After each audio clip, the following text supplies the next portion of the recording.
think there's a famous pickleball player named Aldi.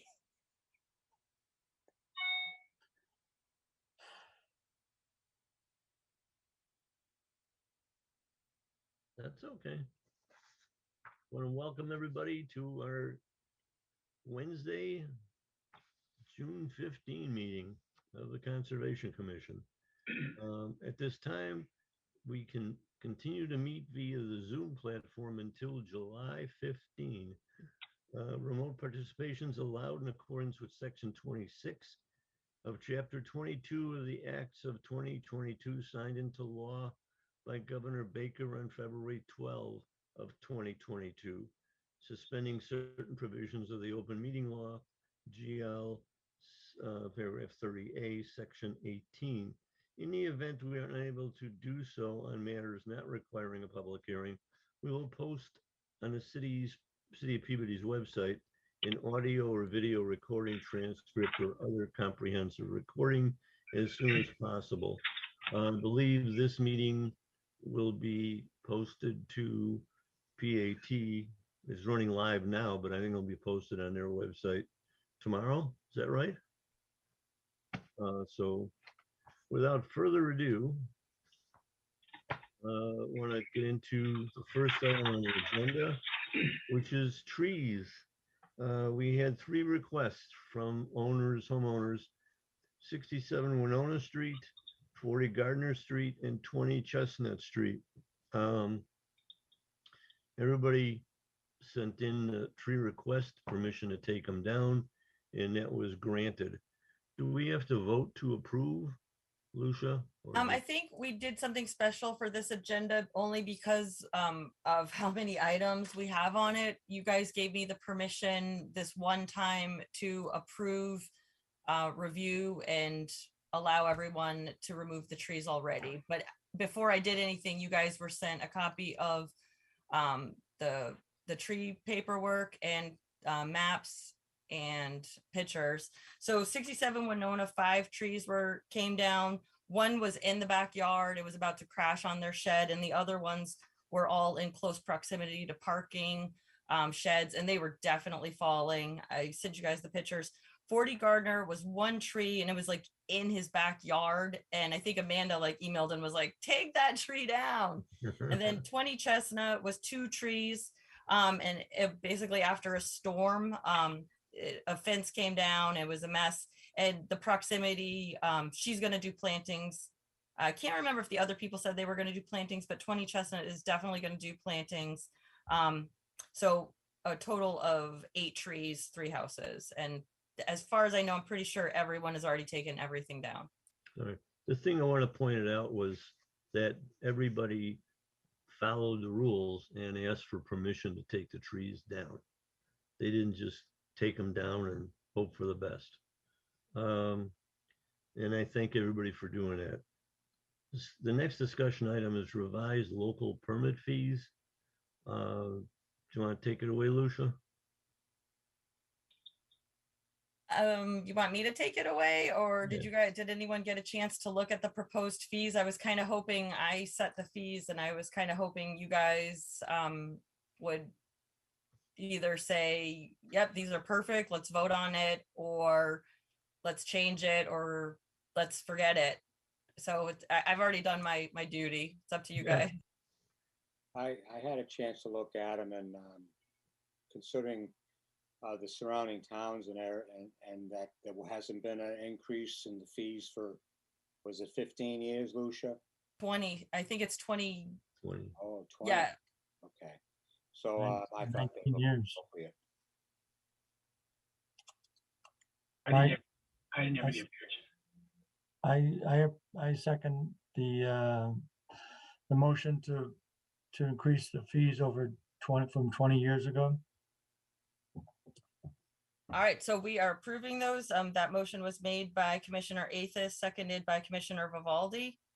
I'm going to go ahead and do a roll call then. Just want to make sure everyone. So as of right now, Rita Marie does have voting rights until Bruce comes in. 1, 2, 3, 4, 5, 6. So I am going to include her right now in the roll call. Chairman Lazaris. Yes. Vice Chairman Rizzo, Yes. Secretary Vivaldi, yes, Commissioner Athos, Yes. Commissioner Green, No, Commissioner Wojcik,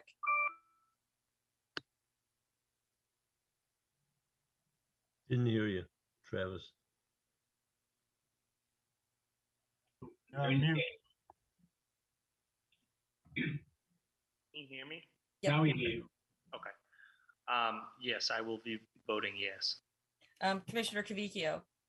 yes, All right, so the proposed fee increase is passed unanimously, six No, to it's not. one, with Amanda voting against it. So it's not unanimous. Oh, yeah, thank you. 6-1. So it passes 6-1 with Commissioner Green voting against it, correct? Amanda? Correct. yes, I thought they should have been higher, so I just voted no. I mean, we can discuss it if you guys want to discuss raising them.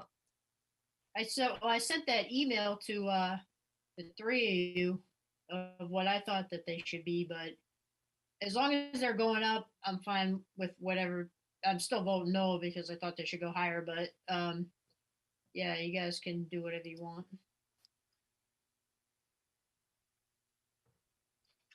Okay. Moving on, Moving moving on. Moving on. First item on the agenda is an ANRAD public hearing for an abbreviated notice of resource area delineation submitted by LAC Environmental Consultants, Inc., Richard Kirby for the Osborne Hills Realty Trust, Paul DiBiase trustee.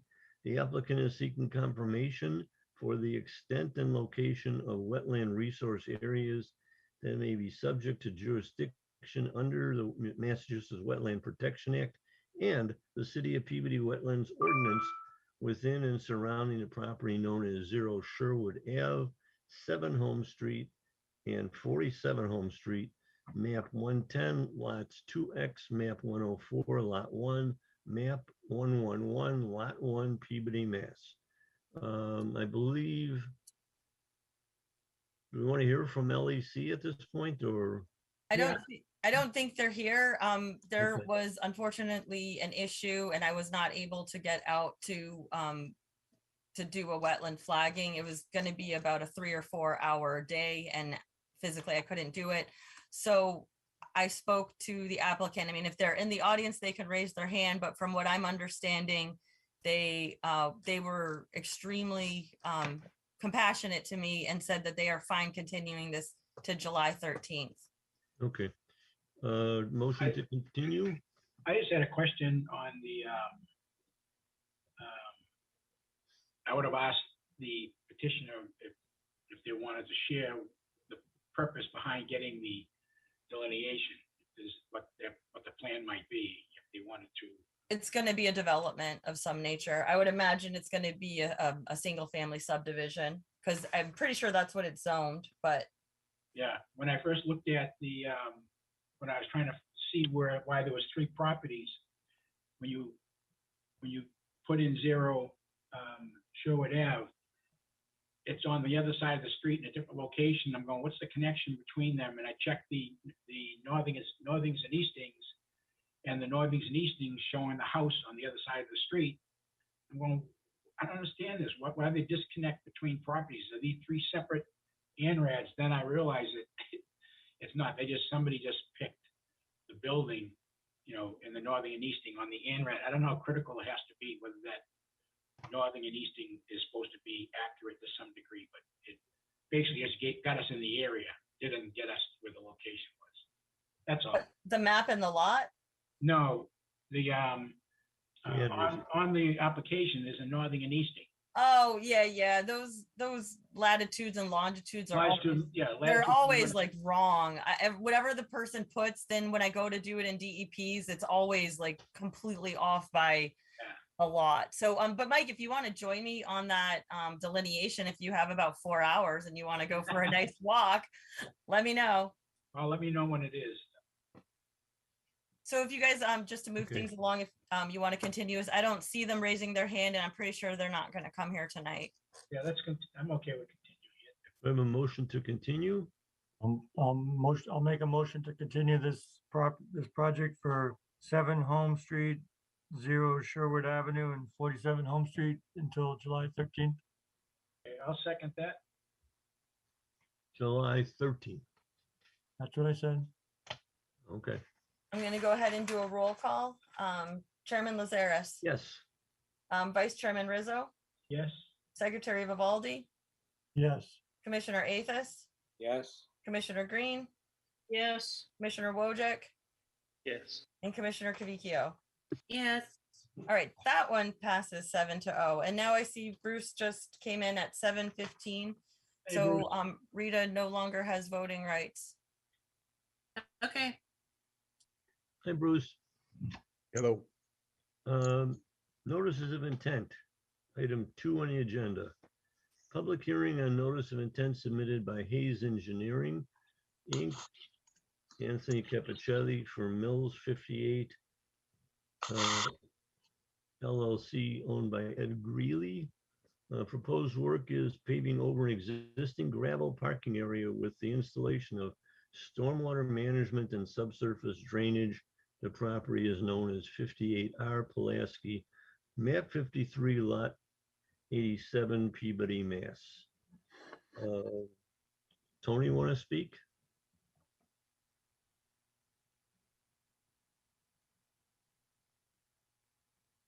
And there he is. Thank you. Sorry about that. Took a little second to join as a panelist there. Thank you. Tony Capicetti with Hayes Engineering, 603 Salem Street, Wakefield, Mass, for the record. This project's been before you before. I'll share my screen. Oh, if you don't mind, could you enable screen sharing, and I'll put the plan up on the screen.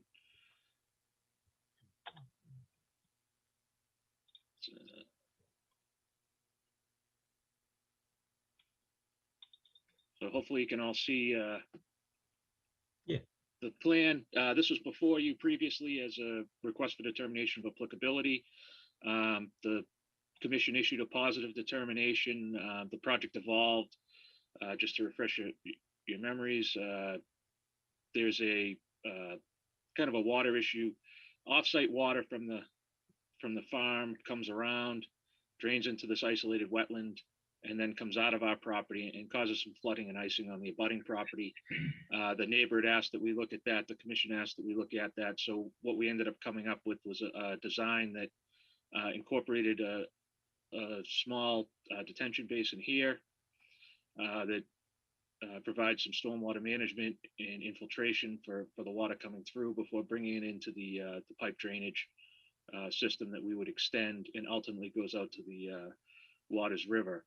The project is for paving from this line here. This would be repaving in this area here, and then paving the gravel parking area, installing the drainage, and then repaving this back area here. The existing drainage is sufficient, and there's an existing concrete pad that we would pave over that would maintain that apron that goes around the back of the building.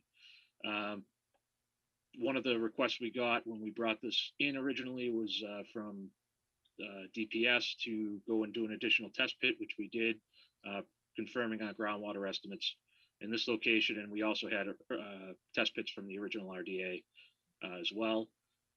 Lucia had brought some comments up, and we're more than happy if the board was to move on this project to bolden the 100-foot buffer zone lines. Just so you can see, there's an offsite BVW, and the 100-foot buffer is here. For new work, it consists of the construction of the stormwater management area. For existing work, we are paving over an existing concrete pad that's out here. But that's the only work within the 100 feet to the state resource area. And then this line out here is the local IVW. So the local wetland jurisdiction encompasses the entirety of the state jurisdiction. If there's any questions, I'd be more than happy to answer them.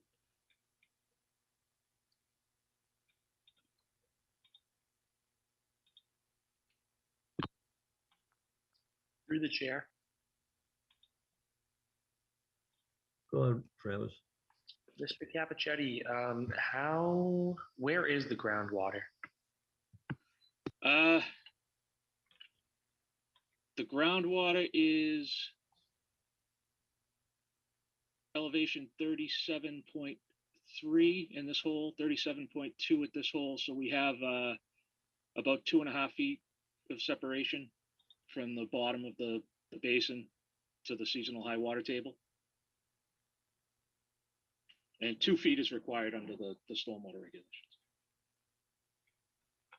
Yeah, I was going to say that is pretty close. So I do hope that it won't get any higher. Well, I think with the installation, so like I said, I think what we have is an issue with surface water here. With the installation of this, we're going to eliminate a lot of the ponding that's going on. The isolated wetland will still function.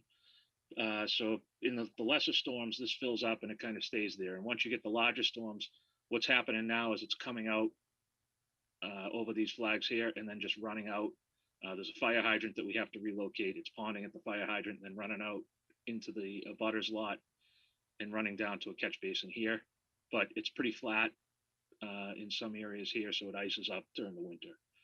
What we're going to do is give it a place to overflow into, promote infiltration in the drier months in the summer when you get those peaky storms, thunderstorms and the like, and promote some infiltration. And then otherwise, up to I believe the 50-year storm, it'll be handled by this single catch basin.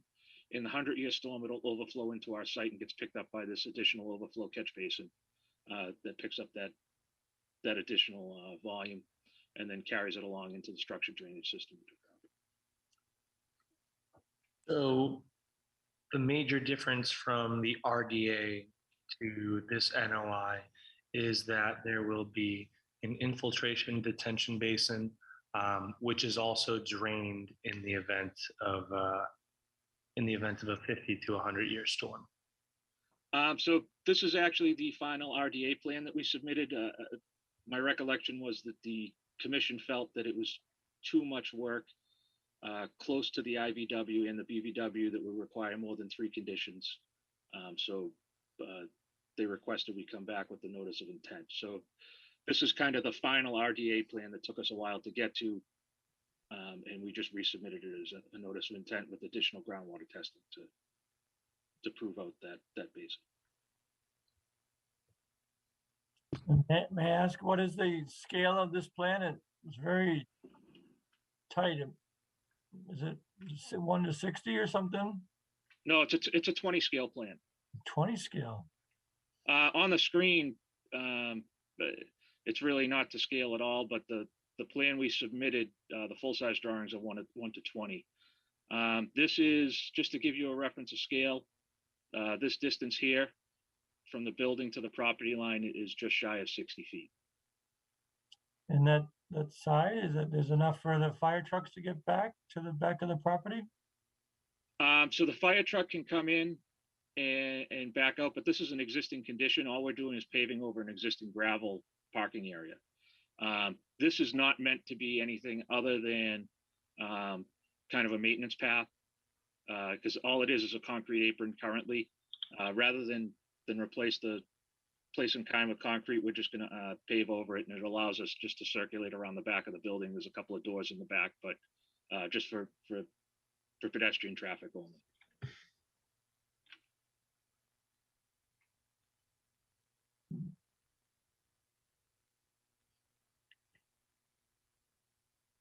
And is this part of that same, where the mills are located? It's more or less the same property? Yes, so the mills where the restaurant is and the coffee shop are on this property here. If you can see where I just put that X. Yeah. And this is the long L-shaped building that's adjacent to it. Part of the complex, 2 different ownership entities. This is where New England Cabinet is up front, and some existing contractor uses throughout the building. Mako, I believe, is in there currently as well.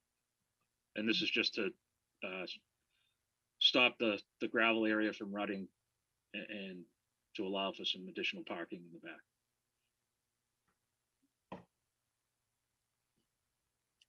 Okay.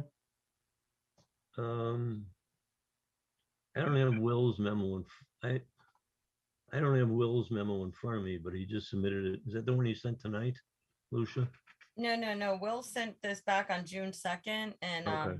he basically, Tony, I'm through the chair. Tony, were you, I know you revised the plan to put the darker BBW 100, but did you revise the plan showing fencing and signage being installed between the parking lot and the retention basin, restricting snow storage?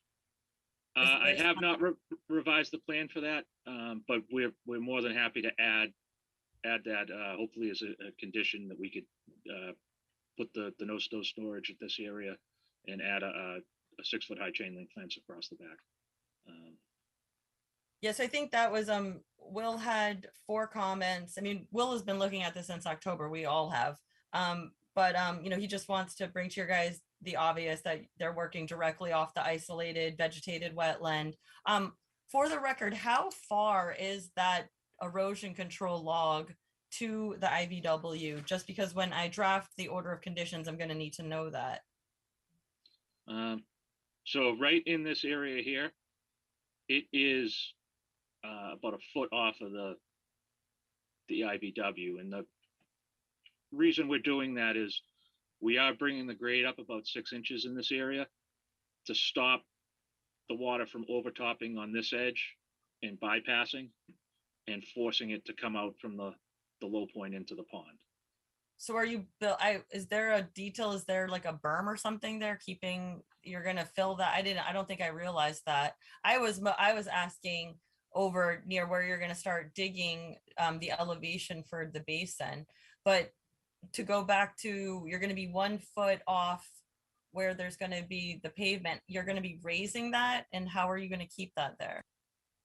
So it's just going to be, this is about 3 feet wide and it's just going to be about 6 inches tall, just so we stay. And there's some spot grades in there that, you know, we're going up to 41.5. This will be a foot tall, but you know, 40 and a half, I'm sorry. So it'll be about a foot tall that we're going up. So we're going up and down at a 3-to-1 slope just to get a nice natural earthen berm, just to stop the wetlands from overtopping into the paved area here. And this is the low point where it naturally wants to overtop at 40.5, but 1/10 of a difference, I mean 40.4, 1/10 of a difference doesn't make too much for controlling water. This allows, and we did provide a flood routing to show that it'll allow all the water to run into the basin and get captured by the drainage system. So those jagged, the dots, that's a berm. It's a contour. So it's, and going, keep going. Yeah. So that is basically your berm between the IVW and the walking path, correct? correct. And by berm, I don't mean a paved berm. I just mean an earthen. Grassy berm? Yes. So just a little hump made out of earth with loam and seed on top of it, or any other vegetation the commission may want to specify. Okay, so I think as long as Will's conditions are added, I don't think we should have a problem. His conditions would be the applicant's LSP shall sign off on the proposed stormwater design. Fencing and signage shall be installed between the parking lot and the retention basin, restricting snow storage within the basin. You guys, if you would like to add that, you should probably discuss what type of fence, what type of sign you guys want. And then a signed illicit discharge statement shall be provided to this department prior to drainage system coming online. And then I sent you guys over just some pretty standard conditions of, 51, just mirroring the DEP's erosion controls inspected before work commission. 52, all the work must be done per the construction period pollution prevention plan. 53, O&M and LT PPP are in perpetuity. Being submitted, annual maintenance report submitted on 10/31 once the treatment train is working and online. And then I added all of Will's conditions, so it would be a total of, I think, his 3 conditions, and then I think I just rattled off 3. So the 1 through 50, and then 56, I think. Yeah, 55 listed. No storage. No snow storage. Yeah, but that's 54. 54, yeah. Signed fence to be installed near basin, no snow storage. 55 is illicit discharge statement shall be provided to DPS engineering prior to the drainage system coming online. I think that's it, isn't it? But then I just, so the, I gave you guys a sample motion, but then I drafted that motion before I saw, Will's comments, but 54, I think, is actually Will's comment anyway. It's signed Mhm. fence to be installed near the basin, no storage, no snow storage. So it would be those conditions and then add the 3 or the 2, there's 2 others from, wait, hold on, no, I'm lying. That's the only thing. I think the buffer zone is shown now, right? Yep, and it was just the applicant's LSP that's the one I was missing in my recommended motion, was the applicant's LSP shall sign off on the proposed stormwater design. Okay, right. Okay. That's from Will's memo. Yeah, we can get a letter. There's a clean 21E on the site. I just have one follow-up question. Is all of this new construction, or is it kind of like an addition? So if you bear with me for a second, can you see? I'll pull up the map. It is pretty much a gravel parking area right now.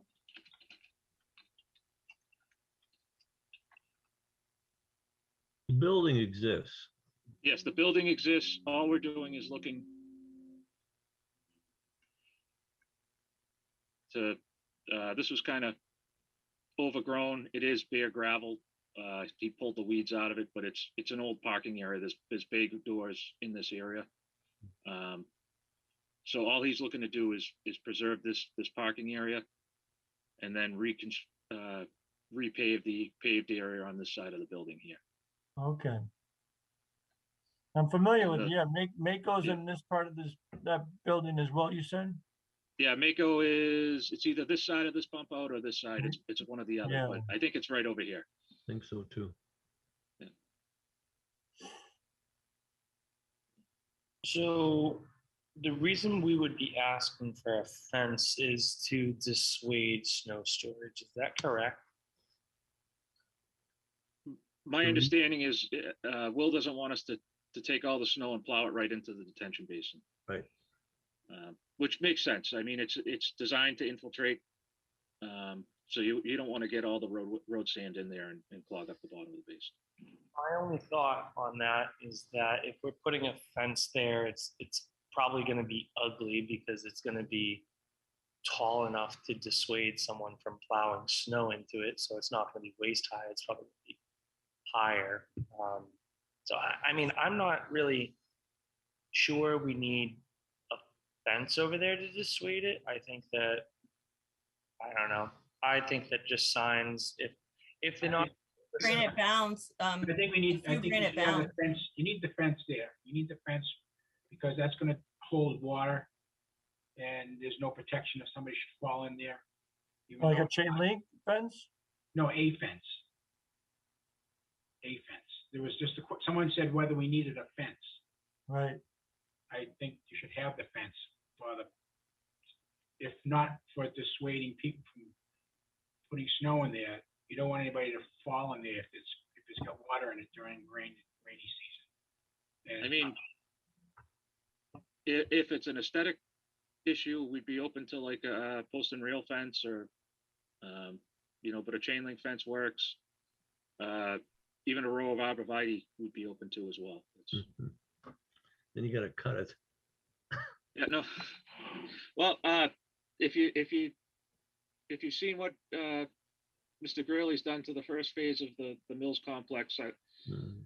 I don't think he'd mind. He kind of takes pride in how that area is coming along. No, and I appreciate that suggestion of arborvitaes or some other plantings or something that'll be thick enough to dissuade someone from dumping snow in the basin. I just don't want to lock you in on an ugly fence or something like that. That's going to have to be so tall to dissuade someone from dumping snow. Yeah, and I mean, we're fine with the condition too. So if you catch anyone, Mr. Greeley maintains the property himself. So he does the snow plowing here, or his employees do. So again, we can make sure it's in that perpetual order. A 6-foot chain link fence, it's not going to look horrible. It is an industrial complex right now. We have masons, we have, other contractors that use this area. I think that's a good idea. It also will help to keep materials from blowing in there, from barrels and things like that. It won't get filled up. The fence will help to hold stuff back. So we're recommending chain link in this case. I'm okay with chain link. Would it go around the entire, like, would it be a perimeter fence, like a square around it, Um, or just along the parking lot? I would see it kind of running. It would have to go behind the hydrant and then running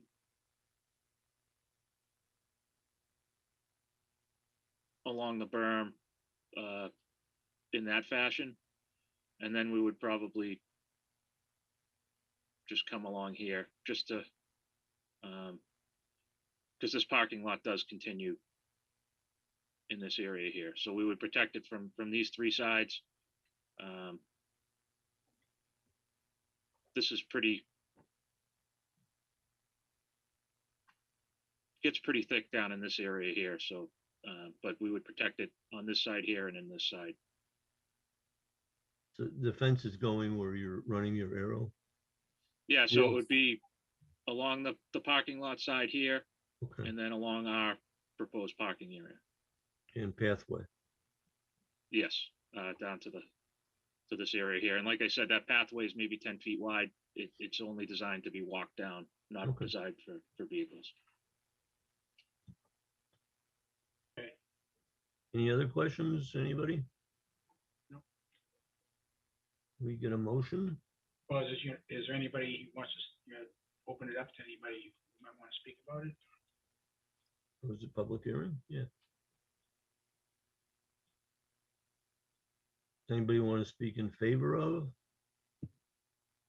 Anyone in the audience, in the public, if you would like to speak, please raise your hand now.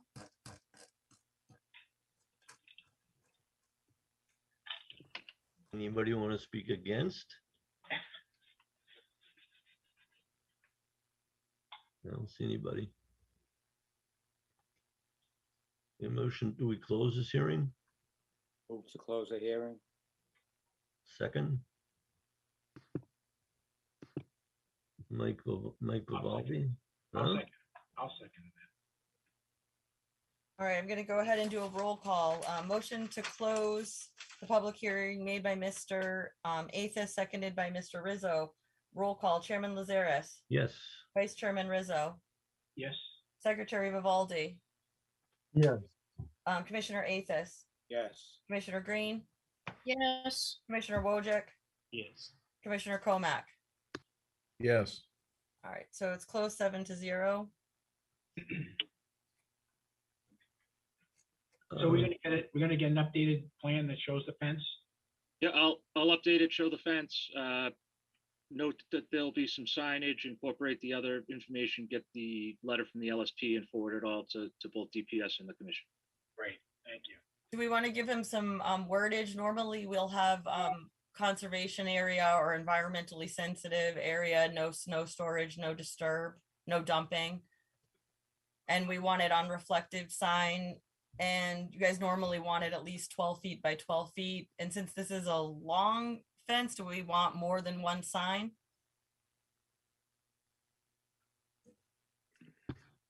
What are the dimensions of the base?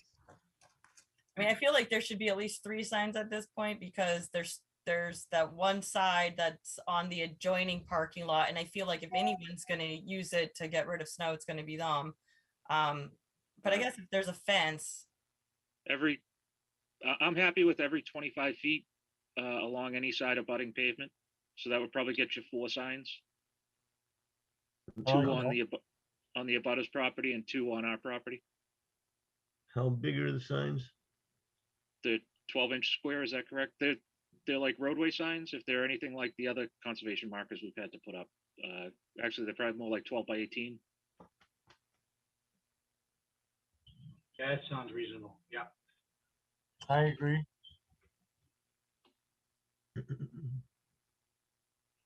Do we want to get a motion approving this pending the submission of the signs and a new plan?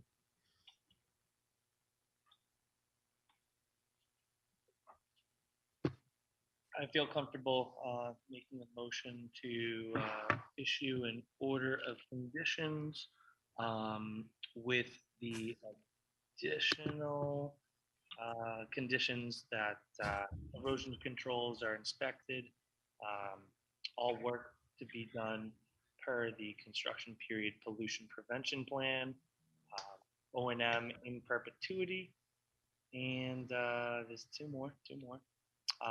Signage to be installed and fence to be installed on the plan. And what was the last one? Is it illicit discharge Illicit discharge. provided, or is that the LSP? It's a written statement by the LSP. Okay. Yep. And those are the conditions I will make this motion with. And standard conditions? Yes. And it's also adding the LSP to sign off on the location of the stormwater design or the proposed stormwater design, correct? Correct. All right, great. So all the ones we listed earlier. Yes. Tony, you and your client are okay with that? Yes, we're fine with those conditions. Great. Do I hear a second? I think Mike seconded it. Second, Mike Lally seconded. Yeah, All right, roll- roll call. So that's a motion to issue a standard order of conditions 1 through 50, and then citing those extra special conditions that we bless you, that we already read aloud. That motion was made by Travis, seconded by Mr. Vivaldi. Roll call. Chairman Lazares, Yes. Vice Chairman Rizzo, Yes, Secretary Vivaldi, yes. Commissioner Athos, Yes, Commissioner Green, Yes, Commissioner Wojcik, Yes. Commissioner Komack. Yes. All right, I think I said I called everyone, right? So that is 7-0. It passes unanimously. Item 3, continued public hearing on notice of intent submitted by Horsley Witten, Inc., Brian Kuchar for the City of Peabody for development. City of Peabody Community Development Department, Andrew Levin, Senior Planner. The proposed work is an accessible pedestrian walking path through an existing wooded area connecting James Street Park, Emerson Park, and the Higgins Middle School. The property is known as 0 Perkins Street, map 84, lot 214, Peabody, Mass. Good evening. For the record, Andrew Levin, Senior Planner with the City of Peabody. With me tonight as well is Brian Kuchar from Horsley Witten Group, is the project lead on this. We're here again tonight. We were here at the last meeting. Since that meeting, we've met with the Department of Public Services, William Politz, who has provided a memo to this board. Myself, Brian Kuchar, and team met with Will. We discussed this project with him. Will had a few comments that we've since added into the plans that satisfies those comments made by Will. And he provided a memo with just a few minor conditions that we have reviewed, and we're happy to satisfy them when we can. I'm going to let Brian Kuchar, though, jump in and share his screen and show the plans. And then we can answer any questions that the commission might have. Thanks, Andrew. For the record, Brian Kuchar, registered professional engineer, landscape architect from the Horsley Witten Group. As Andrew mentioned, we presented at the last meeting in, I guess that was May 15th. We gave an overview of the project. It's a path connection project between the James Street Park and the Higgins School. It's part of the larger eco campus master plan for this entire area. I'm not going to walk through the entire project again. I think we had a pretty good discussion last time when we presented. I think at that point we answered some questions. As Andrew mentioned, we've been working with both Lucia and Will Pollitt's addressing some comments. There were some minor comments related to the stormwater management and drainage, which we've addressed, and we've made some minor modifications and improvements, I would say, to the overall design. So I'll now share my screen.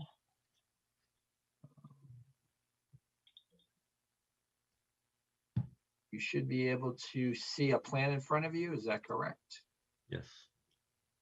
Okay, let's go to full screen mode. So this is the plan that we presented and we walked you through during the last meeting. It does have the main spine pathway. It's an 8-foot wide paved pathway going from the intersection of James and Perkins all the way up through this wooded area that has an issue with invasive species management. We also discussed our approach to the invasive species management during the last meeting. And the plan is then to connect to a small low boardwalk that would then tie into the Higgins School. So based upon our discussions with Will and going through his comments related to stormwater and looking at the design, we made these three really, there's two significant changes and one minor. I guess actually really only one significant is you can see here, if you look at the earlier plan, the path was coming up and terminating and making sort of a hard 90-degree turn onto the boardwalk. That was partly due to, at one point in time, we did explore the option of connecting up to James Street. It was decided to abandon that. So in discussing some of the stormwater comments with Will, we agreed that it made sense to revisit the path alignment. We tightened it up and made it a nicer turn coming into it. So it's a nicer approach. And that also allowed us to adjust the stormwater management strategy here with the wet swale, and it just fit, I think, a little cleaner into this space. The second adjustment was with the underground stormwater chambers to manage the increase in runoff that we were proposing. There were some concerns with the location due to one of the test pits where we did hit refusal down at, I want to say, 74 inches. So what we looked at it with Will and then went back and sort of strategized, and we've slid this stormwater practice, adjusted the size. We made some other minor adjustments to the drainage design, and we've now moved that a little further away from the test pit that was of concern. And then the last changes, we did look and we made some grading and modifications to this rain garden at the bottom of this secondary path down near the Bob Driscoll skating rink. And those were the only changes we've made to the plan. We also, as I mentioned, just addressed some minor comments related to the drainage report and some better coordination between the plans and the HydroCAD model. So those were the major items that we looked at. I also have, the plans we submitted, the revised plans that kind of show that change. Now you can see here in the upper left that the pathway is now has a nice curve to it tying into the boardwalk. That allowed us to kind of wrap this small stormwater practice around the path. And then, as I mentioned, the change to the grading here. And if we go to this next plan, which is a blow up, again, you can kind of see that same path in this underground chamber field moved. It was under the path. We've moved it further away from our test pit of concern that was up in this corner here. I think that's all I was really planning on presenting. I'm certainly can answer any questions you may have. And we did receive a memo from Will today with some conditions that he was requesting. We did not have any problems with any of the conditions. Most of them two of them have to, they deal with additional test pits and bottom of bed inspections. I think at that point, I'll stop sharing and open it up to any questions.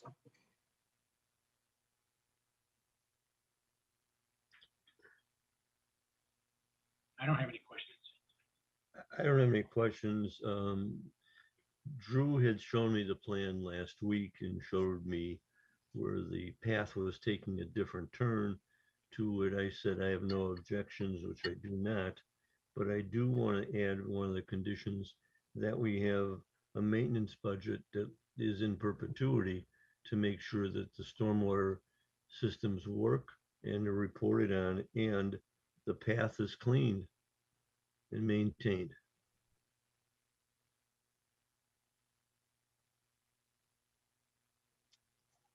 Just in regards to the stormwater maintenance, we did submit an O&M plan. It's a pretty comprehensive plan, so I think there's good coverage there. I don't know, Andrew, if you want to address the path sweeping and the maintenance budget. There was a question about the use of glyphosate.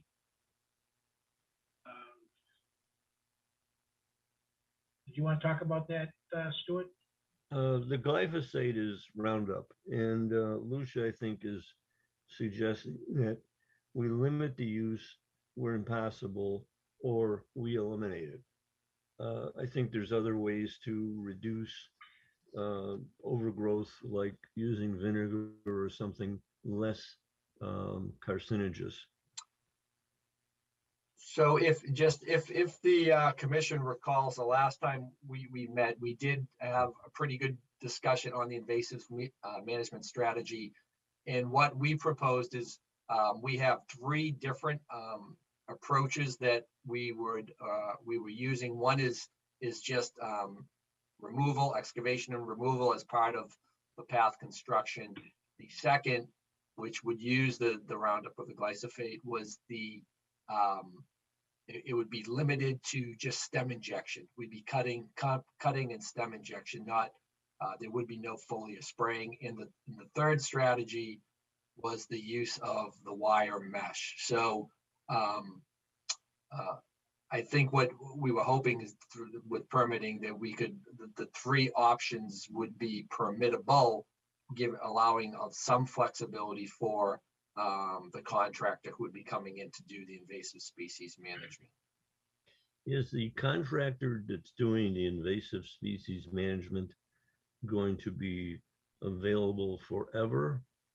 Is that budgeted, or is it for a limited time, like 3 years? We've discussed a couple different options. I think for the first phase, it would be limited to 3 years. But if you recall, there is a larger restoration plan for the woodlands to do some invasive species management beyond the current limit of work for this first phase of the project.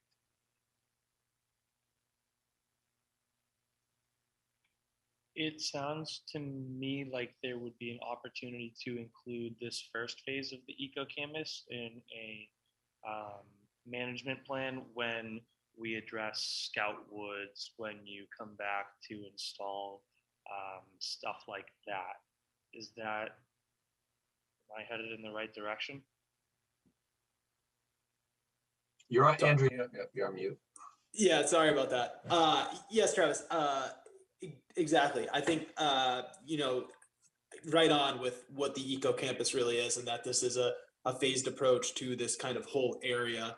And that, this is not just yes, this is the project in front of you right now, the eco campus hub, but this is part of this larger area of connecting all of these recreation and open spaces. And, as we move forward with more opportunities, I think that's something that we can definitely do. Yeah, and then just the one other thing to keep in mind too, it really would be, it's a management strategy, and it's not an eradication, because we're the level of effort and it would take to get all of that under control and for eradication is just not feasible. But I do think the phased approach, and that's absolutely correct. What Andrew said is that it would be part of the larger eco campus management plan. So how long will it take you to manage the entire area as you phase it in?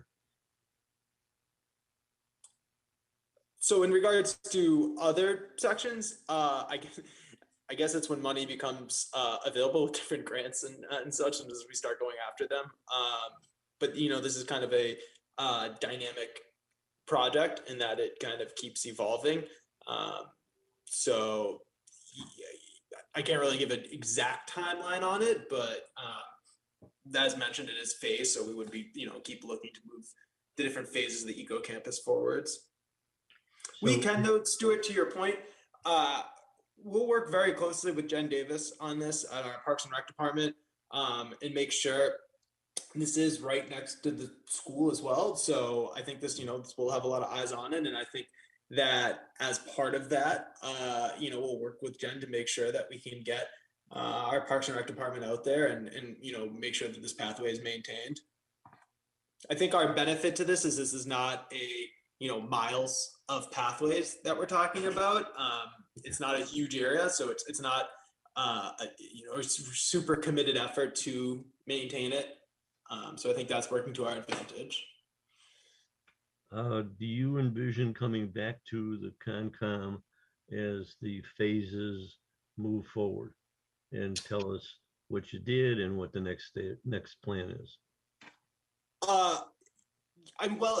If it is under the jurisdiction of the Conservation Commission for the next plan of where the project is and which one we go after or which one we work on, then yes, I can tell you that as part of the Eco Campus plan, the different areas that have been identified is, like Travis mentioned, Scouting Woods.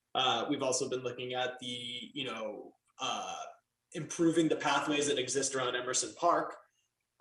So I think there's a lot of different opportunities. There's areas also of land that we might not have access to right now, but hopefully in the future we can have access to. So definitely, Stuart, if it's under the jurisdiction of the Conservation Commission, we'll definitely be back. And we can always send a letter if it's not, but just letting the Conservation Commission know if they like what is happening with the recreation and open spaces up there. Just Andrew, just for clarification and for the chairman, just so we're talking about the same thing. The plan with the NOI that was submitted is for all the 2 phases of this project, potentially 3 phases of this particular project for the pathway and the invasive species management.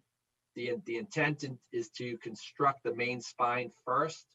Then there would be potentially a second construction or a second bid that would go out to build the 2 secondary paths. And there could potentially be, which could include additional invasive species management. There could potentially be a third, to your earlier question, that would encompass sort of a larger sort of land management plan for this particular area that could also be tied into other projects, depending upon, to Andrew's point about the phasing of some of these other sites within the eco campus. So does that answer the question? Yes. Okay. Thank you. Anybody else? Through the chair? Yeah. Oh, no, yeah, Amanda, go first. I just was wondering, you probably already said it, but I got a little confused with the so the O&M, you're gonna require grants to maintain the pathway, or I was a little confused by that. So in the bid for this, we're gonna have the maintenance be, I think as Brian mentioned, 3 years will be as part of the bid for this. And then after that, the maintenance of the pathway will fall under Parks and Rec department.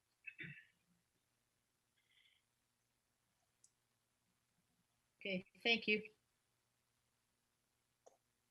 Anybody else?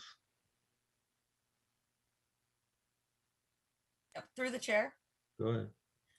So to go back to the glyphosate, Sure. you could condition it that it sounds like they're proposing stem injection. So you could condition it that the glyphosate use could be limited to stem injection only.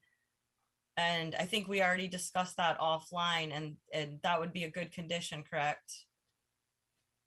Or that Drew, I'm asking you, I guess, and Brian. I think we talked about that before, and you guys said that that would be fine, just to limit the use to stem injection in the three-pronged approach. Yeah, no, I think we're comfortable with that. All right, great. And did you guys want to, so did you want to make a, like in the condition, where he's saying they have a 3-year budget, did you want to mention something about, like, I don't know, at that 4th year that the rec department has to give a budget or a maintenance budget? Or do we want to just wait until that year comes and see what happens? Otherwise, I think this is a great project, just adding those, the O&M is in perpetuity, and that the maintenance reports would be submitted annually on 10/31 once the system is online, and limit the use of glyphosate. And Stu's 3 comment. I mean, excuse me, Will's 3 comments. Definitely Will's comment. I'm good with that.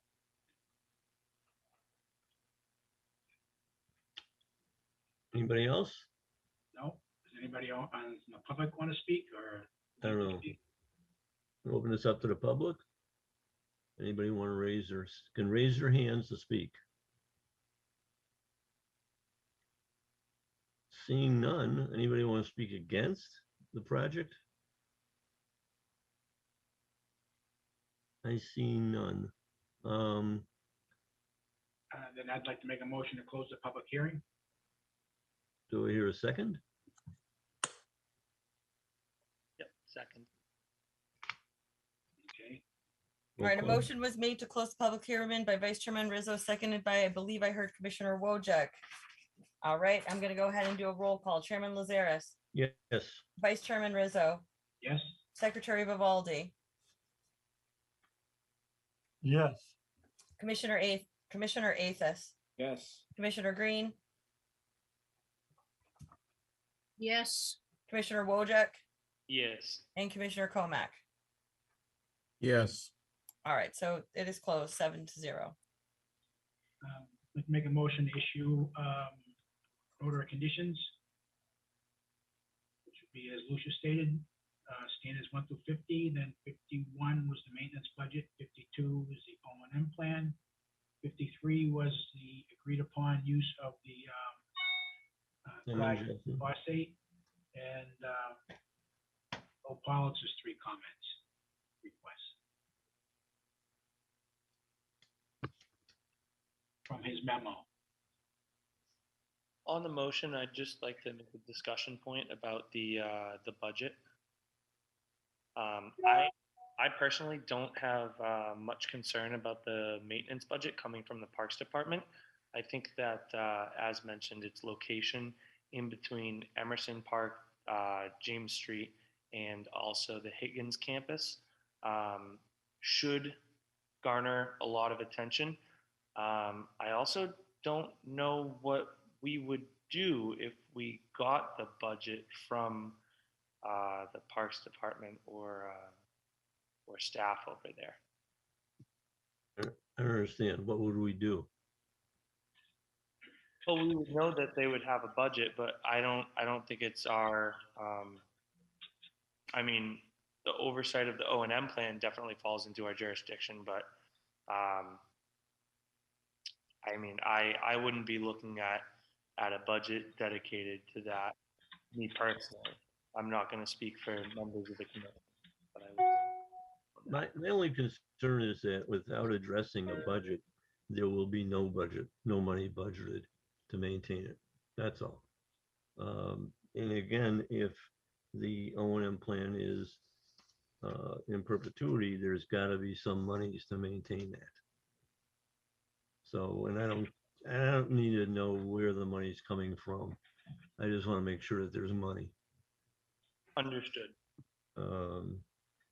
And we run into this all the time, that we come up with these projects and all of a sudden nobody has any money to maintain them. could the condition be worded that at the when the grant money for the maintenance is gone, that there should be a record, there should be a budget? I mean, of course, there's gonna be a budget, but Mhm. Yeah, I think it's just going to be under the regular budget for those items, and I think that the concern is just that it will get lost with all of the other assets of the city. My concern is the same as they're always facing. As we create more and more open space, the amount of land the Parks and Rec has to maintain, the land grows exponentially and the budget doesn't. So something doesn't get done. And I hate to spend the money to do this nice project and not maintain it. That's my concern.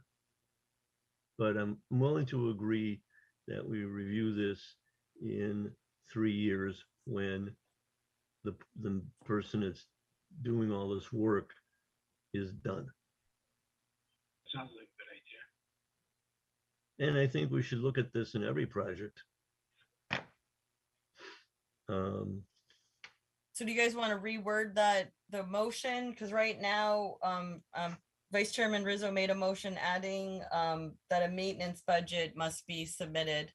I guess maybe either add a little more to that so I understand what I'm writing, or remove it if we're not gonna be requesting it. I'd like to maintain a maintenance. I'd like to address the maintenance.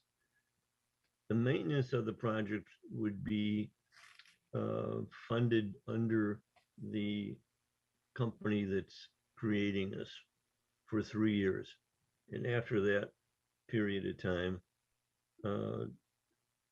the Conservation Commission should be made aware of or apprised of the monies that are going to be used to maintain the project from Parks and Rec. We don't have to approve it. We just got to know it's there. Does that make sense? Yeah, so maybe in year 3, We'd come back and look at this. before it expires, maybe the year before, we just remind the Parks and Recs that in their budget for the following year, keep in mind these other projects.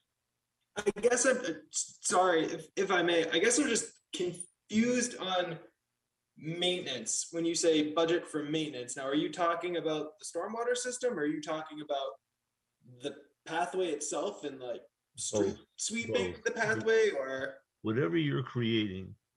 Stormwater system has got to be maintained and reported every year. That comes on October 31st. And if you're creating pathways that have a continued overgrowth or possible invasion of weeds, that's got to be maintained as well. okay. I guess I'm concerned with the idea of us showing you Parks and Rec's budget as a just because I'm not the Parks and Rec's department, so I don't want to control their budget. So I don't, and I think money. I just want to know that it's in the budget. Okay. Okay. Again, we don't plan for it and then it never happens. I'm looking to come up with a plan that says we have to address the issue in 3 years or in 2.5 years and come up with a resolution then. Okay. That would that would be applicable to all projects that the city does bordering on wetlands, which we have jurisdiction over, as I assume that you would like to see.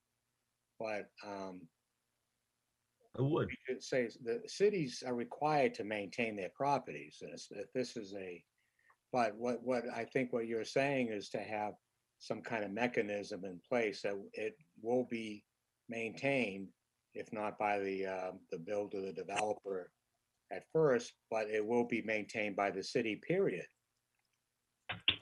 And so I don't know if that's something, we should add on to this right now. or just leave it at that, it will be maintained. And then in the future, we as a group can come together and develop a more in-depth maintenance program or a way of doing it so we see the money in the budget. I don't know if you can just isolate money for maintenance for a particular project, a particular park, and where that money comes from, but I just think it's more complicated than we're willing to discuss tonight.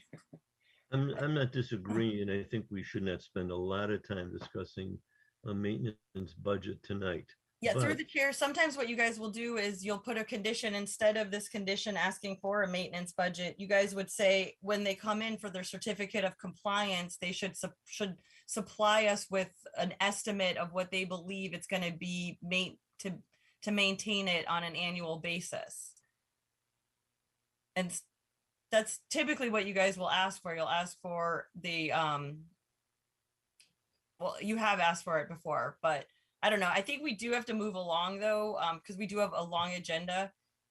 So Well, either, again- I mean, there's a motion right now. I don't know if you guys want to scrap it and start over, or if you want to keep going on, but it sounds like from what I'm hearing, it doesn't sound like everyone's on board with adding a maintenance budget.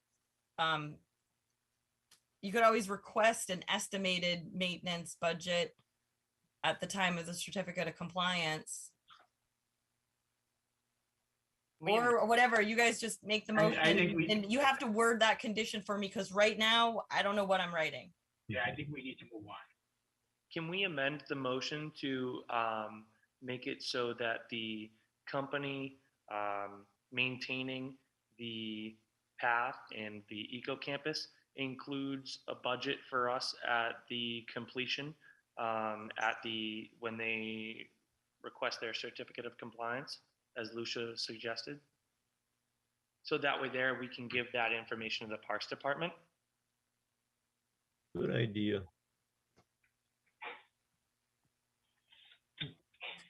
I mean, then at least we can address the issue of how much money it will take.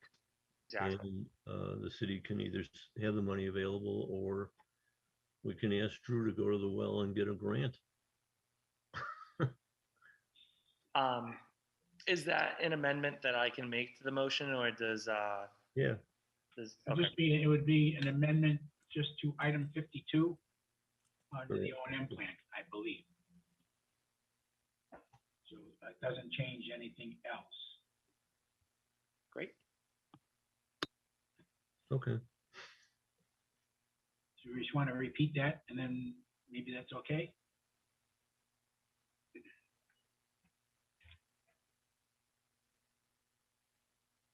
So item 51, the maintenance budget that I proposed should Oh, be, item- the item 51 should then read, maintenance budget will be proposed for, I say, by the company that's developing the eco campus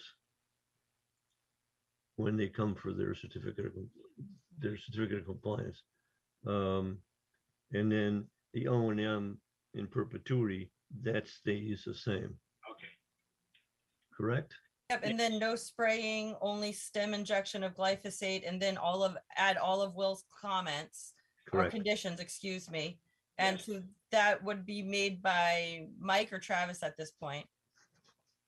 I believe Mike, and then I amended it. Can I second if I amend it? I mean, yeah, I guess, right? I mean, Great, then I will second the motion as made by Vice Chairman Rizzo. okay, so amended and seconded. So I have a motion on the floor right now. An order of conditions 1 through 50, adding condition 51. At the time of a certificate compliance request, an estimated management budget will be presented to the commission. 52, the O&M plan is in perpetuity. Maintenance reports to be submitted annually on 10/31 once online. And 53, limiting the spraying of glyphosate, only stem injection. As I do not have Will's comments in front of me, if someone, Drew, could you maybe read those? I didn't have time to print them. Do you mind reading those for the record, Drew? I can, yep. Can everyone hear me? Yes. Number one, the construction plan shall include the following: an outlet control structure, OS-02, detail for the wet swale, P-1. I'm sorry, that was 1A. 1B, spot grades indicating the wet swale, P-1 will overflow at the designated low point. 1C, rain gardens, P-5, 4-inch outlet pipe being extended downslope of contour 69. Condition 2, test pits shall be provided during the early phase of construction to confirm there is 24 inches of separation between the bottom of the stormwater systems and the estimated seasonal high groundwater table for the following systems: URC-1, P4, URC-2, P2, bioretention basin, P3, in the central rain garden, P5. The soil testing shall be conducted by a Massachusetts licensed soil evaluator and witnessed by the Public Services Department.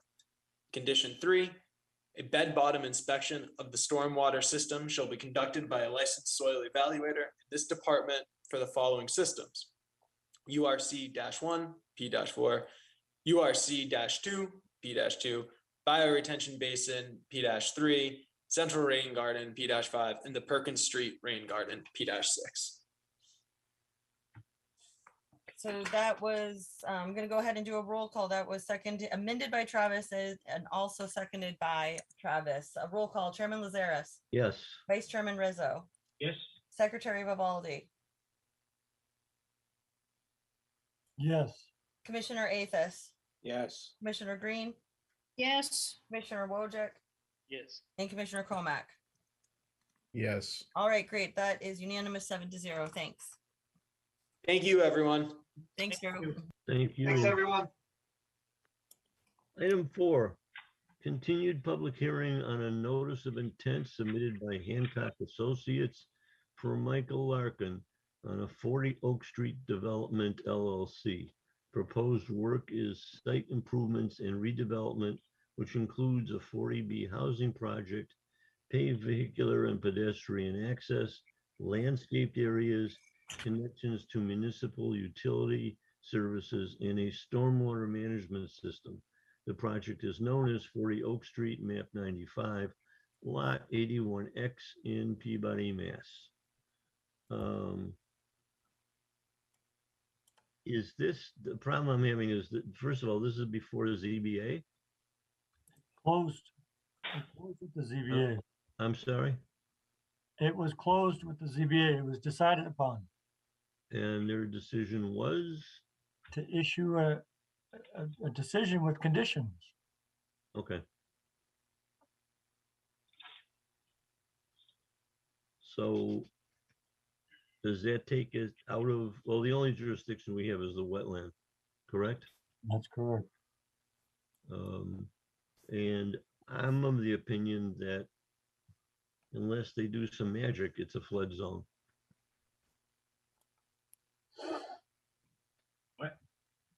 Well, I think it's going to need to get continued anyway, because we're still looking into the pipe, the conveyance of water Oh, to and that's out right. of that pipe and the isolated vegetated wetland on the Historic Society property.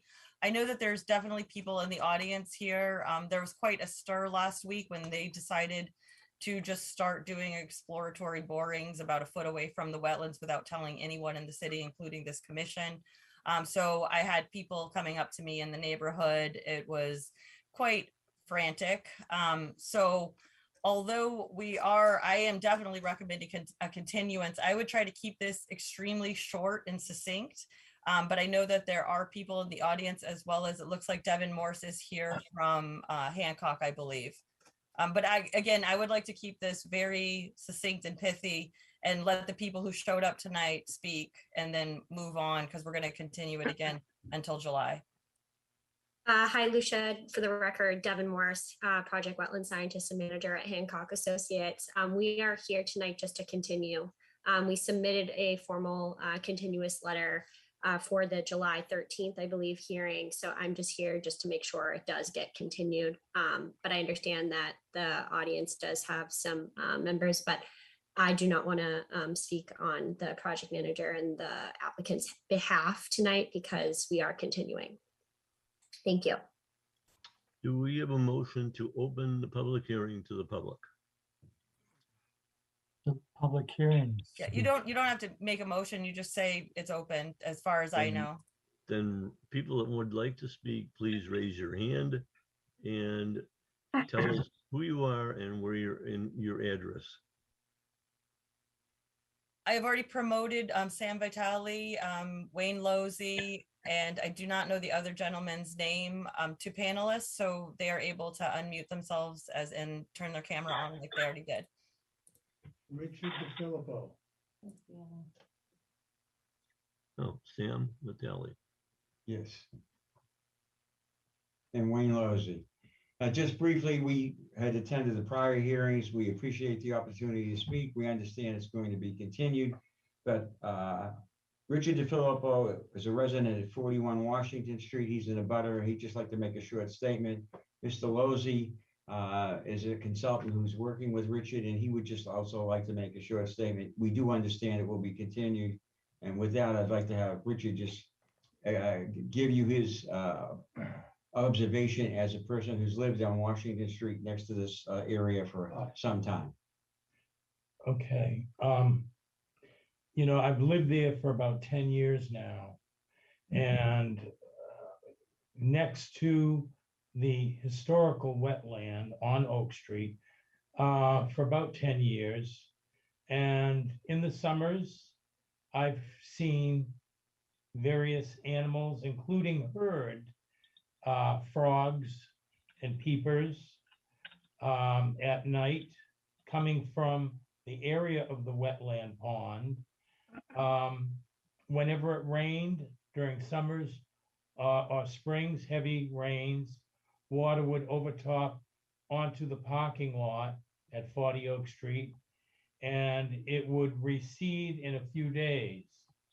I believe there is an outlet somewhere in the wetland that it drains, I think it drains into a brook or something located in the Washington Street area.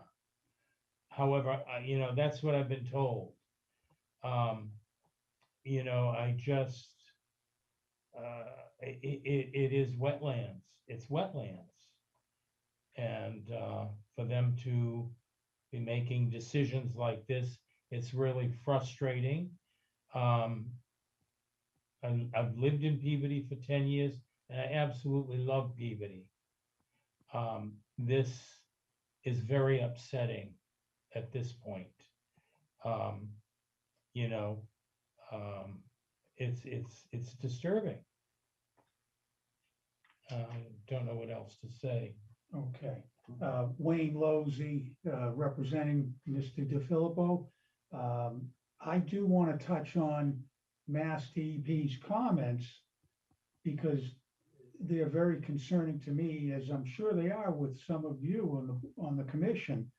And the emphasis I want to make is that his items, one of them, it's not clear how the proposed project meets the definition of compensatory storage with unrestricted hydraulic connection. And what that basically says is that he's not demonstrating, the engineer, and I know the commission's not engineers. I'm not an engineer. I worked for Mass DEP for 30 years in the wetlands program. And so I do have a little more professionalism, but I'm not an engineer. And what I've seen, and I do not represent DEP in any way. I retired from there, so I just want to add that. But what, as commission members, I know you know it's your responsibility to ensure that there will not be an adverse impact on the resource area. And this is all within floodplain. And I'm somewhat astonished that they haven't submitted this yet, that even laypersons can understand that they need to demonstrate that it meets that performance standard under 310 CMR 1057-4, where the performance standards require that they demonstrate at each incremental level elevation that they're filling in. They have to show on the plan, shade all of that area that they're filling in at each elevation, and that building that they're proposing to remove, whether how much they have there as well, each foot. And there are no exemptions either when they refer to below elevation. I forget the numbers, but there's no waivers. Anything that they fill in or construct should be counted as filling, and compensatory storage must be provided. They have not shown this yet, and I'm amazed that this is not this continuance. If they come back in July and they don't show it, I think it would behoove this commission to ask for that and say, demonstrate what you're filling in, show us on a spreadsheet or some simplified document, each foot by foot within that floodplain that they're filling. For example, the elevator, the handicapped walkway, that dumpster is not going to be removed every rainstorm. They have to provide compensatory storage for all of these permanent changes. And frankly, they haven't demonstrated it. Now, I don't even know why. The peer review echoed what Hancock said, that it meets this performance standard, but they're not demonstrating it, and they're not showing you or us how they're meeting that performance standard. And it can be done, and it should be required. And if they fail to provide it, or I suspect if they do provide it accurately, that they may have a problem. And if they do, then I wouldn't hesitate. I'd recommend to any commission member, then they haven't demonstrated that it won't have an adverse impact, therefore it should be denied. And let them go to Mass DEP to prove that they are meeting that performance standard. Otherwise, if they are not, and they don't demonstrate it to you, whether you're lay people or you have some professional experience, they're not giving you those numbers. They're not showing you the spread on a plan or any document that they are. All they're saying is, yeah, we removed the building and it's going to meet the performance standards. Well, show us, because that's what Mass DEP would ask for, and they did. That's what their comments have lined out. And if you read them, you'll see that. So I think that's basically my concern, that I don't feel that they're meeting the performance standard for this floodplain. Thank you for giving us this time to speak. Thank you. Thanks. Thank you. Thank you.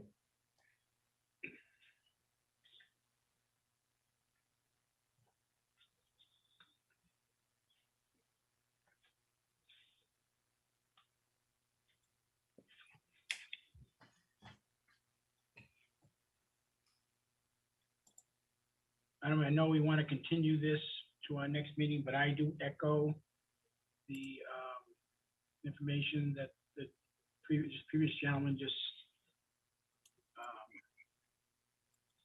brought up. It's been discussed many times through past hearings about this project that, in my opinion, is a severe overbuild of a place that should not have homes or people living there. So they do need to demonstrate that. And I would like to see at the next meeting an explanation about that pipe that's been in question for so long. My understanding, the pipe does exist. And if that pipe in fact is feeding that wetland, we would like to have an answer on that. Through the chair, if the DEP has all these issues and the applicant hasn't addressed the issues, why should we have a meeting in July when we're gonna probably come back and say, you haven't addressed the issues that the DEP has brought up. So I kind of, if we're gonna continue this, I'd like to make it more open-ended and make it contingent upon the applicant having satisfied the comments from the Mass Department of Environmental Protection. I'll throw that out there. Yeah. I think it's fair to request that they meet those performance standards. I mean, we require that of everyone, so that this should be any different. One of the things that Will told me regarding this pipe, he couldn't tell if the pipe was draining to the wetlands or from the wetlands. And it was like a question of where the invert is. And until we excavate this pipe and figure out what size it is and where it was doing, I don't know that we can tell if this is going to work or not. Yeah, through the chair, I believe there's video. There's video of there's video. We haven't seen it. They should be able to find the inlet, the outlet, and yeah, but we haven't seen the video, number one. And number two, my understanding is it's clogged with a tree root. And through the chair, the gentleman who just spoke mentioned that there may be an outlet, not this pipe that we're talking about. There may also be another outlet on the side of Washington Street. I believe that's what I just heard him said. And if that's the case, I would think that that's draining into, I think that's Strongwater Brook over there. So that could make it hydraulically connected possibly. But regardless of all that, Devin, do you know, have you guys set a date for this pipe inspection yet?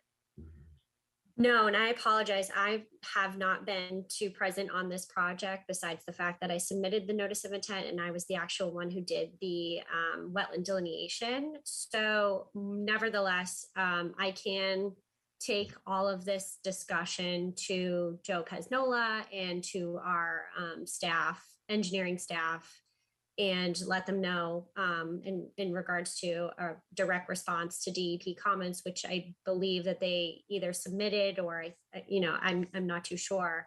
That might be a question for you, Lucia. Did our staff send you a response to DEP comments?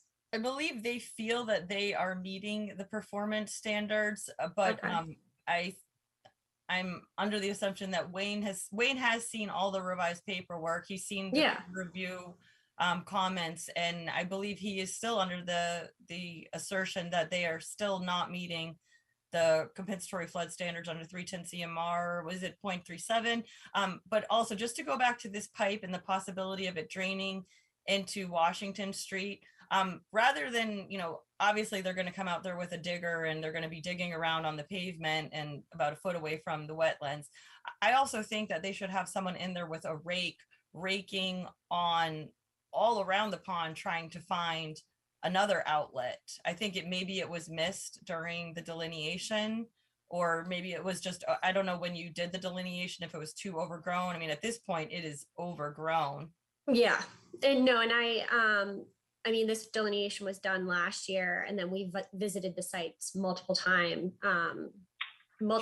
excuse me. But in regards to the pipe, I mean, it's going across from an upland area into the isolated vegetated wetland. So I know, but were you looking for another pipe on the other side of it? Because the gentleman who just spoke said that he believes that it's also connected to the Washington Street side, which makes me believe it might be connected to an underground culvert that's going into one of our brooks and going into the North River. Sure, absolutely. I definitely hear you, and the gentleman who spoke before. So I think more or less, because we are continuing to save the commission some time here, I'd like to take these comments again, give it to our staff, and let them respond to you appropriately and formally. Would you feel more comfortable time-wise to continue this to September? We don't meet in August. On behalf of the applicant, I believe they want to continue until July, and I really want to push for that. I don't want to speak on behalf of the applicant since he's not here, and agree to a September hearing. Well, if you do not have any if there is no progress in the next 4 weeks or whatever till July 13th, I think it would be beneficial to this commission to hear from you that you want to move it to September.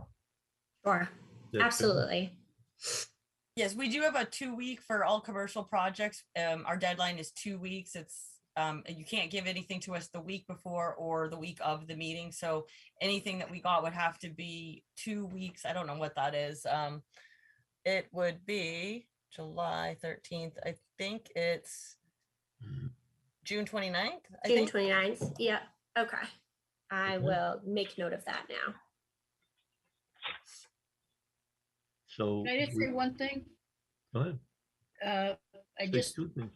I think that the elevation of Washington Street is higher than the wetland, so that wouldn't make it be able to outlet into Washington Street, but I don't know that for sure, but I just from memory, I believe I was looking way up at that historical house on Washington Street when I was there last time. Just food for thought. Yeah. Thank you. Hold on, it would have to go underneath Washington Street at a pretty substantially lower elevation than street level to get over the Stormwater Brook. So do I get a motion to continue? I move to continue till July 13th with the ask of the applicant to postpone that if they don't have the proper paperwork 2 weeks ahead of time. So move. Second. Let me ask a question before we vote. Lucia, have all of the DPS and city engineer conditions been sent to the applicant? They have seen the peer review and will comments. Okay. So Um, they are ready to talk about blue roof and green roof and all that stuff, right? I don't know. You'd have to ask Devin. I do not know what Well, they I'm are saying, prepared to speak I'd like about. I'd like to hear them comment on these things at the July meeting. That fair? Mr. Chairman, I can take that and give that information and make sure they address in some way or another what you need. All right. Thanks. All right, so I have a motion to continue made by Mr. Athos. I believe it was seconded by Bruce. Did I hear that right? Yes. All right, I'm going to go ahead and do a roll call. Chairman Lazaris, Yes. Vice Chairman Rizzo, Yes. Secretary Vivaldi, Yes. Commissioner Athos, Yes. Commissioner Green, Yes. Commissioner Wojcik, Yes. Commissioner Komak. Yes. All right, so it's continued until July 13th with a deadline of June 29 for any late submittals. Thank you, commission members. Yeah, thank you. So they got 2 weeks to submit. All right, we're on to item 5. Public hearing on a notice of intent submitted by Wetland and Land Management, Inc. Bill Manuel for 91 Linfield Street, Peabody, LLC. Charles Holden, the owner. Proposed work is a demolition of an existing propane filling shed and the construction of a new garage building. The property is also known as 99 Linfield Street, map 101, lot 24, Peabody, Mass. And I see Mr. Holden is here. Yep, and Bill Manuel is here as well. No, I'm sorry, I didn't see you, Bill. Yeah, I just sort of got here. Okay, I'd like to share my screen and put the plan up. please do.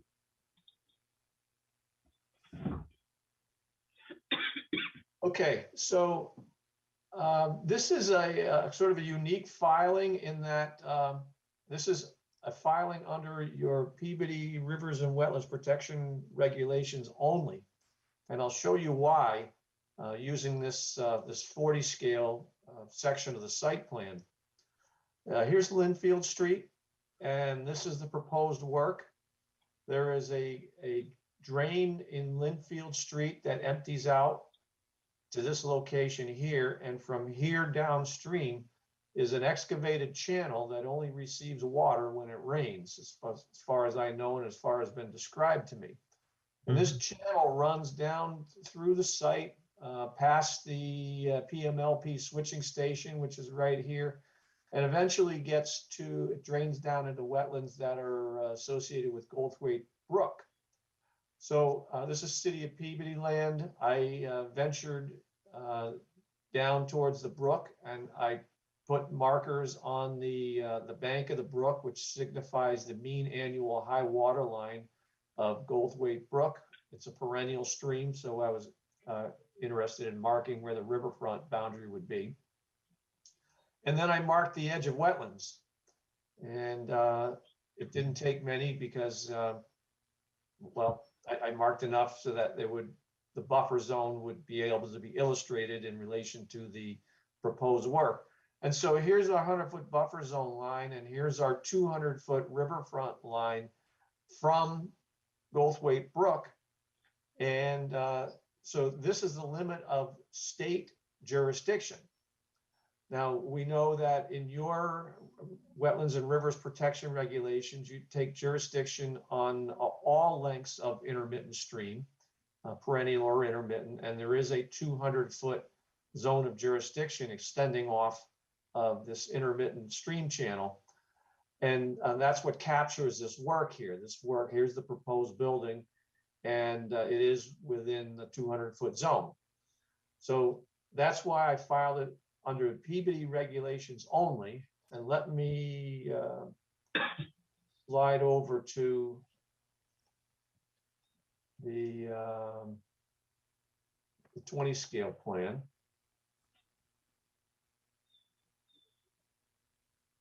Zoom in a little bit more. So this is really an effort to do some cleanup at the site. I think everybody is familiar with the site there. It's the mobile mart and the Holden facility. And this building in magenta right here exists, and that's where they fill their propane, all the gas propane for the barbecues and such. There's this cement foundation with a roof over it, and the propane tanks are inside. There you can see there are various containers, like truck body containers that they use for storage, various concrete pads. There was a storage trailer here. And a lot of that was to maintain, just store the equipment that's on site, or the equipment that Mr. Holden owns. And as I said, it's really an effort to try to clean the area up. So what we want to do is get rid of this sort of this dated propane filling area and put this new barn in. And the barn is going to be used primarily for storage of equipment on site. And we'll be able to get rid of these trailers, this trailer, this container, this pad here, some fencing, and just another effort to sort of spruce up the property. There will be this 24 by 36 building. It'll have a slab on grade. This pad right here is a 10 by 20 concrete pad. And that is for storage of either vehicles or equipment, so they're not just laying on the ground in the off season. City regulations require that for any new commercial building, it has a proposed grease and sand separator. And that's what this feature is. This is a subsurface feature, and that has an ejector pump to the sewer. That's essentially it. Most of this is all previously developed area, previously disturbed, a lot of pavement. By doing this work, we actually return about 76 square feet of impervious surface to a pervious feature. So, between the cleanup and consolidating things, we get a little bit of pervious feature back. We have this yellow line here is the limit of proposed erosion control. there is a vinyl fence. There's like an 8-foot high vinyl fence, and that's what this line is right here. And this dash line was the limit of the erosion control. That was put there before we located this vinyl fence. So obviously, we're not going to put the erosion control in the other side of the fence. We're going to put it on the project side of the fence. So that's why it deviates from this. So that's just a minor field change we'll do. And so that's it. Essentially, everything is all developed area. We're just going to take building down, consolidate a lot of stuff, and it's adequately protected against sedimentation from this locally protected ditch. So if the commission has any questions, I'll try to answer them. The only question I have, and I was on site with Lucia, once you take that shed down and replace it with a building to hold equipment, where is the filling going to take place? That filling goes on this pad right here. Okay. There will be a new propane tank mounted on this pad right here. Will there be a roof over it or any kind of shelter? Chuck, are you going to have a roof over that? It'll be like probably a 8x8 just on the end where they stand. It's you were at the site. There was you saw there was a prefab dispenser sitting behind out on the back behind that. That's what we're moving onto that pad, and we're just going to put a little rain shelter over that 4x4 box on the end. So there'll probably be like a 4x8, 4x10 rain shelter over the end. Okay. I did like the proposal. I liked the site that was clean. It was clean, and I appreciate the fact that you're continuing to clean up the site. So that's good. Through the chair, I do have one question. Go ahead. Is this project going to be as much of an improvement as the last project that completely renovated the gas station building? Because that, I think, was a great success for the neighborhood. I don't think you'll see that. I think what's going to happen is the shed's going to disappear. And it does not look all that wonderful to me. And a new structure will show up that's unrelated, and this pad will be there to fill tanks. You don't have to drive as far in and to get the tank, to get your propane tank filled. Right, and it looks like it's keeping people away from the empty ditch as it is. Yeah. As you all know, I live next door, and we've just made effort after effort to make sure it's trying to make this more consumer friendly. Put the garage back there. If you walked the ditch, you saw what my backyard looks like. We take pride in the landscaping. We want it to look good. I just, I take a lot of pride in the property, and I'm trying to, it was really an industrial site in a neighborhood, and I'm just trying to make it a nice, so that, we intend to make it look nice on the front of this building. And, this way, anything behind it is hid, and I think it's a step forward. I agree. And we do know where you live. We knocked on your door and there was nobody home. We did meet your son, though. Well, he just had a baby yesterday, so he might be hard to find right now. His wife had a baby yesterday, so. Congratulations, you're now a grandfather. That's nice. Anybody have any other comments? I'm good.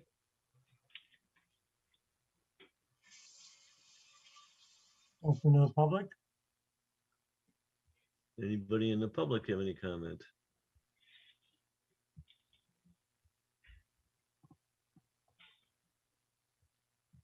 Okay, hearing none. Make a motion to close the public hearing. Thank you. I second that motion. Roll call. Yep, so I have that as a motion to close made by Mr. Rizzo. I think I heard a second by author. Yep. Okay, so I'm gonna go ahead and do a roll call. Chairman Lazares, Yes. Vice Chairman Rizzo, Yes, Secretary Vivaldi, yes, Commissioner Athos, Yes. Commissioner Green, Yes. Commissioner Wojcik, Yes. Commissioner Comac.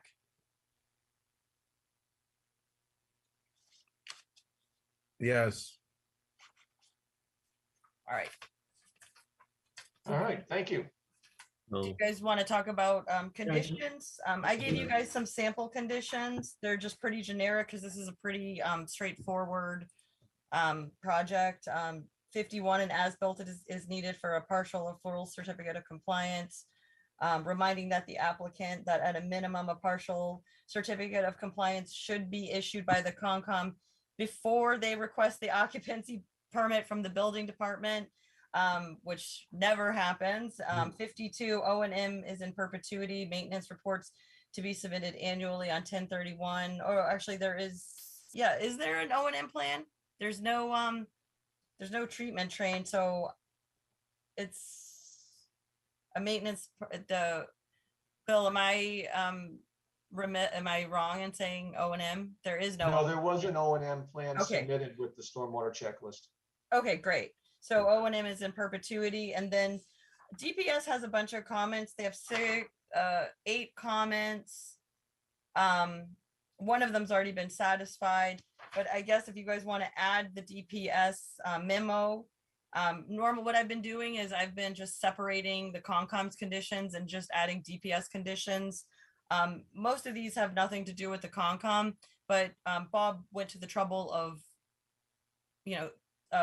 writing this memo. So we should put these conditions because the applicant needs to follow them anyway. So that is up to you guys if you want to do that recommended motion and adding Bob's memo. I would do that. make a motion to issue an order of conditions for standard issue items 1 through 50, items 51, 52, and the other one. The DPS memo? Yes. DPS memo. Yeah, I mean, I'm just going to write them all verbatim on there under DPS conditions. And I mean, he's going to have to, it just so that the public knows, one of them is new water and sewer lines should be run from the new building to the city water and sewer mains and Linfield Street respectively, excuse me. Number 2, the water and sewer lines that will be installed outside of the plumbing department's purview must be inspected by a representative of this department before the trench is closed. So it's all things like that that are sort of outside our jurisdiction anyway, but I mean, they all have to be followed. So we might as well just do a belt and suspenders and have them all on our order as well, so that there's no confusion with the applicant. But I do want Charles to know that it's really important that before they go and request the occupancy permit from the building inspector, they really should be checking in with this commission first and letting them know that they're going to be requesting the occupancy permit, rather than me just finding out that they usurped the Concom and went and got the occupancy permit without our permission. It happens a lot. So I would prefer it would stop happening. We're still working on our software glitch. So hopefully one day that will be fixed and I don't have to chase applicants down for certificates anymore. Yep, no problem. I'll take a note of it. Thank you. Do a roll call on that? All right, so that motion was made by Vice Chairman Rizzo. Did I have a second on it? I'll second that. All right, I'm going to go ahead and do a roll call. Commissioner Lazares, Yes. Vice Chairman Rizzo, Yes. Secretary Vivaldi, yes, Commissioner Athos, Yes. Commissioner Green, Yes. Commissioner Wojcik, Yes. and Commissioner Comac. yes. All right, great. All right, now, thank you very much. And Lucia, thank you very much for riding herd on this and getting this to a place where the commission could approve it. Everybody's busy, but you put a sense of urgency into the team and it paid off. So thank you. Thank you. Moving on. Item 6, and this is new to me. Public hearing on a notice of intent submitted by Hancock Associates. The property owner is John Baviars, and the applicant is Pioneer Charter School of Science. 2, I don't know where 1 is, but the proposed work is the redevelopment of a site into an elementary and middle school. The property is known as 67 Pulaski Street in 0 Margin Street, map 42, lots 1 and 2 in Peabody, Mass. I would like to hear from the applicant and learn what this is all about. For the record, Devin Morse here from Hancock Associates. Here with me tonight, I have Deb Colbert, project engineer and project manager for the project. First of all, we would just like to start off by saying that we are very excited about this project. We are in front of the commission, in regards to redevelopment of 2 lots, as Mr. Chairman just said, identified as map 142, lots 1 and 2. Associated site development within for this project is within the existing 100-foot buffer zone to bordering vegetated wetlands across from Pulaski Street and inland bank on the town of Danvers side, which is associated with a pond. So this is a dual city town project because it is on the Danvers Peabody line. So we are before the Danvers Conservation Commission as well for associated site development for this school. And we did have a meeting with them last week, and they're looking forward to a coordinated site visit, which we can talk about later. But I just kind of want to go over the wetland resource areas, the existing conditions of the site, and then give it over to Deb Colbert to discuss any sort of engineering and development. This is a small area within jurisdiction for the Peabody Conservation Commission and Mass DEP, as most of the site is not within buffer zone. So Deb Colbert is sharing her screen. We have highlighted the associated 100-foot buffer zones to each resource area. So as you can see across from Pulaski Street, that is a bordering vegetated wetland that is tidally influenced. That jurisdictional resource area was actually delineated, and an ORAD was issued on March 24th, 2022 with the Peabody Conservation Commission and Mass DEP under Mass DEP file number 0550900 by the Phalite Brothers Incorporated. And so what we did is we actually finished off a little bit of that delineation just so it appropriated the buffer zone onto our limits of work over on 67 Pulaski and 0 Margin Street. So within the 100-foot buffer zone to bordering vegetated wetlands, we have an existing impervious calculation of 4,549 square feet. Our proposed is 3,579, or excuse me, that is for the inland bank. I'd like to note on that. For the bordering vegetated wetland, our impervious existing is 2312, and we are reducing our impervious impact there. What we are proposing for impact within the 100-foot buffer zone to BVW is permeable pavers and landscaping, grass, seed, and loam. So now moving on to the Danvers resource area, which is inland bank. That is again in front of the Danvers Conservation Commission. And we do have a little bit of impact there, which we are going to be mitigating for with native landscape design and some improvement there and enhancing the habitat along the bank.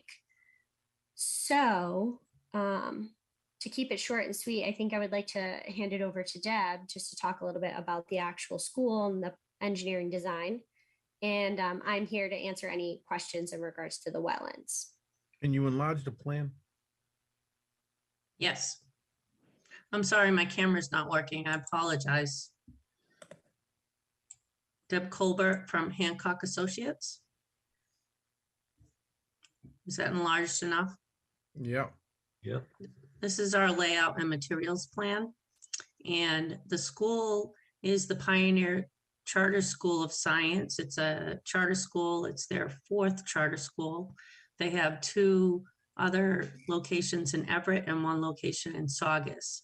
They're intending to have 498 students, K through 8 only. They're not doing a high school.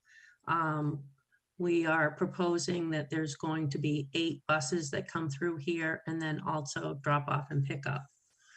As Devin has told you, there is wetlands on the other side of Pulaski Street that we have area on the project that is within the 100-foot buffer zone, and we'll be landscaping between the bus drop-off area and Pulaski Street with trees and shrubbery to enhance that area. And also the location of the buses are going to be not permeable pavers, but they're going to be some sort of pavers so that we can infiltrate that area somewhat. In regards to the 100-foot buffer on Peabody side of the property, there is going to be some, again, shrubbery on the outside of this paved area.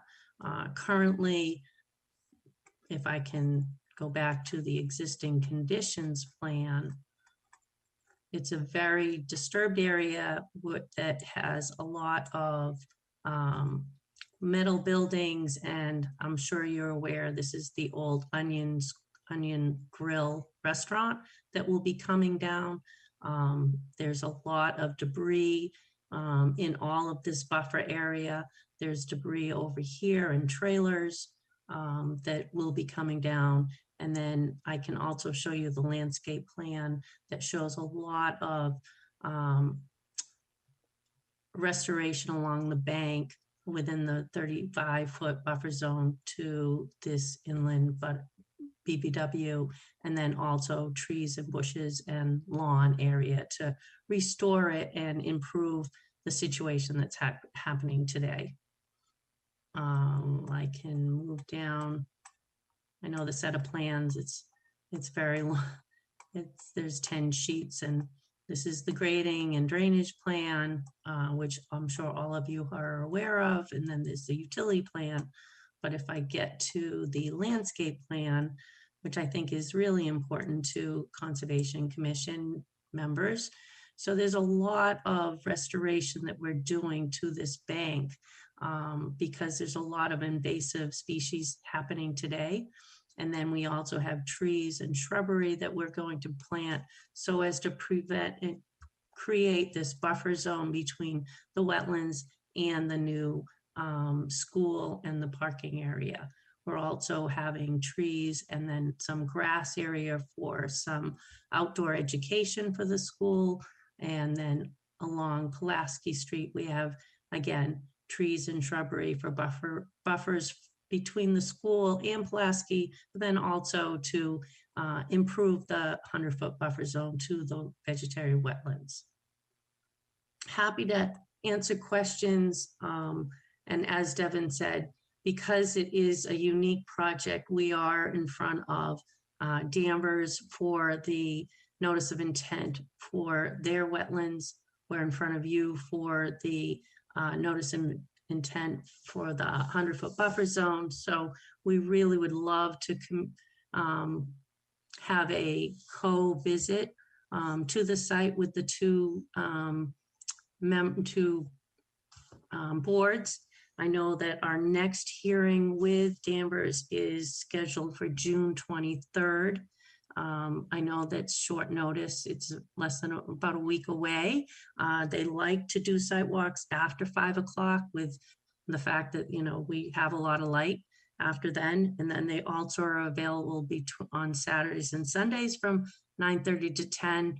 However, it is the weekend, and I don't know about you, but I prefer to do it after work, but it's up to you guys. So again, happy to answer questions. I think it's really important for you to visit the site to see how degraded the buffer zones are to the wetlands and how we plan to improve it and protect it for the future. Through the chair, Go ahead. Deb, you made a comment. You said that you're gonna do pervious pavers, then you said, well, we're not gonna do pervious pavers, we're gonna do some kind of paver. They're either pervious or they're not pervious. Well, there's designed permeable pavers that is an entire system that has an underground I'm aware. piping system to it. And then there's also pavers that allow for drainage to permeate between the pavers. So at this time, we haven't gotten down the road in regards to what type of pavers we're going to be putting in there, but there definitely will be permeable, whether or not it will be the full permeable paver system or if it will be permeable pavers. We have done stormwater design and we have a full stormwater report that because the building itself is in Peabody, Peabody is required to do the site plan review. And I've already received comments back from I believe his name is, it's not Will Pollitt. Will Pollitt, that is asking for peer review. So the project will go through peer review. Our hearing is tomorrow night with site plan review with Peabody. And so we fully expect that we're going to have peer review for utilities, for stormwater, and then also for possibly architectural review. When did you say you would like to do a site visit? We would love to do a site visit next week, Monday through Wednesday, anytime after 5. Is it 15th? So 20th to 24th, okay. And 20th to the 24th. 22nd, because our next hearing with Danvers is the 23rd. So Monday, Tuesday, or Wednesday. But again, if you guys would prefer to do it on the weekend, they are also available on the weekend. It is Father's Day weekend. I prefer to do it during the week after work. Monday, Tuesday, Wednesday would work for me. That would definitely work for us. Okay.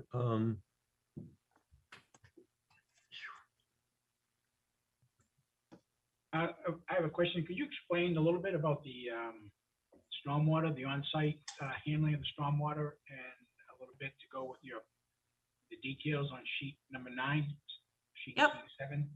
Yep, happy to do that. Going the wrong direction.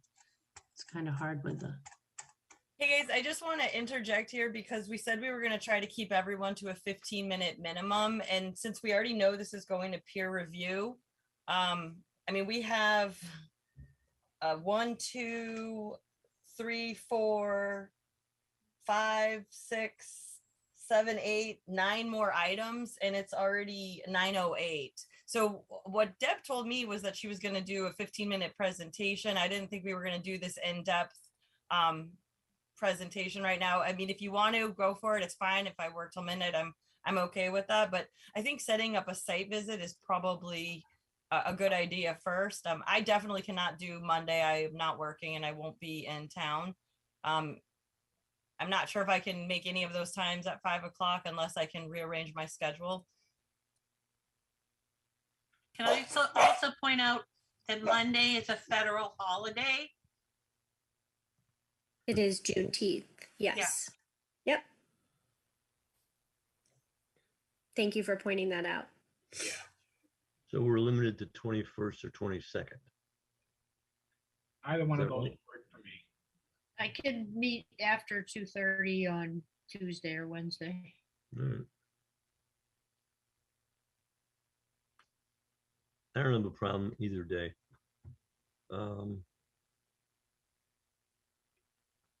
Pick one.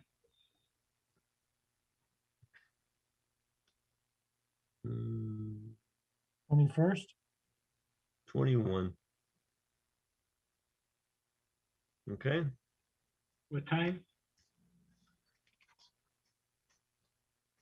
And this is gonna work with the Danvers Commission as well? Are we certain this day, or are you just gonna go back and ask them?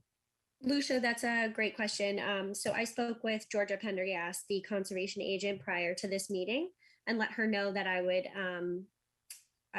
would take her recommendations for her commission and then present those, which Deb just did, to your commission, and try to coordinate with the dates that she provided. So yes, and these are the dates. So so these should be appropriate. The 21st is a good day for them. And what time? What did you say we had to meet after 5? We might, After 5, yep. for just a reminder, we still don't know about 40 Oak Street, and I mean, are you guys cool with being at 40 Oak Street all day, and then right after that going and spending an hour and a half on another site? That, I mean, we're all kind of like waiting for 40 Oak Street to get back to us about this pipe and when they're coming out there. So I mean, True. Tuesday for me is complete junk, because if 40 Oak is gonna be doing anything. And how about Wednesday? How about Wednesday? So do it the 22nd.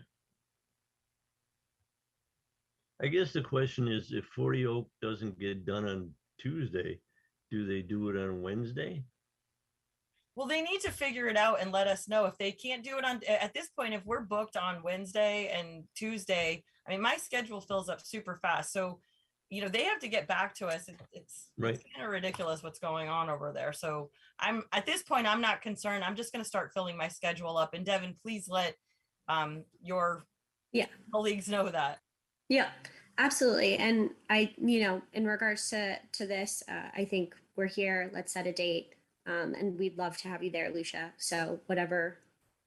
Yeah, so are we gonna go for Wednesday, the 22nd at 5 p.m.? Is that like, I'm sure Kurt will allow me to like come in late or go home early or whatever the next day. So I'm not too worried about working off hours. That would be great. Okay, 22nd at 5 p.m. Give us an address and we'll be there. The onions do. Huh? The Onion? Onion Town. Yeah, where would we meet? Would we meet which side? Because the properties are sort of, from what I remember, the Onion Town Grill is separated from the properties on Pulaski Street. Yeah. So Deb, do you think that we should meet at 67 Pulaski Street where the house is? Yeah, I think that would work best. I think we'll start at 67 Pulaski and then look at the site from that side of the property, and then we'll have to drive around to get to the other side of the property. Yes. Okay. So 67 Pulaski, 5 o'clock on the 22nd. Good. We really appreciate it. We Thank do. you. Thank you. Are you gonna take questions from Yeah, anybody? does anybody in the public want to speak?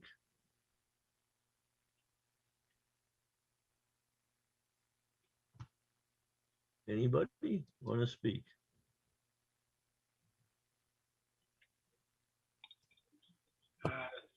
Nobody? Seeing none, I make a motion that we continue this, and that we have our site meeting on Wednesday, the 22nd.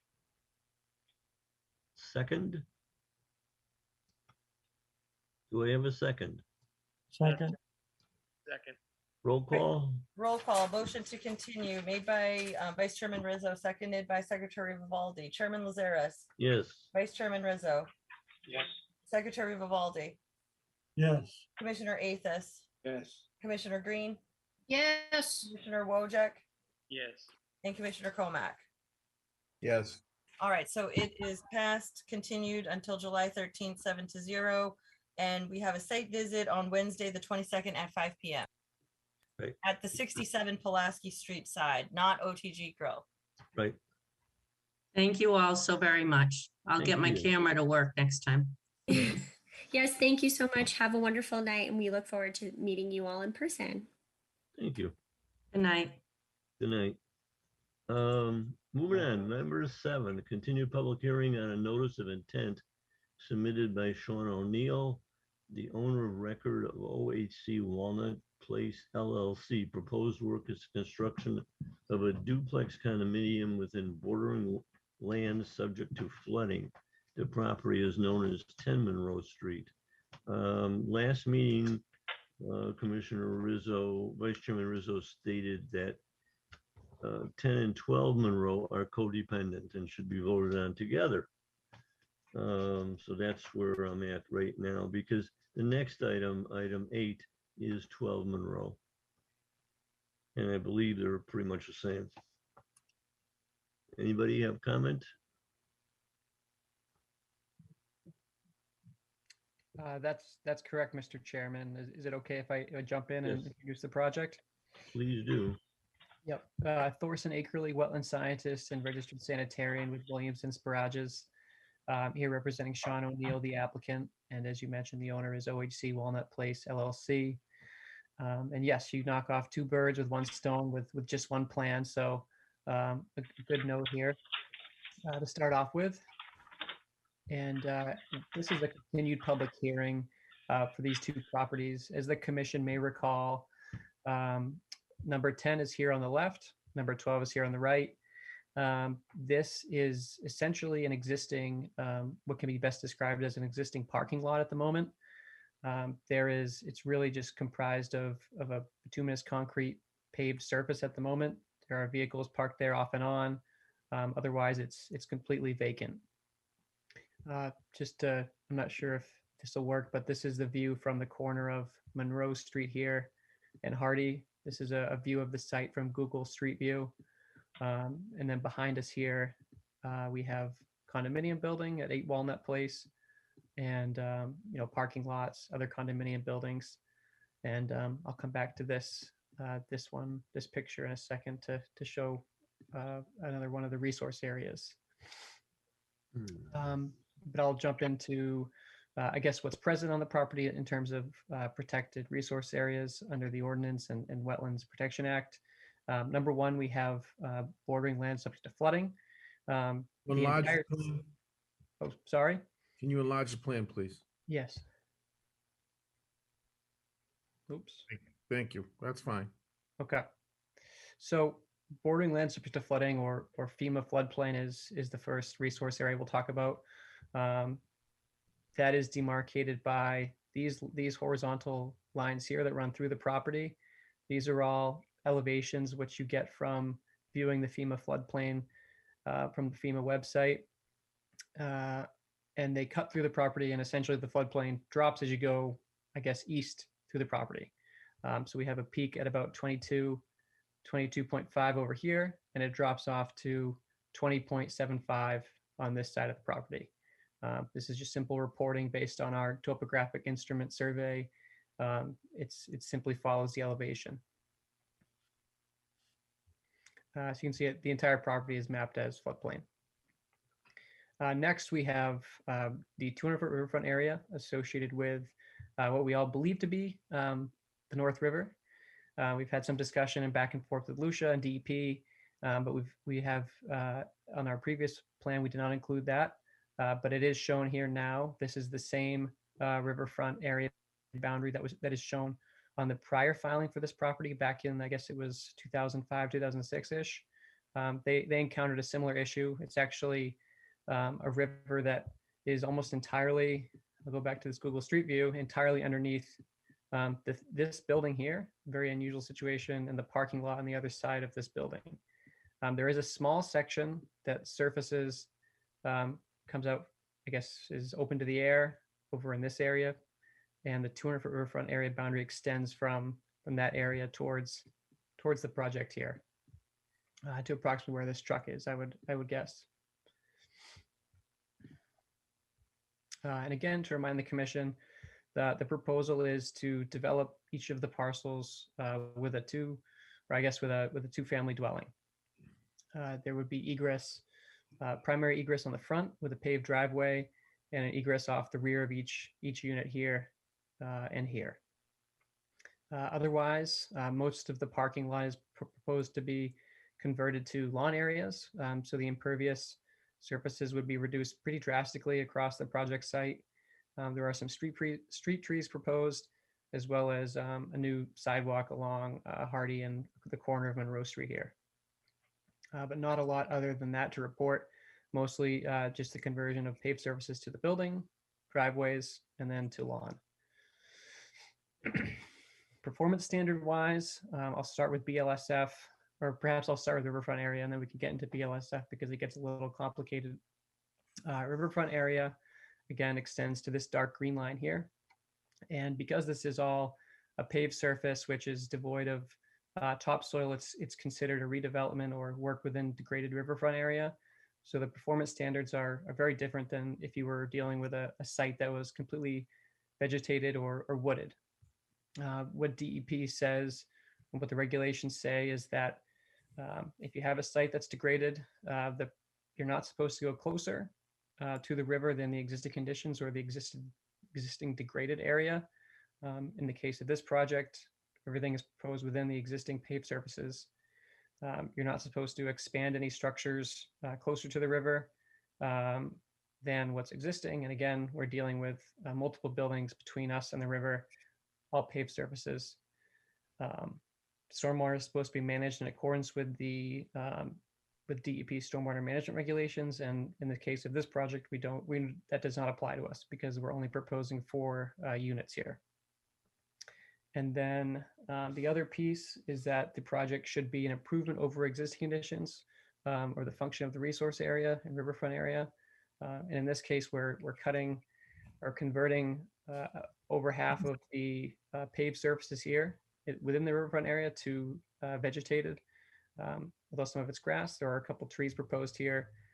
So both the infiltrative capacity of the area and at least the removal of pavement should be a net benefit to the resource area. Although, given the function of the river, there isn't much, aren't a lot of ecological functions to it at this point.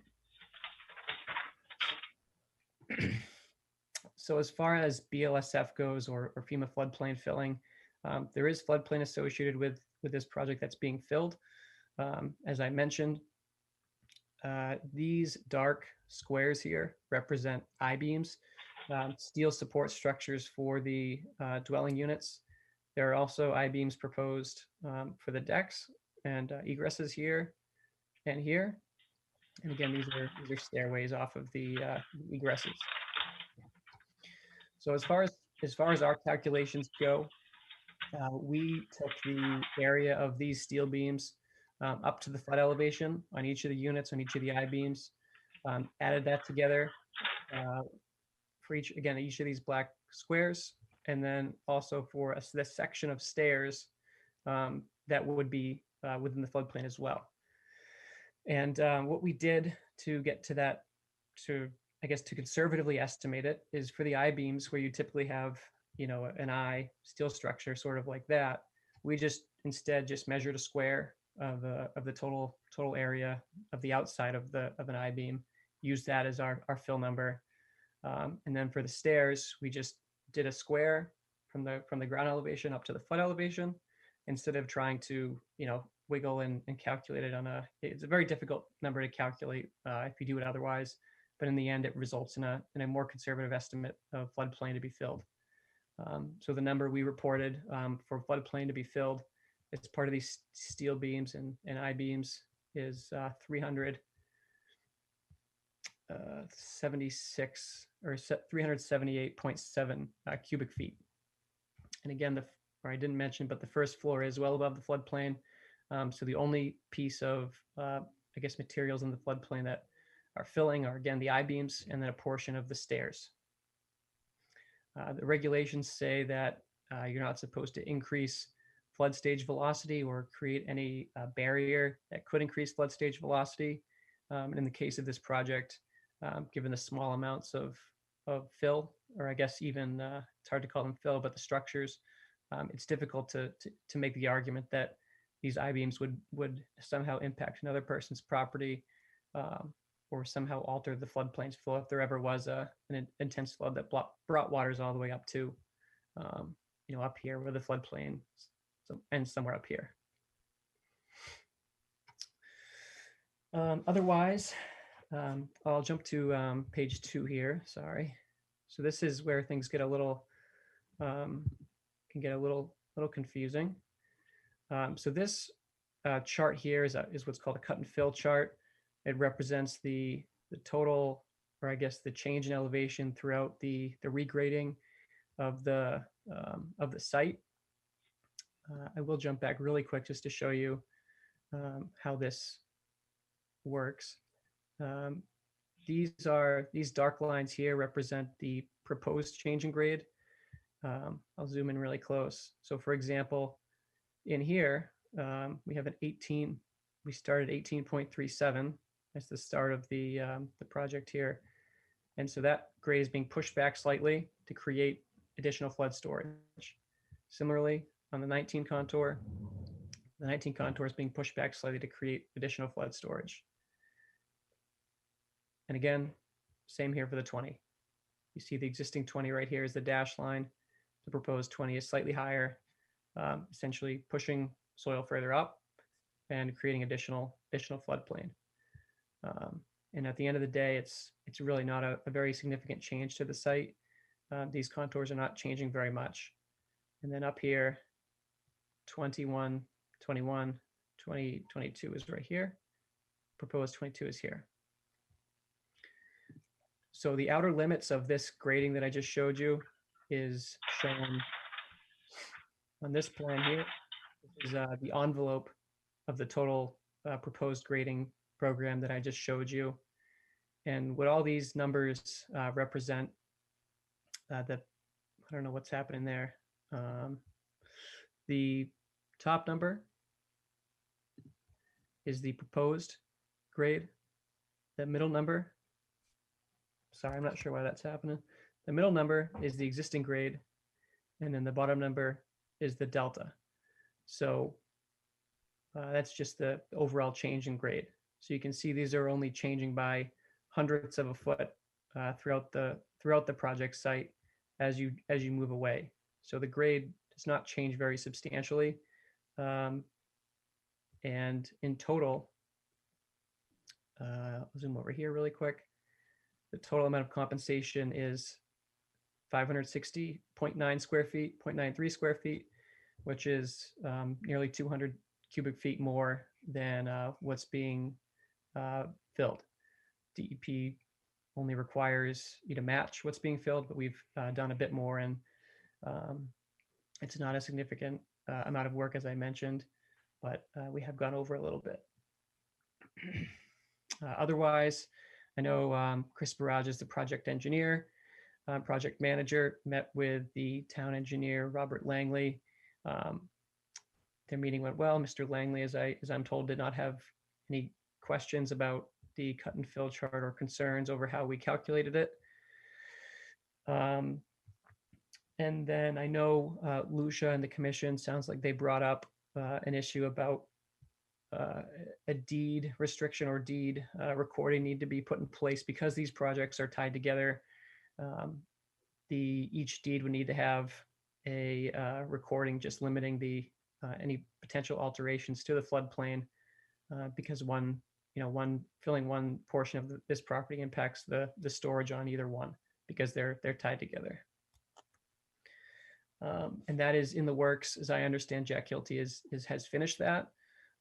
Lucia, I'm not sure if you've had a chance to review, but that's happily something that the applicant's ready to accept as a condition and will be recorded when the time comes on the property deeds. Or I can speak to that issue if the board would like. This Sure. is Jack Kelty. So this matter has been before the commission for a couple of months, a couple of meetings, and the critical element that Williams and Sparagus, in the person of Chris Sparagus, has been able to address is that sheet 2, which was the cut and fill plan, which was somewhat labor intensive and took a significant period of time to both draft and design.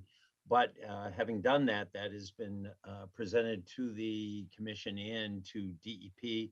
It was provided in response to a request made by the DEP and then echoed by the commission. I've stated at the comment of one meeting ago, I think Commissioner Rizzo had pointed out that these were related to each other, somewhat symbiotic, to the extent that they needed perhaps an easement one over the other, so that one number 10 would have the number 12 specifically would have the right to access number 10 so that their drainage worked. I did draft such an easement, made changes to it. There were problems with respect to the format of it, and I had unfortunately I had no assistant today in the office to finalize my draft. I also drafted some language for a preamble to an order which ties the two orders and references each other, so that we're aware of the relationship between the two. That too I modified, and we'll have the finalized version over to Lucia.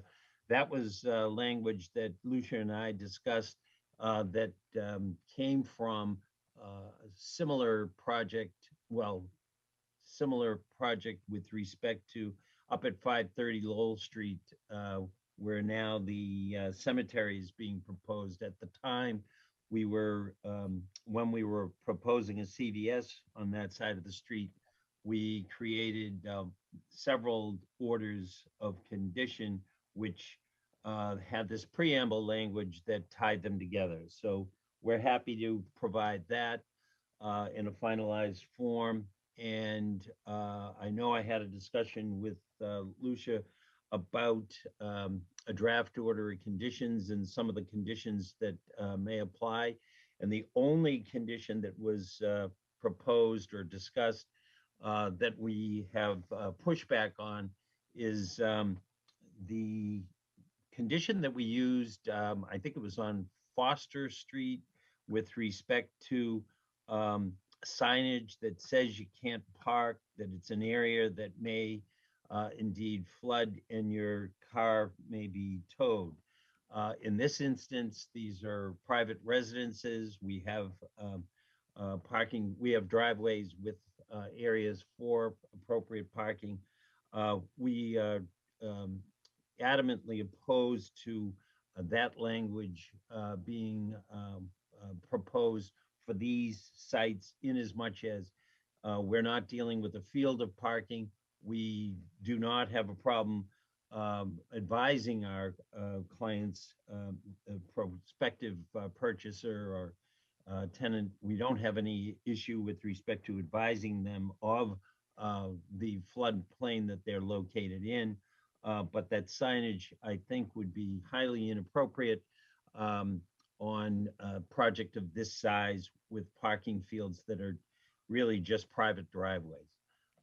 With that, Thor and I are happy to answer questions that the board may have.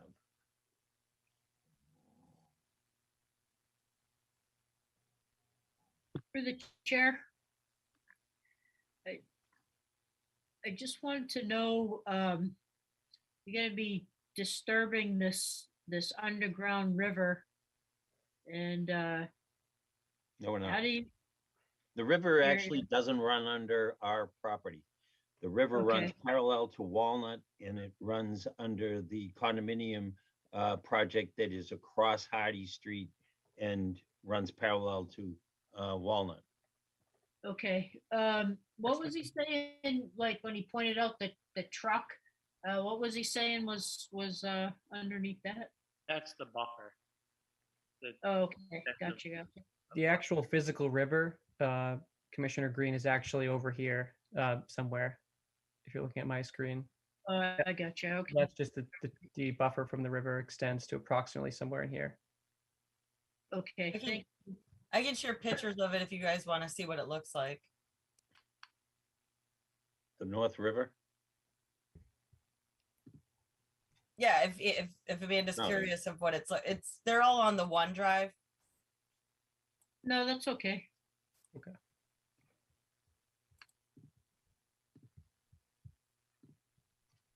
Chair.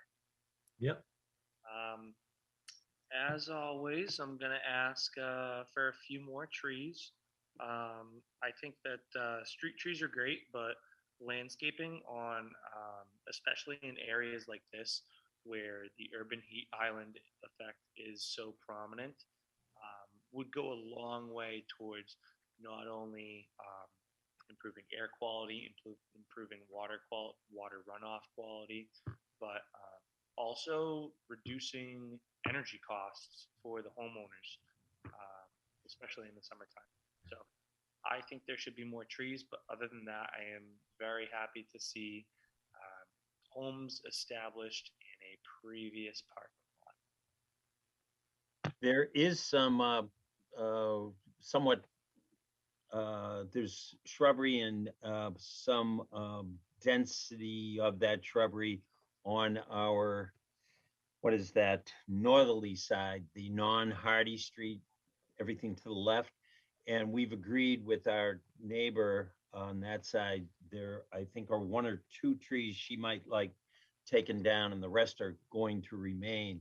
And Thor, is there a problem adding trees sort of to the rear in terms of our elevations? And it would seem to me that if we add too many trees, it may be resulting in a bit of a problem controlling our elevations for flood storage. And I totally understand that. I think the only portion that I'd really be looking for trees would be in between the two properties, because, I mean, are you going to put a fence there, or? No, we had no plan right now to put a fence, no.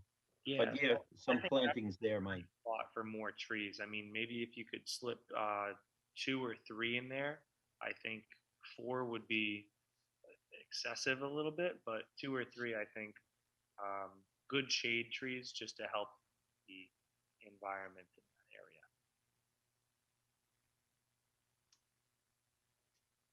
Thor, does that, do you think, present any kind of difficulty for us? No, I mean, I guess if you kind of look at it as similar to an I-beam, there is, as the tree grows, it does technically, I guess, fill floodplain, but it's not something that I've ever seen really accounted for in flood storage calculations. But I mean, my only concern would be for something minor, if the commission would be okay with it, conditioning 2 or 3 trees, whatever the applicant sees fit in that area, instead of having to come back. But whatever the commission's comfortable with. What's the scale of the drawing? This is 1 inch equals 20 feet, I believe. How many feet between the buildings? 20 feet. Yeah, it's a little too tight for shade trees. Yeah. Yeah, and planting in here with too many trees, I would get a little concerned as they get mature. That could become an issue over time for them. But that would be my only other concern, I guess. Bruce, would fastigiates work? It's 20 feet's tight for 20 feet between the buildings is tight for a shade tree. Mature would be too much. They get too big at maturity.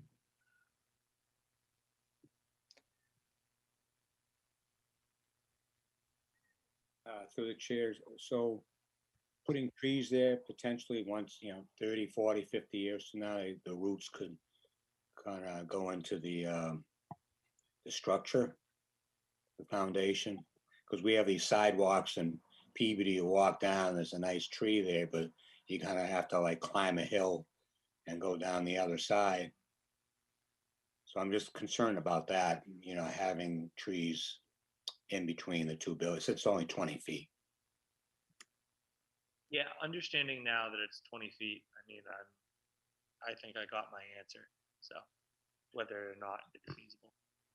Bruce, would some sort of evergreen work, like an arborvitae or something? Yeah, that's fine. Those will work fine. I don't know, I don't necessarily know if that, what Travis is trying to do is a good thing. I think, a couple of trees in the backyard, that would be fine. But to put them between the units, I don't know if that's the right thing to do. Small fruit trees. Pardon me? I was saying small fruit trees, some of them don't get too big if you keep them pruned. Yeah, I mean, yeah, that's fine. I mean,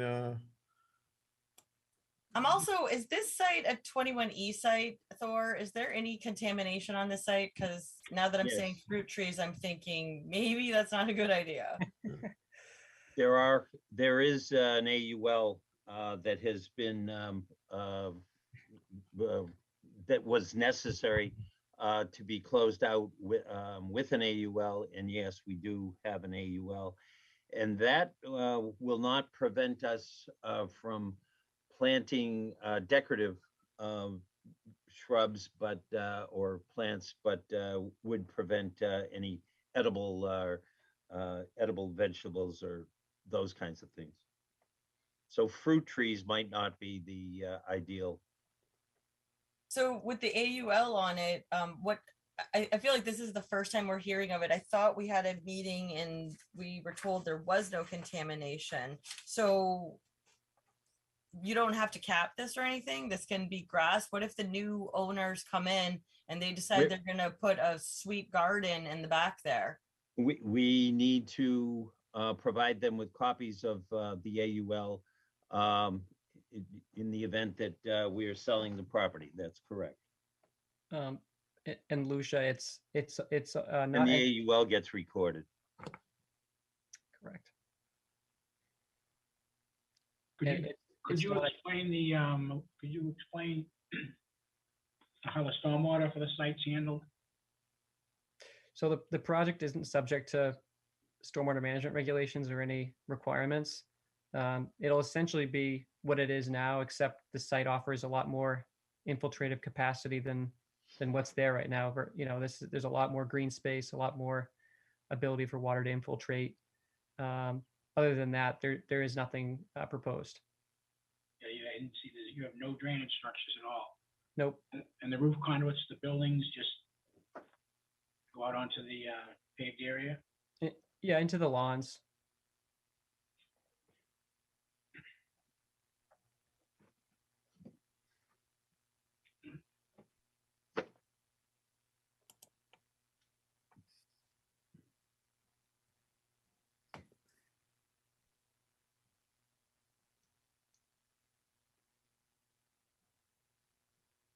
For the sake of time, I would suggest that we move it along, either continue it or make a motion, open it to the public for comment, or make a motion to continue, or make a motion to close and issue an order of conditions. Because again, we still have 1, 2, 3, 4, 5 things. I'm willing to hear from the public. Make a motion to open to the public.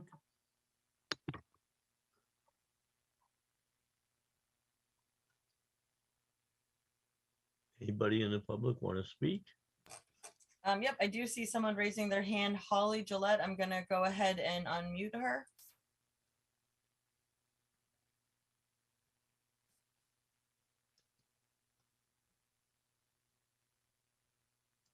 Holly, you're allowed to talk. You have to unmute yourself, I believe. There she is. You have to unmute yourself, Holly. There we go. Can you hear me now? Yes. There we go. Okay, I'm part of the Walnut Place condominiums, and I just wanted to add my sentiment that the lot out back has been sitting there just kind of vacant for a couple years now, and we really would like to get some, housing in there. So the faster we can move this along would be the better, I would think, just because it's almost an eyesore right now. So getting something in there and having a decision on this, because it's been continued so many months now. So whatever we can do to push it along, I think would be best. Holly, can you state your address for the record, please? Sure, 8 Walnut Street. Okay, thank you. Anybody else?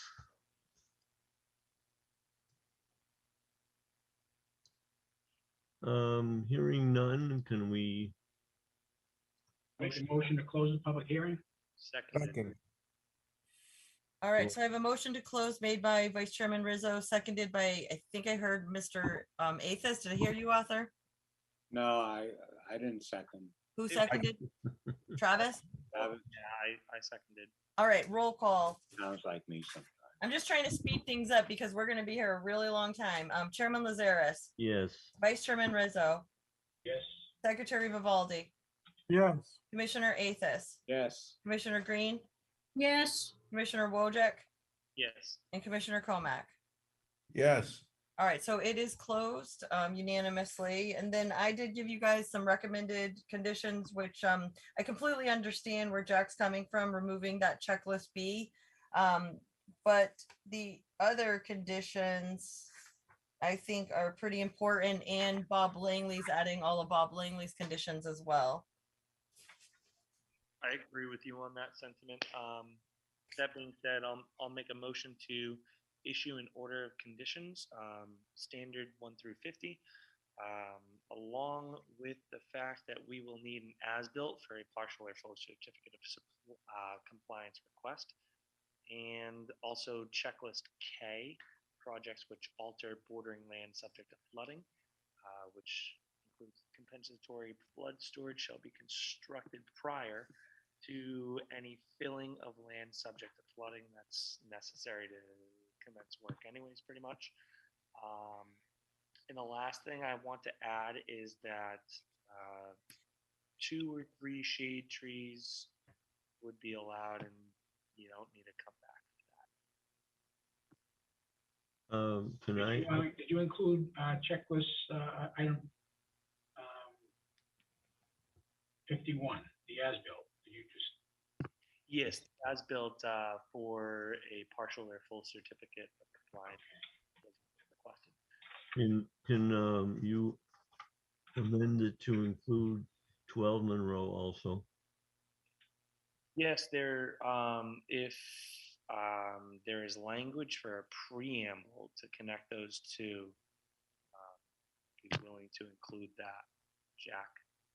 Yeah, Jack, do you have you have something written up to read to us so that we know what we're adding to the condition? I was kind of hoping you were going to have that all set and ready to go tonight to read aloud. I can. Okay. So I'm gonna read. So right now we have a motion from Travis on 10 and 12 Monroe Street, 1 through 50, adding special condition 51, as built is needed for partial or full certificate of compliance, reminding the applicant that at a minimum, a partial certificate of compliance should be issued by the commission before they request the occupancy permit from the building department. I cannot stress that enough. It's really important that people come to the Concom first. 52, or I guess we're going to do, instead of 52, we were going to add the preamble, which Jack is going to read shortly for us, hopefully. Checklist K, projects which alter bordering land subject to flooding, with Travis already read. And then the 7 DPS conditions that were on a memo dated June 8th, 2022, drafted by Robert Langley. And then Jack, if you would be so kind to read somewhat of a preamble, that would be wonderful. Yes, I can do that. The language is: the project proposal is the construction of a residential duplex condominium structure on each of the lots known as number 10 Monroe Street, DEP 550902, and at number 12 Monroe Street, DEP 550906. Each of the files will be given individual orders of condition. The Conservation Commission realizes and approves the dependent nature of the 2 lots. Specifically, number 12 Monroe requires an easement over number 10 Monroe to allow drainage from 12 to be collected on 10, and similarly, 10 requires an easement over 12 to allow future owners of 10 to have access to and maintenance and repair rights on and over 12.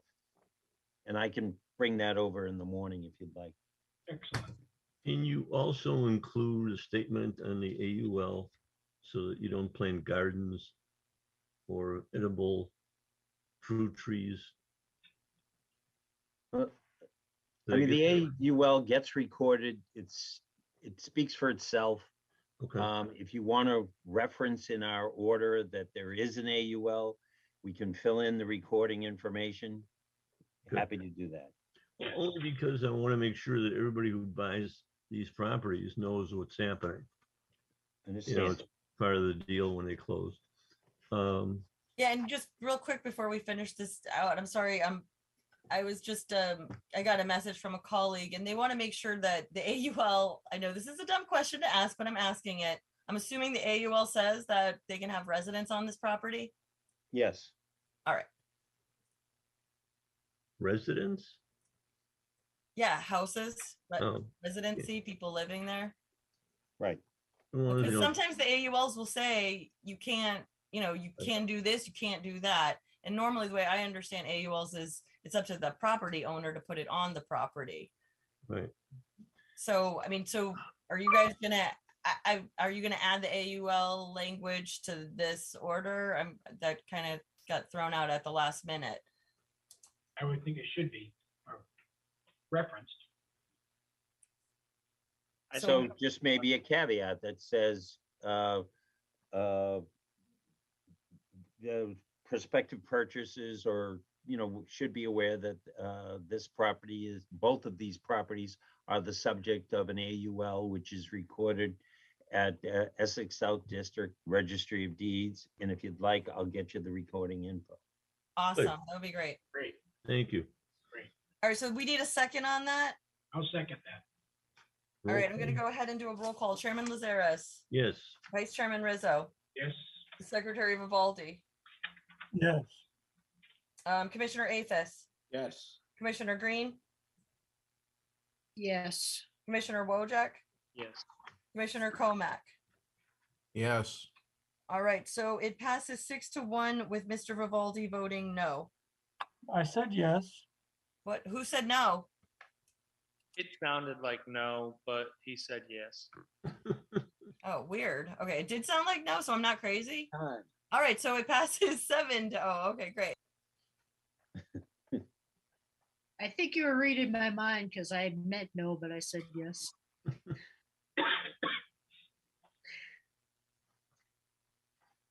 Okay, moving on. Thank you all very much. Thank you. Anytime. I believe we're on number 11. Is that correct? 9. What? Count- Number count 9. again. Well, we covered 7 and 8. That makes Oh, 9. 9. Okay, 9. Continue hearing notice of intent submitted by Bill Manuel, Wetlands and Land Management for Regency Realty Trust. Alfred DeMambro, trustee. Proposed project is a construction of 2 buildings and site improvements, paving, utilities, etc. in the riverfront of the North River. The property is known as 11 to 13 Wallace Street, map 85, lot 41A. I believe we have a request to continue. Is that Yeah, right? it's a request to continue until September. We just got the peer review back and there's absolutely no way they're going to be able to respond in 2 weeks, which is a requirement for the next meeting. So I would respectfully request that you guys continue this item till the September hearing. Motion to Got a continue motion. to September. Second? Seconded. All right, so that motion was made by Mr. Rizzo, seconded by Mr. Wojak. Roll call. Yes. Chairman Lazares, Yes. Vice Chairman Rizzo, Yes. Secretary Vivaldi, Yes. Commissioner Athos, Yes. Commissioner Green, Yes. Commissioner Wojak, Yes. Commissioner Komak. Yes. All right, great. It is continued. Okay, item 10. Do we This want to is- tell anyone in the audience? I don't know if anyone's here for that, but that it's going to be in September and not July. I guess I don't think anyone is here, but if they are in the audience, it'll be at our September hearing. So reach out to me if you would like that date. No one's really been following this. I was going to say, I just said it anyway, so. Item 10. Public hearing on a notice of intent submitted by Weston and Sampson Engineers, Inc., Mel Higgins for the Salem Country Club, Peter Fischel.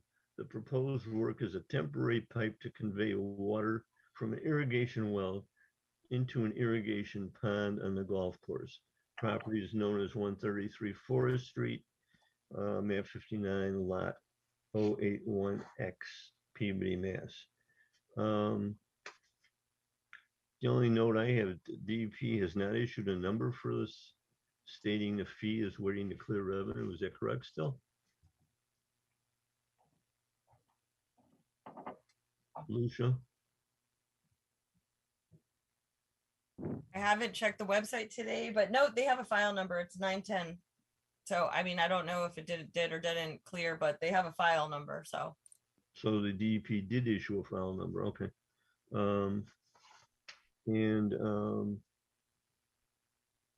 want to hear from, I guess, Mel Higgins on this, correct?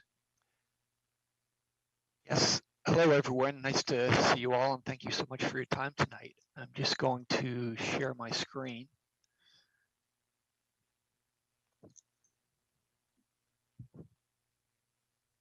And can you let me know if you can see an aerial? Mel, could you back off on the microphone? Oh, sorry about that. Can you see my screen with the aerial? I just see a blue screen.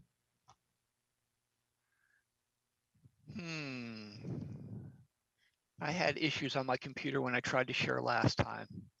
I may have to call Devin Batchelder as my backup here. Lucia, is Devin on as a panelist? I'm sure Devin Herrick. Yep, I am going to promote her. Okay.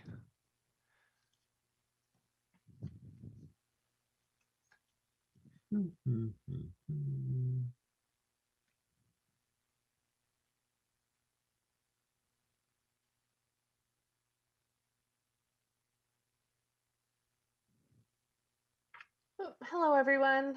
Hi. Let me see if I am able to share my screen with you. Mel, are you still sharing? I am, and I can't figure out how to unshare. Well, I can try and start and see if I can take over for you. Let me give it a shot. Nope, I cannot share until you stop. Oh, okay, great. I just removed him. You should be able to share now. Thank you, Lucia. Thank you, Lucia. All right, let's give this a shot. Shared. Okay. Perfect. So, for the record, my name is Mel Higgins. I'm with Weston and Sampson, and I'm here representing the Salem Country Club for this project. Also in the audience tonight is, I believe, Kevin McIntyre, who is the Salem Country Club president, is in attendance. Peter Fischel, the general manager, Bill Rocco, director of grounds, and Devin Batchelder, also from Weston Sampson, who is helping me out with these images. Real quick, I hope this is a straightforward one. Basically, the project is to place a 4-inch rubber hose from an irrigation well into this irrigation pond. Both the irrigation well and the irrigation pond are already in existence. This slightly gray area around the pond and in other places, this is the Conservation Commission jurisdictional area. So basically, the hose is going to run outside jurisdictional area till about, oh, thank you, Devin, until it gets to that point. When it hits the buffer zone, it's going to travel the full 100 yards through the buffer to the pond. And so, Devin, if we can go to the second image there. Yes, right there. So this is just a schematic or a quick visualization of what we're looking at within Concom jurisdiction. We have the buffer zone where the 4-inch rubber hose is going to be laid onto. When it gets close to the irrigation pond, they're going to attach a PVC pipe, and they're going to place it on top of a pallet so that it spans over the bank and over the land underwater. And then at the end of the PVC pipe is basically going to be a spray nozzle. So it's going to disperse the water and it's so it won't, you know, enter the pond, you know, with any force. We had actually, before we submitted this notice of intent, we met in the field with Lucia and Stuart were out there and we were talking and they actually gave us some good feedback and which we included into our design. And so we're not going to be impacting any environmental resource areas. As I mentioned, the pipe is going to span, it's going to go over the bank. It's not going to touch the bank. The land under water is not going to be disturbed. There's going to be no ground disturbance in the buffer zone. So really, it's just going to be laying pipe on the ground and then spray nozzle of water out into the irrigation pond.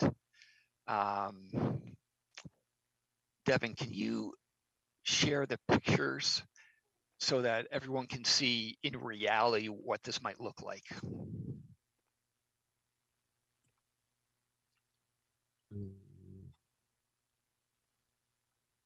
Let's see. Did that correct file share, Mel, or is it still on No, my we're PDF?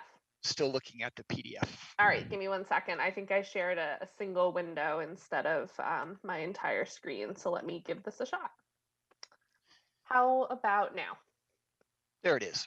Perfect. So this is the buffer zone that you're looking at where the hose and PVC are going to be placed. Nothing special to see here, you know, just your standard 4-inch rubber hose at the end PVC.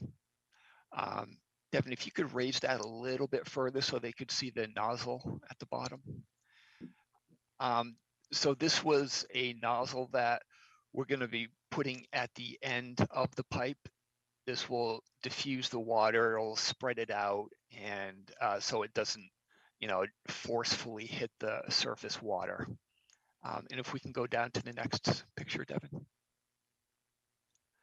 Here we have a further pulled back version. We can see the PVC pipe. It's going to lead to a slightly smaller PVC pipe. You can see that the pipe is over the bank into the irrigation pond. Devin, I don't know if you can maybe point out where the bank is in this picture. It's, yeah, that's it exactly. It was just a little confusing because it looks like there's some, you know, grayness that to the right. So you can see the pipe is spanning over, not touching the bank. And then if we go down to the bottom picture, the last picture, this is the pallet that I had mentioned earlier. So the pipe is going to sit on top of a pallet, so it does not make contact with the bank. And as you mentioned, there is a DP number that's already been issued. I looked at the DEP website today. I didn't see any comments from DEP. And that's really it. And I will take any questions that you may have. You said that this is a temporary pipe? That's correct. They're intending to use this until the end of August. They need this for, you know, the dry season. Because Okay, so you're going to draw water from a well and recharge the pond. That's correct. And at the end of August, does it just get rolled away? And that's correct. It'll all be removed. so how often is that necessary to do that? Is that something that happens every year, or is it? Yeah, so the long-term plan, and I apologize, the lights in my office just went out, so I'm sitting in the dark. The long-term plan is they are going through DEP right now to update their Water Management Act permit. When that happens, that'll be a few months from now. I'm not sure exactly when they're going to get final approval. When that happens, they're then going to propose the installation of a permanent pipe, which would most likely be underground At that point in time, we're gonna come in front of the Conservation Commission again with a new notice of intent for the permanent pipe. Okay. Okay. Anybody else? I have some questions. Go ahead. I'm just trying to figure out this water supply thing. Does the Salem Country Club currently obtain the water from the wells near Lowell Street? They have their own tubular well field on site. And so they have a Water Management Act permit, which allows them to withdraw X amount of water a year. And so this will not be, I should have mentioned this will, anyway, they have approval to withdraw the water. Did they have like a bedrock groundwater supply study completed? Yeah, so that is what DP is. So the well is a bedrock well. And that's what DP is approving the withdrawal from right now. They've done the studies and all that. Do you know the name of the company that did the study? Weston and Sampson did. We did it ourselves.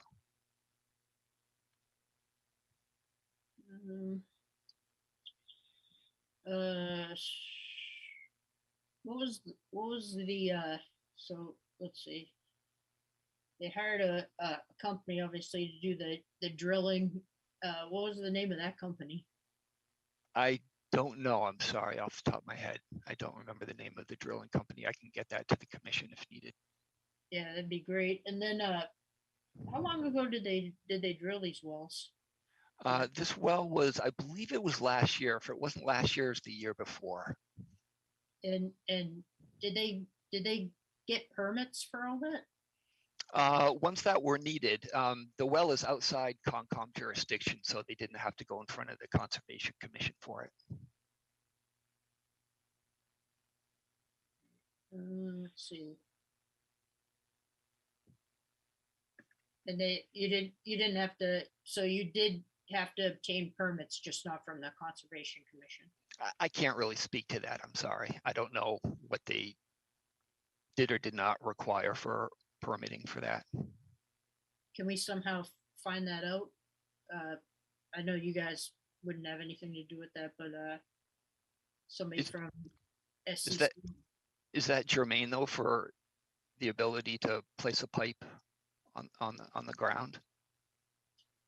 It is to me, but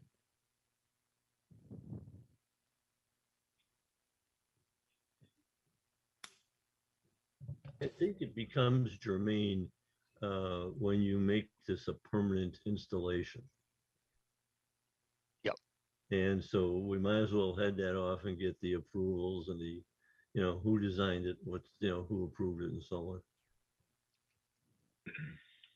Okay.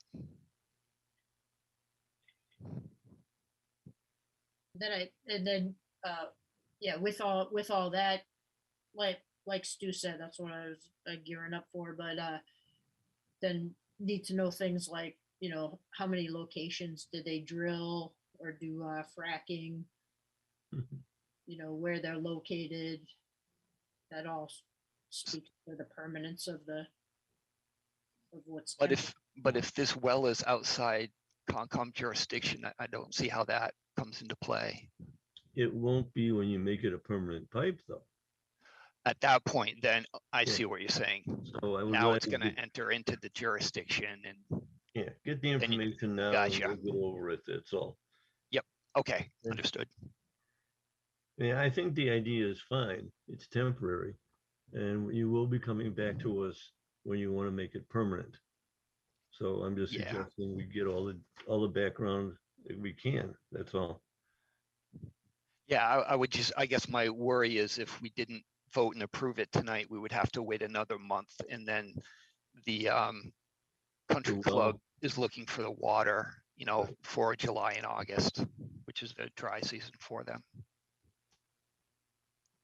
I would offer to look for approval, but not if we're making it permanent. Absolutely. I would In other words, when it becomes fully, permanent, you gotta come back with all the information. absolutely, 100% agree. I mean, otherwise it's like taking a garden hose and, moving it from Right. one side of the house to the other, and I don't need approval for that other than from my wife. So. Yeah. No, I totally understand and agree with you, Stuart. Or Hey everyone, Commissioner, I'm sorry. sorry to move this along, but I think we should open it to members of the public, because again, we still have 1, 2, 3, 4, 5, like 6 items to go, and we're gonna be talking to Country Club later, so we can ask all these questions if we're all still awake. Okay. Anybody in the public want to speak? I don't see anybody raising their hand. Get a motion to close the public hearing? Motion to close public hearing. Seconded. All right, I have a motion made to close, made by Mr. Rizzo, seconded by Mr. Wojak. Roll call, Chairman Lazaris, Yes. Vice Chairman Rizzo, Yes. Secretary Vivaldi, Yes. Commissioner Athos, Yes. Commissioner Green, No. Commissioner Wojak, Yes. Commissioner Komack. Yes. All right, passes 6-1 with Amanda voting no. Thank you very much for your time, everyone. Do we have a motion for an order of conditions? Motion You're not done yet, Mel. Oh, I thought I was done. Sorry. Motion to issue order of conditions. What those might be, I'm not sure. I don't really understand what are we issuing? Why do they need, I guess I don't really understand why they need an order of conditions. I to know, make I it- don't, I guess. Land underwater, bank disturbance. So far, I haven't heard any of that's what's gonna happen. Well, that's so to make sure that it doesn't happen. If you were at the site visit and you heard what they were telling us they were going to build, they were going to have a kiddie pool, like it was out of control. And this all changed overnight, basically, as soon as Mel got involved and came up with this plan. So I wasn't certain if they were going to file an RDA or an NOI either, but I feel that maybe they might have filed an NOI because they felt if they filed an RDA and if you guys denied it, they would have no water for the summer. That is just my thought. But land underwater, bank, buffer. Is that, Yes, we're issuing the permit for them to go into the buffer zone, the no disturb zone, and just place hose and place pallets. Is there a second? I'll make that motion. That being said, drawing well water from the ground is it's a big deal, and clearly it's a blind site of or a blind spot of the Wetland Protection Act back when it was passed a long time ago. So, that, but I'll make the motion to issue an order of conditions when Michael made it. yeah, I just didn't know what conditions to include. Looking at that now. Mhm.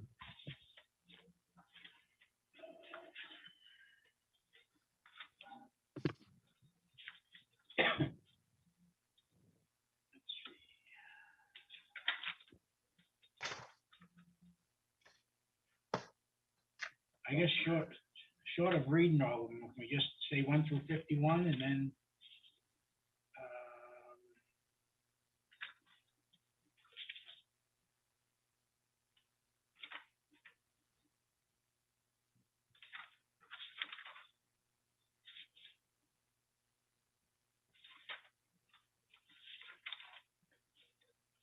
Do you have any suggestions?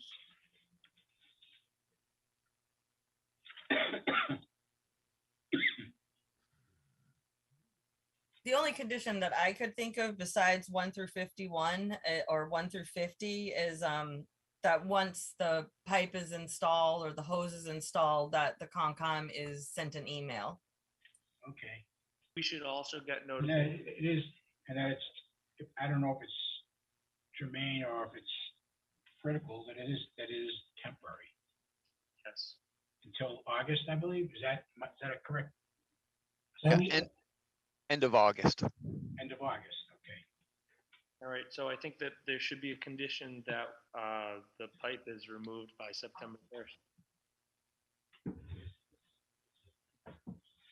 I'll second that motion.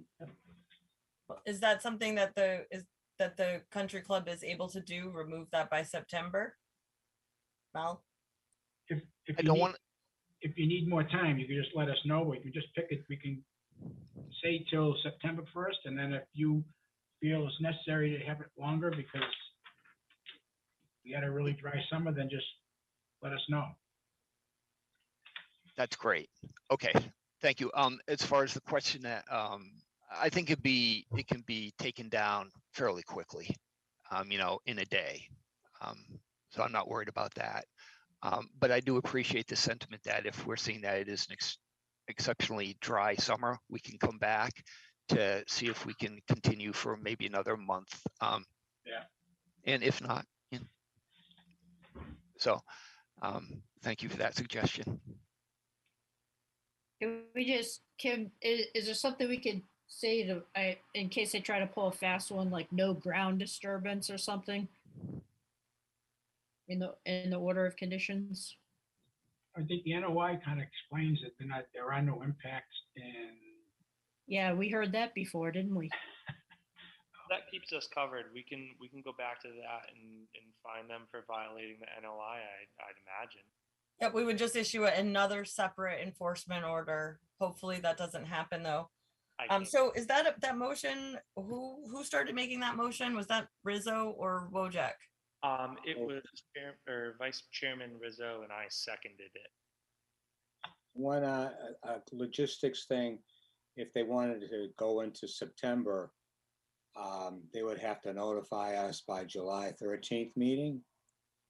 So I don't know if they'll know by then because we're not meeting in August, right? So. Well, they could reach out to us. They could reach out to Lucia. Okay. In August if they see that it's going to be necessary. Does it make more sense to just say, because I mean, people are going to be golfing until through September and October, I would imagine. Would it make more sense to just give them until October 1st to remove the pipe? And if they need to, you know, use it any further, then they would contact us before, you know, the September hearing? By all means, let's give them more leeway. That sounds perfect. Fine. That's fine with me. Well, I don't know which one do you guys, if you guys are sticking to September 1, let's like. Why don't we give them till October 1st? It's not going to make a difference in that way they don't have to come back to us. Yeah. It's all contingent on rainfall and the weather anyway, so. Right. All right, I'm going to go ahead and do a roll call. That was a motion made by Vice Chairman Rizzo, seconded by Commissioner Wojak, a motion of standard order conditions 1 through 50, adding 51 that the pipe, once the pipe is installed, the Conservation Commission must be notified in writing via email, and 52 that the pipe must be removed by October 1st. If they cannot remove it by then, they need to notify the commission in writing and request. Roll call, Chairman Lazaris, Yes. Vice Chairman Rizzo, Yes. Secretary Vivaldi, Yes. Commissioner Athos, Yes. Commissioner Green, No. Commissioner Wojak, Yes. Commissioner Komack. Yes. All right, 6-1 with Amanda voting no.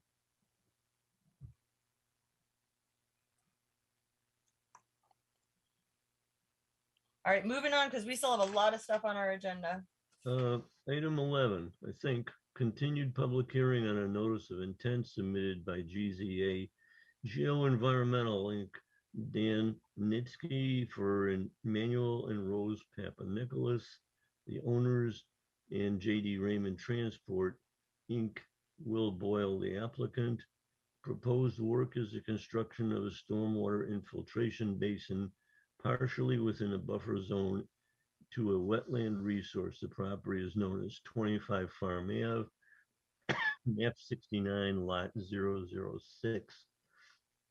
Brendan Callahan is the acting agent for this file. And I believe Bob Langley, the engineer from the city, requested a peer review for DPS and stormwater. I'm going to ask that I've opened the public hearing, read the legal notice, and I'm gonna basically ask for a continuance so that we can, and the reason for the continuance, I believe, is that they submitted paperwork after our deadlines, and there was no time to review them. Is that correct, Lucia? Or Brendan? Brendan's here, is that correct? Yeah, no, that I don't think that one is correct. Okay, help me out. This is number 11 Yeah. NOI. So no, this was that was I think it's the next item, which with the late submittal information. This is the NOI. We finally we're in the process of executing a contract with Horsley Wetland Group to do the peer review. The one thing I think we were thinking was yes, to continue it until we can complete the peer review. I think we were also, but there was one thing that was, I know the Peabody Fire Department recently has asked JD Raymond to install a fence. I reached out to the applicant and just said, you know, can they submit revised plans showing the fence that they're about to install, as well as if it impacts any of the stormwater calculations or the notice of intent, which they said they would do that. So we just, you know, they do need, at this point, they need to submit revised plans. I think we were also asking to try to coordinate a, no, I think that was it for this particular item at this point. Is that your understanding, Daniel?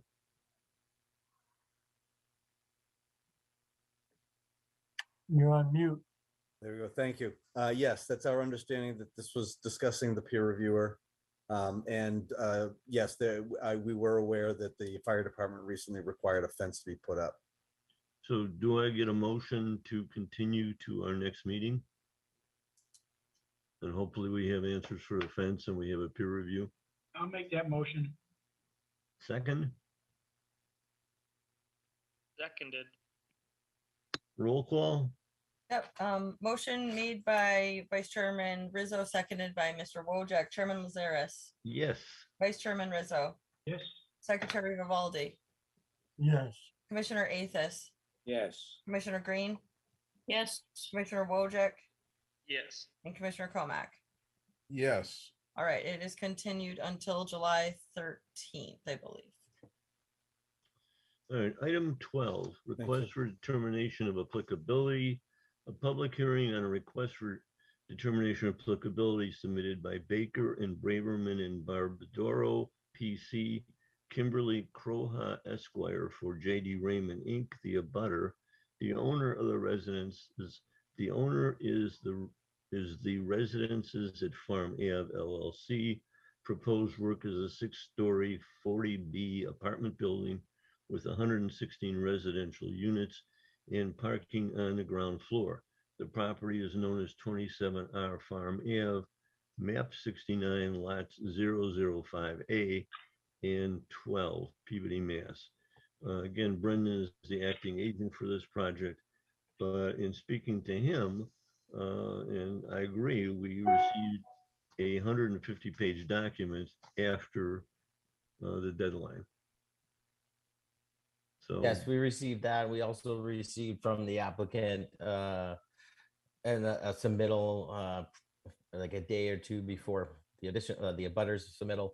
I think based on the amount of information that was part of both submittals, you know, we'll need till the July hearing to review and digest, I guess. But I do two things I would, you know, at least suggest is to allow the applicant to at least to present the purpose of the RDA and as well maybe state what they're hopefully seeking in the RDA. I don't think it needs to, I don't think, you know, it should be just brief. I don't think we need to dive too deep into it. But I think we should at least allow them to like, because it is a little confusing and hopefully, I'm not sure if the commission understands. It's really the abutter has filed the RDA for the for the two residences property. So I just want the applicant for the RDA to kind of be able to present why the purpose of the RDA and what they're seeking, and then hopefully we can just kind of cap it at that. And then following maybe that presentation, I would recommend that we try to conduct a site visit. But that's, up to the commission if they want to do that. We do have in the peer review, we did budget for the consultant to attend a site visit. So would they be able to join us also for that? Actually, I'm sorry. The site visit with the peer review is for the other applicant, the notice of intent. But maybe we can ask them to join us. So as you can see, it's a little confusing out there. Take it away, Kim. Good evening. Thank you for your time. Yeah, so I represent JD Raymond Transport, which is an abutter to the property for which we filed the RDA. We filed the RDA on the proposed apartment complex that was approved under Chapter 40B. The 40B decision did waive all local wetlands regulations and bylaws, and so the RDA is filed under the State Wetlands Protection Act. Our primary argument is just that the work that's being proposed requires a application under the Wetlands Protection Act. It requires a notice of intent. The issue came up during the 40B process, and the applicant responded, "We don't need to do anything. We have a prior notice of intent. We're relying on the wetland delineations that are in there. And now that we have all the local wetlands being waived, there's no impact or jurisdiction that we need to worry about." So there's two problems with that argument. The first one is that the wetland delineations in a notice of intent, that is a way to set the wetlands, but they're only good for 3 years. The 3 years expired about a month before they ever filed their 40B application. So at the time they were making that assertion, the delineations had expired and could no longer be used as the standard to determine that they did not need to do anything further.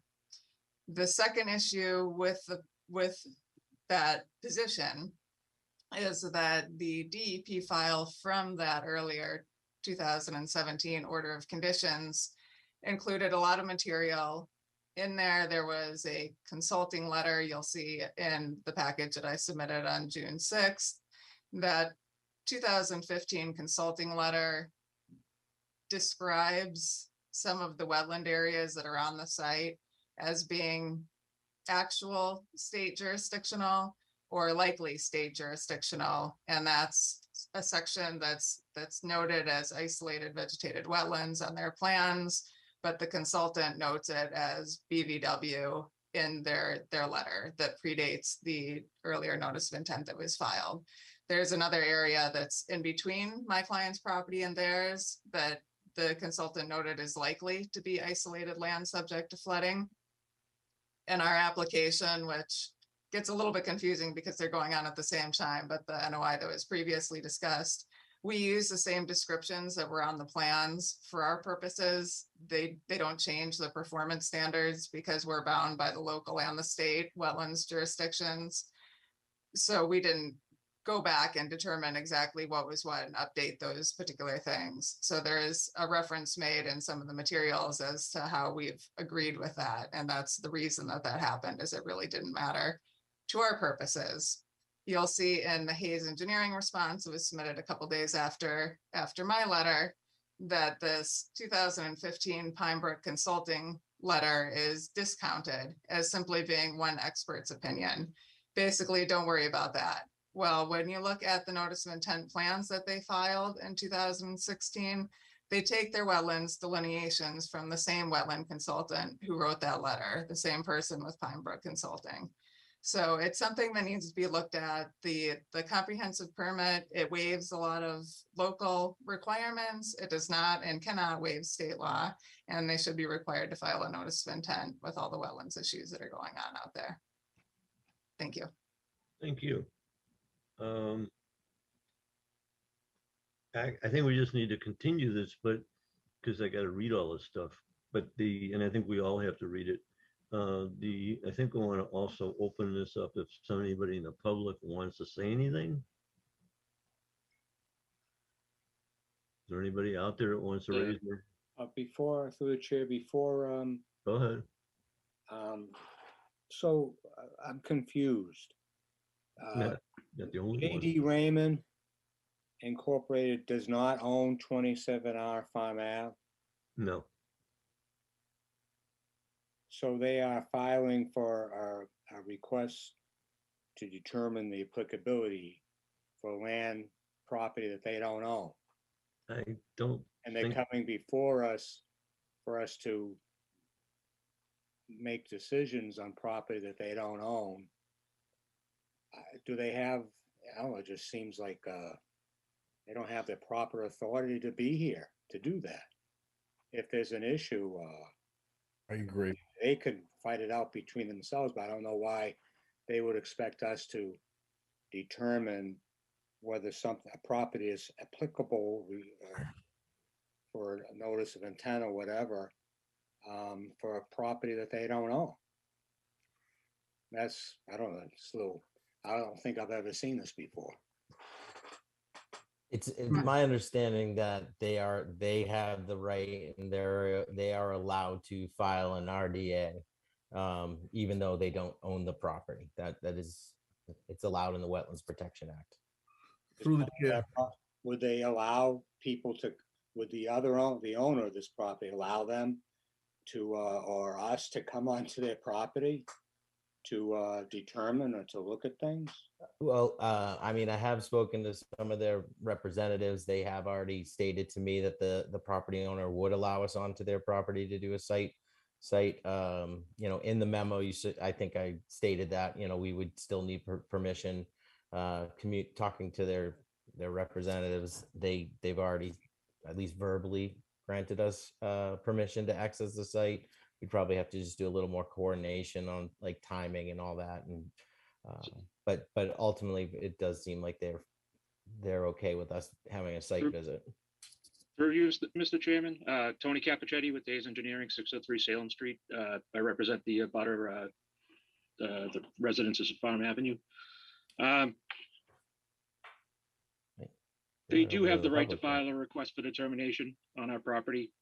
They have asked, Brendan has asked for a site walk. We would seek to allow a site walk. We just want to limit the amount of parties from the abutter. Someone from J.D. Raymond, their engineer, their attorney. We don't need to bring numbers of people, but we'd be willing to grant that permission. And yeah, I mean, this project's been vetted thoroughly before. It's gone through local permitting, state permitting, federal permitting. We're more than happy to defend our position on it. And the only other thing I wanted to bring up, we've discussed back and forth with Brendan, filing our own RDA. We feel that this RDA would stand based off of the determination, whether it's negative or positive, as the commission's stance on the applicability of the work in the buffer zones. So we just ask if you could clarify whether we need to file something prior on our own, or if we can rely on the RDA applied for by the abutter moving forward.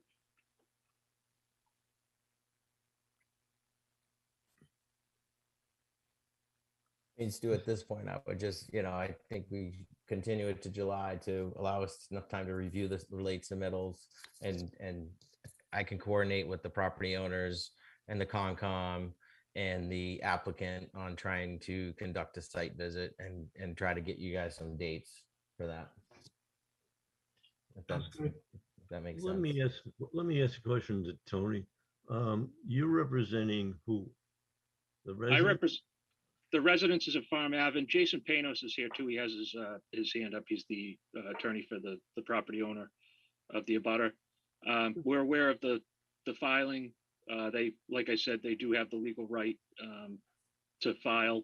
It's only a notice of intent that would require a property owner to execute that documentation. So, we're not here to argue the merits of the filing. We just like to confirm the previous decisions by the commission and move forward on this. I would move to continue this hearing till July 13th. Well, is there anybody in the public that wants to speak that hasn't spoken? Let's get that done. right. I believe Attorney Panos has his hand raised. I don't know if he has anything to add. Can we keep it brief? Because we still have 3 items after this. Try not to repeat what was said, okay?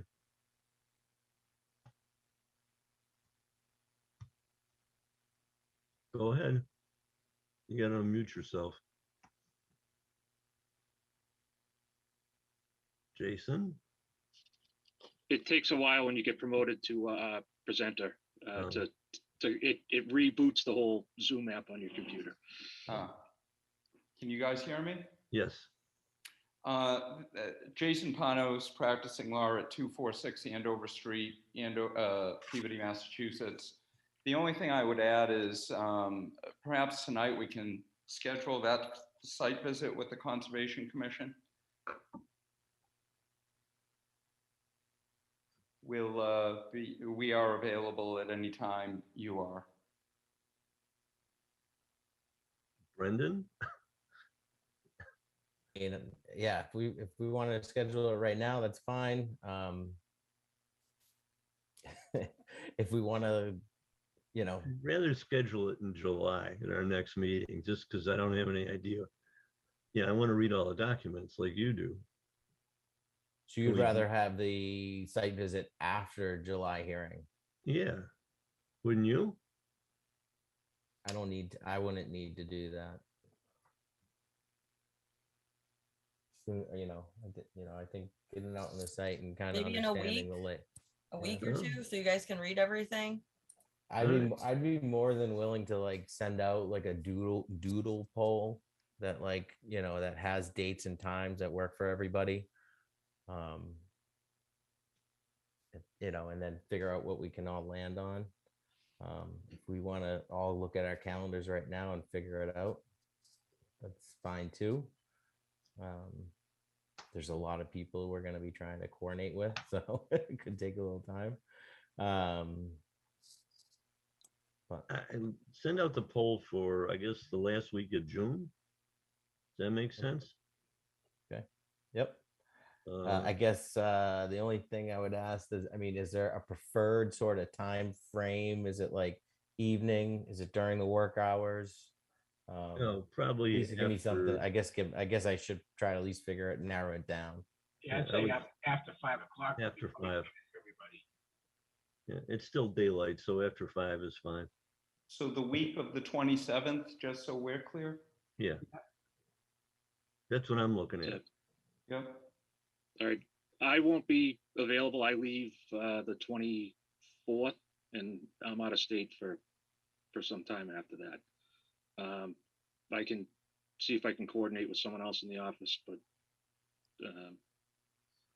it would be nice if I could attend. But we'll rely on Brendan's poll, and if you could do it earlier, that would be appreciated. Just because I do have a lot of knowledge, and I have been involved in the permitting from the get-go. What would work best for you? I could do 23. Can you do 22 or 23? Well, 22 is we're already meeting with another project. Right.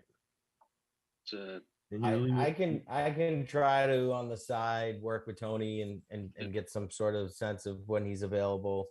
It may go. When did you say you were getting back in the country? I'll be here on the 5th. So I guess we could do it. Oh, 5th of July? 5th, 6th. I think as long as it's before the 13th. To do it out there. That's fine. It may be after Tony gets back. So I'll coordinate with Tony, tomorrow and stuff. And we'll I do appreciate all your cooperation, and thank you for the extended time. Yep. You have a good trip. Thank you. So motion to continue. Do I hear a second? Second. Roll call, please. I missed who just screamed second. Who was that? Bruce. Okay, Bruce? roll call. Chairman Lazaris, Yes. Vice Chairman Rizzo, Yes. Secretary Vivaldi, Yes. Commissioner Athos, Yes. Commissioner Green, Yes. Commissioner Wojcik, Yes. Commissioner Wojcik, You're muted. Yes. Commissioner Comac? Yes. Okay, 7-0. So going back, is our site visit on Wednesday or Tuesday? Because I have Wednesday the 22nd written down, but it would be Wednesday the 23rd. No, it's Wednesday the Oh, 22nd. Wednesday's the 22nd. Okay, Today? Wednesday the 22nd. So it is Wednesday the 22nd. Correct. A All week right. from today. We have a site visit on the 22nd. Right. Yes, for Pulaski Street, exactly. I started getting confused. So it would be the 23rd if it works out. 23rd for what? For No, what? I'm confusing you guys. Have nothing to do with this. I am not the acting agent on this. Brendan's sitting out a doodle pool. Yeah. So the 22nd on Pulaski Street, but I started confusing myself and thought I wrote it down. 22nd is correct. Yeah. 22nd for Pulaski. At 5. This one is This would be probably TBD. when Tony gets back. right. Number 13. Come on, Stu. Keep it going. All right, Number everybody. I think my work is done here. Have a good evening, everybody. Thank you for showing it. Thank you for your help. Lucky you. Good evening. Thank you for allowing our presentation. We'll look forward to seeing you at the site visit. Yes. Yeah.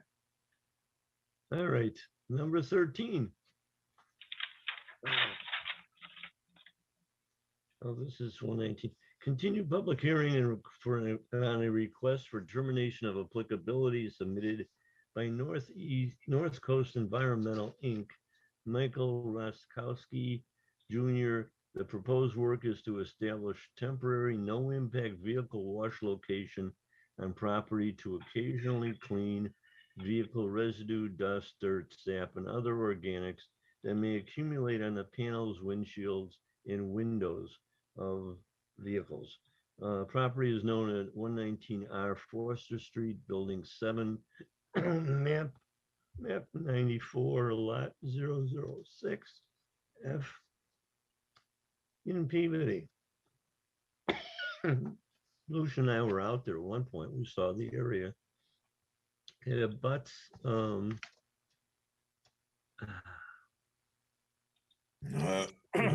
it abuts the river. Okay. Who wants to present? I'm here. Okay, You go hear me? ahead. Yep. Yeah.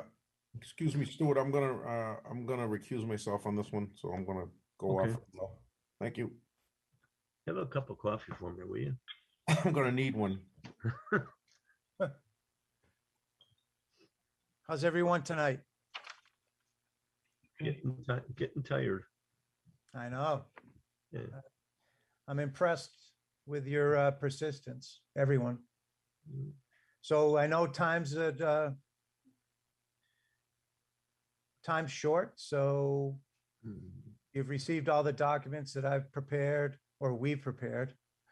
And the purpose of the request is to determine the applicability of the Wetlands Protection Act to the activity. I'm not sure I can add any more to that.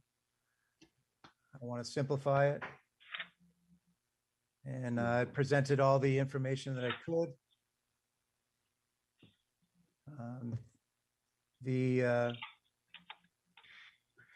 Simply said,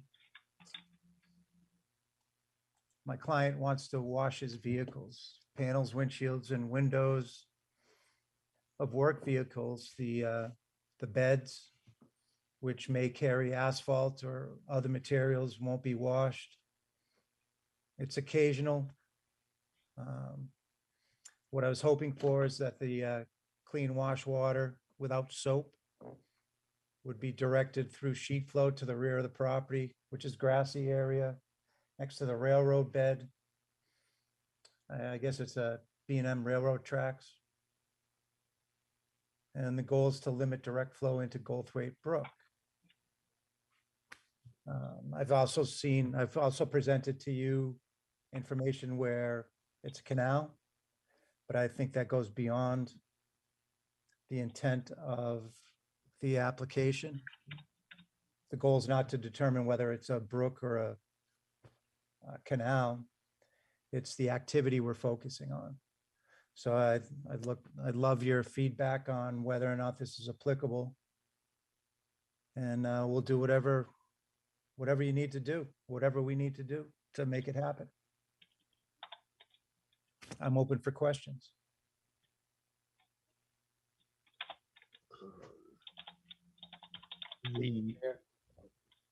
Did you consider filing a notice of intent why did you file this and not a notice of intent? I thought it was a minor activity. Well, it's so close. to the brook. Pardon me? It's so close to the brook. Well, the way he's intending to wash the vehicles is at the rear of the property, which is the furthest point away from the brook. That's not where he's doing it now, though. He's doing it right at the edge of the property, which is closest to the brook. Oh, no, once this became an issue, he stopped. As far as I know, he stopped washing it right at the brook. So the goal is to wash the vehicles in the rear of the property. Behind the building. Yeah, out of sight, out of mind, and Well, he's prepared to do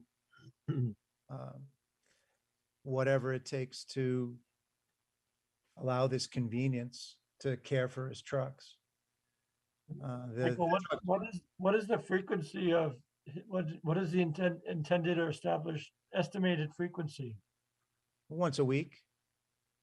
You know, it really is dependent upon the jobs that he has. how many trucks does he have that he wants to wash 3 or 4. in a week? I mean, so he could wash them once a day, depending on the job. True. I'm And not there- sure that's the correct way to look at it, but Well, that's the way I I would. respect your vision on that. Well, I'm just looking at the possibility he could be washing more than once a week. And depending on what's in the truck, you may want to get it out of there quicker than wait till next Tuesday. I think that's key, what you just said. It's not what's in the truck. It simply said it's just the panels, the mirrors, the outside of the vehicle and not the bed itself. That would be crazy or ludicrous to wash asphalt carrying beds but and wash it into a brook. So these trucks have, they're all carrying asphalt. Asphalt or soil, other materials dependent upon the job. I don't know.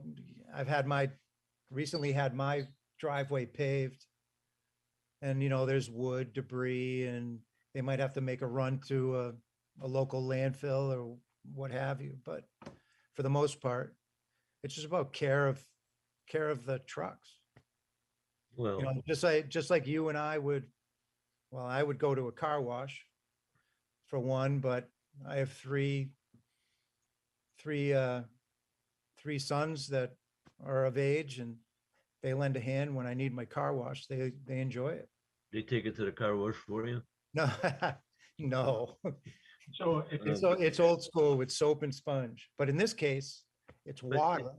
Yeah, in this case, the problem I have is that there's no way to contain the water and, process it through grass or anything before Well, it gets. there is. Sorry to interrupt. And you're right, I understand your concern, but to the rear of the property's grassy area, adjacent, well, it's between the building, the parking lot and the railroad. So the sheet flow, as I describe it in the application, the sheet flow is going to flow that way. And if it doesn't now, but the goal is to make, ensure that the sheet flow goes to the rear of the property and do everything in his power or their power to minimize any discharge to the brook. So you said that the flow goes to the rear of the property. That's the portion that parallels the railroad tracks? Correct. And which way is the grade of the paved area go? Does it? Towards the railroad tracks. Because it looks like the area is surrounded on three sides by Gulf White Brook. Yeah, isn't that a unique? So it's a unique is area? saying there's no chance of any of the runoff from washing the vehicles would go in either of the other three directions? No, I don't. I understand your concern, but no, I don't. Not only that, but he's the applicant will or has improved the paved area with crushed stone. So basically it's going to act to catch any of the dirt, and the water will infiltrate, but it'll still flow to the rear of the property. It might sound, it's a unique situation. There's the property is surrounded by three sides. But I think considering where it is, what's up gradient, hydraulically up gradient, the old Eastman Kodak. Sorry, I'm not from Peabody, so it takes me a little while to figure this out, but you got Eastman Kodak, and then you have the industrial facility there and down gradient. It seems like to me, it's a minor impact to any of the resource areas that may be there. Not to mention the snow that gets pushed into the brook when the parking lot's cleared. Snow should not be being pushed into the brook. Right. Correct. The area does flood on occasion, and it was a huge flood. Oh, yeah. A number of years ago that it created all kinds of problems that were resolved ultimately by changing the where the stormwater went. But I don't understand how you can tell us that the water won't go into the brook if it's not. You understand groundwater flow, and eventually any groundwater or surface water infiltration will end up at the lowest elevation, which is a brook, of course. But we're not talking about soapy, filthy water being discharged directly into a brook. We're trying to set up a situation where the water's controlled, the wash water's controlled in a manner that's, like I say in the application, environmentally friendly. I guess I'm looking for a site plan that shows that. Pardon me? I'm looking for a site plan that shows that. How far away you are from the brook. I'm not sure how you can show clean wash water sheets going over a parking lot. Well, it wouldn't be clean. If you're washing a truck off, then you're washing the truck because there's something you're trying to get off it. It's dirt, it's deleterious materials, whatever it might be on the outside. So where's that going to go? That's going to accumulate over time. Well, I think that's why the applicant wants to use a stone area. Once you lay down stone, that's going to collect any of the sediment or soil that might wash off a vehicle. And we're not talking about mud, sands, street sweepings, catch basin cleanings. This is common dust that you might get on your car or my car. And never the inside of the truck, the bed of the. Never. So that's asphalt containing materials, and you said you carry soil or dirt sometimes. So if a truck is doing both, would you have to clean the truck out? Never the bed. That's just not practical. It's simply windshields, like I clean my windshield of the pollen. So it might sound, I think it's a unique situation where you have to make a decision on whether the activity um, the activity warrants additional permit applications or whatever you decide. The goal, like I had said earlier, my goal was to present you with all the information that I could find. And there's been conflicting information, whether it's stream, canal. I don't want to get into that.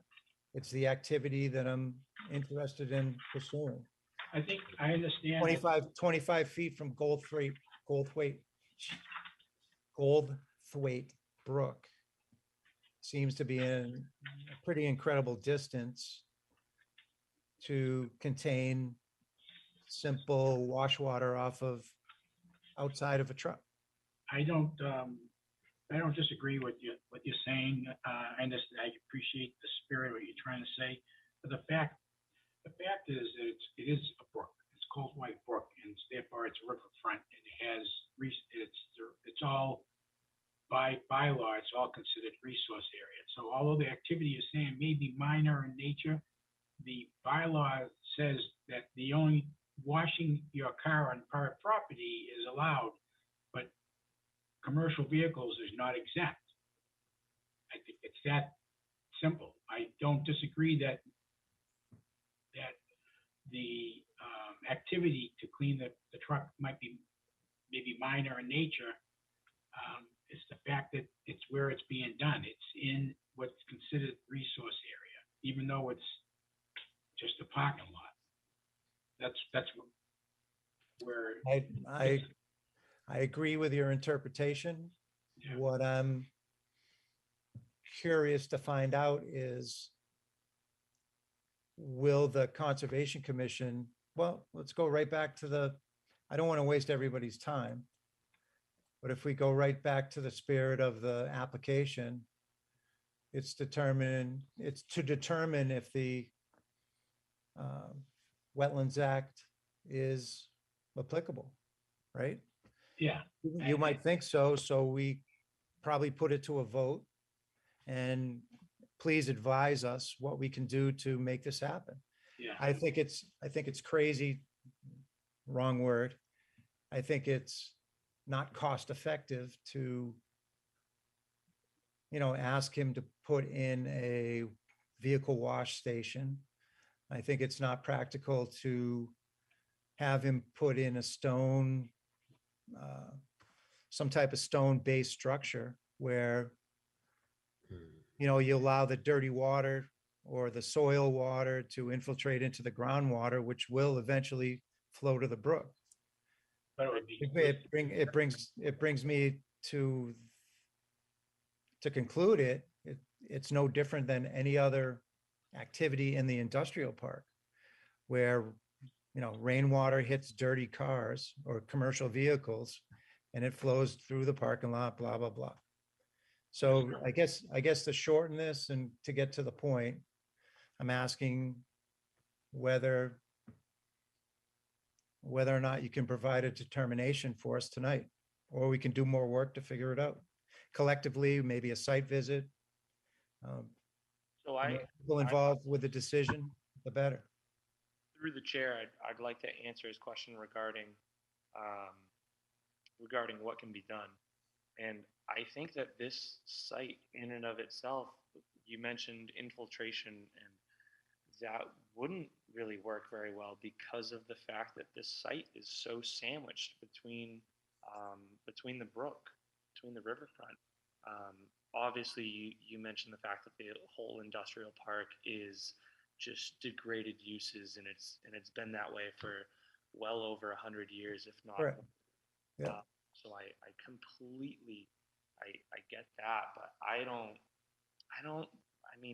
want to permit something that's just not going to work with the river. So that's where I'm at. And that's the issue. It's really, how dirty is the river compared to what my client wants to accomplish? Simply washing off a vehicle of street dust, not construction dust, but street dust, windshields, bugs. It's no different than any other activity hydraulically up gradient at Eastman Gelatin or down gradient. But I think I respect your opinions. I just want to figure this out.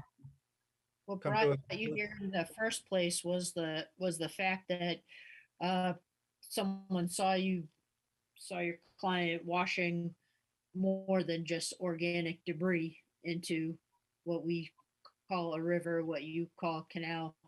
And so just based on that initial, like our initial, I think it was like December that happened. So we're a little leery, number one, because of that. And then we need some kind of plan with like gravel or something, even if we were to allow it, Sure. which sure. I personally would not be allowing it after, since the December, I already would say no. Unfortunately, I thank you for your comment. Unfortunately, the project was muddied with two neighbors disagreeing and one person reporting on another and arguments ensuing. So we get caught in the middle to try to figure this out. I think my role is to present the information, but I can guarantee you that what occurred in December, my client and I have come to an agreement that his activities will be policed. Very similar to, I'm an inspector for solid waste facilities. So his activity wouldn't be just carefree and, do whatever you want. There would be some type of control over it. And a lot of that was about education. The problem He thought it was his property, so he could do whatever he wanted. Obviously, there was a complaint filed. Conservation Commission was brought in. And, ultimately it's your decision whether or not this is a activity that's acceptable, under the Wetlands Protection Act. I hear riverfront area, I hear canal, I hear stream, but I really don't want to, waste your time with, semantics. It's either yes, no. Well, I think it's, my opinion, I think it's applicable to the act under our bylaw. I totally understand the work in nature might be very minor. The fact is, it is in the riverfront. It is an activity that's not exempt. And my whole question is, and I have a two-part question is, one is, how do we regulate? How do we regulate how the cleaning is done? And more importantly, under an RDA, those things are only temporary. They don't last forever.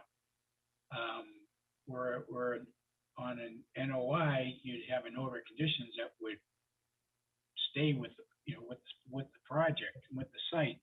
Sure. But a good question that I don't know the answer to would be whether we would allow an RDA or an NOI. I don't really know what the solution is in terms of what are we trying to accomplish? How do we regulate it? How do we protect the brook and make sure your client can wash their trucks and do it correctly? I don't know how this would get done under either option. I have a couple suggestions, not to keep you later than you want to be here or I want to be here, but a couple simple solutions would be monitoring and sampling. So one of the things I'd like to know is what really is the water quality of Goldthwaite Brook at that point after Eastman Kodak. It's not even Eastman Kodak, so forgive me for not knowing the new name, but there's inspections, there's scope of work, there's, I wouldn't say an application, but there could be written documents where this is what we're going to do. We're going to do it this frequently. And you see where I'm going with this. It just becomes more complicated and complicated. My clients, The problem I have with this, I don't mean to interrupt you, but the problem is that he's too close to the river. And the water's gonna go, as you said, to the river. And it'll carry with it whatever pollutants it has. And I don't know how to solve that problem. well, that's just it. It's not going to be polluted water, for one. It's no different Well, than. it will be if he cleans his truck. Mr. Chairman, may I interject? Go ahead. I think I have an idea. So I agree with Vice Chairman Rizzo that this is applicable. The Wetlands Protection Act is applicable. I think that a way to move forward on this would be to issue the positive determination, or whatever, or however we go about denying that. And then requesting they come back with an NOI that meets the Riverfront, previously degraded Riverfront performance standards. And if they can meet that, then and they can demonstrate that those standards are met. That sounds. Can we skip well, no, we can't. I was just thinking, can we skip the negative or the positive determination? Right. The wetlands applies and just go right to the NOI. You can withdraw the application tonight. Unfortunately, I can't do that without talking to my client. Okay, well. Well, I think what Travis was saying is really the only alternative we have. Yeah, because we it is can do a positive determination of applicability, and the request is that a notice of intent is going to be required. And let's put it at that point. I don't know how much. We want to work with you. We're not trying to work against you. We want to work with you on this. I understand that. Maybe a site visit. Being an environmental consultant for 30 years or within the industry, every application that's filed or more work that I do is more work or more money that my client spends. Yeah. Simply said, it costs more, but it'll be to a point where it might be better just for my client to bring his trucks to a car wash, if that's even possible, because he doesn't want to wash the beds. Yeah. So interesting dilemma. I really appreciate your time and insight. But if I wonder if a site visit would help, just to see. I've been out there twice. Yeah. I mean, I don't know if you've ever seen the property. Well, I'm familiar with the property because we had some very serious permitting for that site some years back. It was really long and drawn out. There was fighting between property owners and buildings, and the water coming off of Washington Street and running down that site and down that back, and there was some tough meetings. So Sure. I'm familiar with the site from permitting years back, not as far down as here, but in the area, in that back side of the property. Okay. But maybe, I think the question, and again, I mentioned this earlier, you're in a riverfront area, and we need to see a sketch and a picture of the grassy area and location of a proposed truck washing area. A site visit would perhaps solve that, but we still need a plan, a piece of paper with a drawing on it to show where this is going to be done, and some way to contain the dust and the whatever you're claiming is coming off a truck before it goes into the, skids across the asphalt into the river. So we do need to have a sketch, something what you're trying to do, and we'll come out and take a look. just to clarify, Yeah. you said that the contaminant or whatever is going to skid across the asphalt and into the river. That's The- not, the that's water's- not the goal. water's carrying. That's not what's going to happen. Okay, well. It's going to let go me to the think- rear of the Let me property. put it this way. It's gonna happen as soon as you get a huge rainstorm, like we've been having. Well, The it's going to water just happen. takes- Well, it's really kind of simple. First of all, we don't have anything to look at. We don't, you know, the commission, I get an idea what the site looks like, but the commission may not have been there. So you look at the topography of the site, the way the site is graded. I think a site visit would be I agree. a big help. I agree. Big help for us to just to look and say, oh, this isn't going to be a problem. Wow, I see a problem here. That would be so helpful. Just a site visit might help us out to make this work. I'm 100% certain that it will. It's I'm looking at it from a regulatory perspective, and I'm looking at it from a consultant perspective. And I think there's a solution there, whether it's an NOI. One of the worries I have with further permitting is that we're going to get the neighbors fighting with each other, to put it simply. There's bad blood out there, and no matter what I do or the proponent does, there's going to be, an appeal, whatever. Things won't go away. Well, an RDA can be appealed as well. So it can be appealed by the property owner, and it can also be appealed by abutters. So Sure. I don't know. I feel like it's already 11:15 guy or 11:11. I'm sorry to be pushy, but we still have 3 more items, and one is the country club. And I know we want to speak for at least, half hour, 45 minutes about that. So if you guys are going to make a site visit, do a site visit. I've already been out there. I don't need to get out there. I've already done a lot of research on this. Basically, Bob Langley says he's not looking at this until it's an NOI. So if you guys don't want comments from DPS, this isn't allowed per our local ordinance, the stormwater ordinance. I gave you guys all my comments. I don't know what I did with them now, but either you're continuing having a site visit, or you're Positive determination. positive determination, an NOI. I'd like to continue this and have a site visit. Oh, did I lose everybody?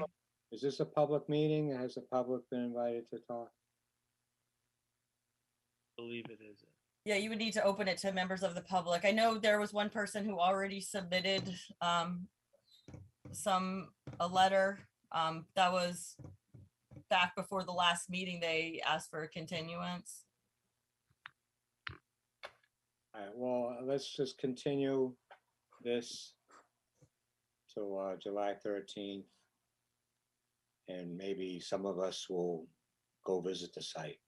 And there will be a definite plan offered to All right, so you guys don't have an issue that it's not allowed under the local ordinance? No, I do. I have an issue with how close it is. I'd like to see an NOI. So I would be voting no on a continuance.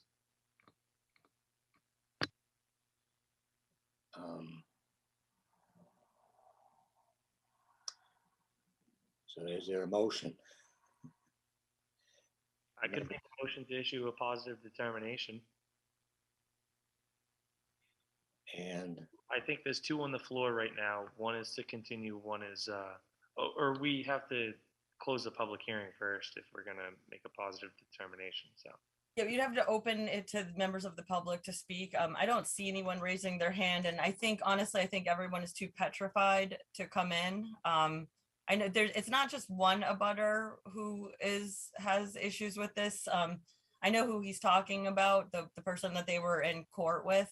It's another abutter who visibly saw them with their truck beds up, And he lied to me on numerous occasions, saying that he only put the truck beds up because it was raining and he had to put it up so they didn't fill with water. But in actuality, what he was doing was he was rinsing the inside of his truck beds. So I don't believe for 1 second that all he's doing is gonna clean the windshields and clean the tires. I don't believe it for a second.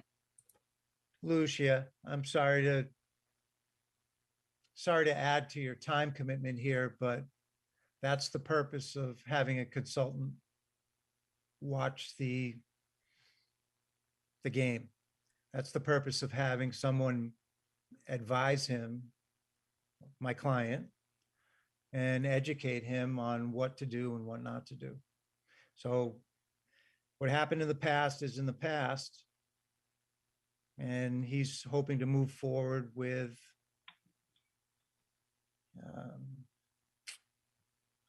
well, anyways, it's up to you.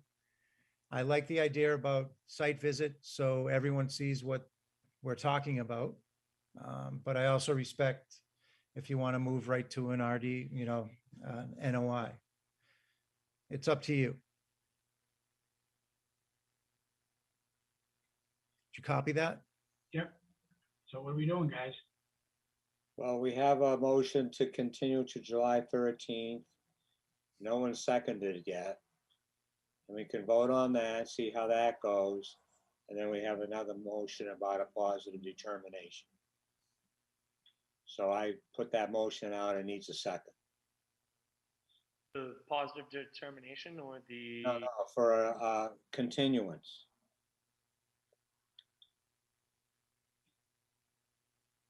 Well, I'll second it if it helps. Okay, there hasn't been a second, so then we can go to Travis's motion. Yeah, which would be to close the public hearing and then issue a positive determination. All right. So we're gonna close the public hearing first. So move to close the public hearing. Seconded. Okay, I'm gonna do a roll call. Motion to close made by Travis, seconded by Amanda. Chairman Lazaris. You're muted, Sue. Yes. Vice Chairman Rizzo. No. All right, and for the record, Secretary Vivaldi has logged off, so he is no longer part of this motion. Commissioner Athos. Yes. Commissioner Green.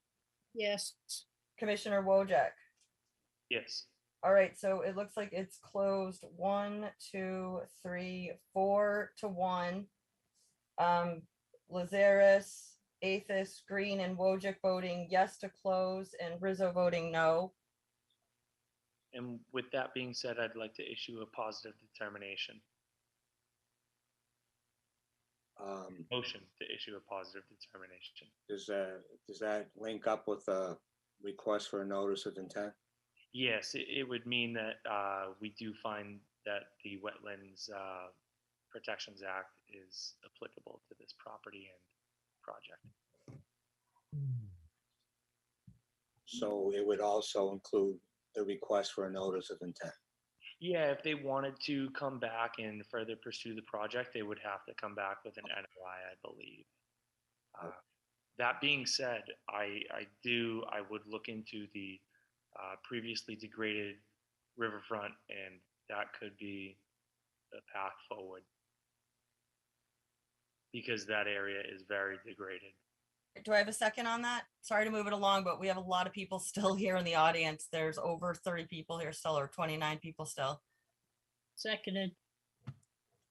Okay, so motion to issue a positive determination asking the applicant to file a notice of intent. That was made by Travis, seconded by Amanda. Roll call. Chairman Lazaris. Yes. No. Yes. Vice Chairman Rizzo. No. Commissioner Athos. Yes. Commissioner Green. Yes. Commissioner Wojak. Yes. All right, so that passes 4 to 1 with Vice Chairman Rizzo voting no.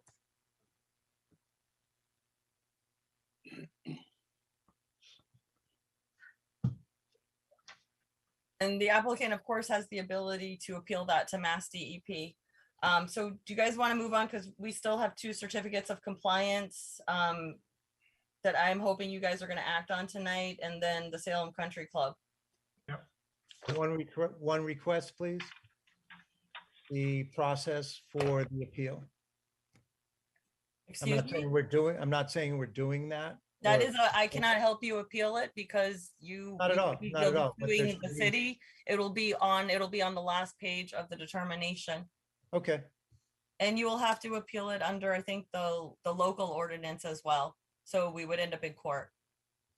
I think DEP's 10 days and then Peabody's in court.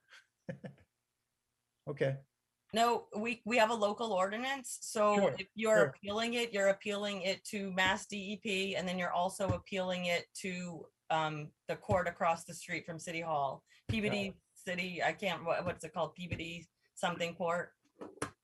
okay. District Court, excuse me. Thank you all so much for your time and effort. I appreciate it. Thank you. Good luck the rest of the way. Night. All right, good night. All right, certificates of compliance.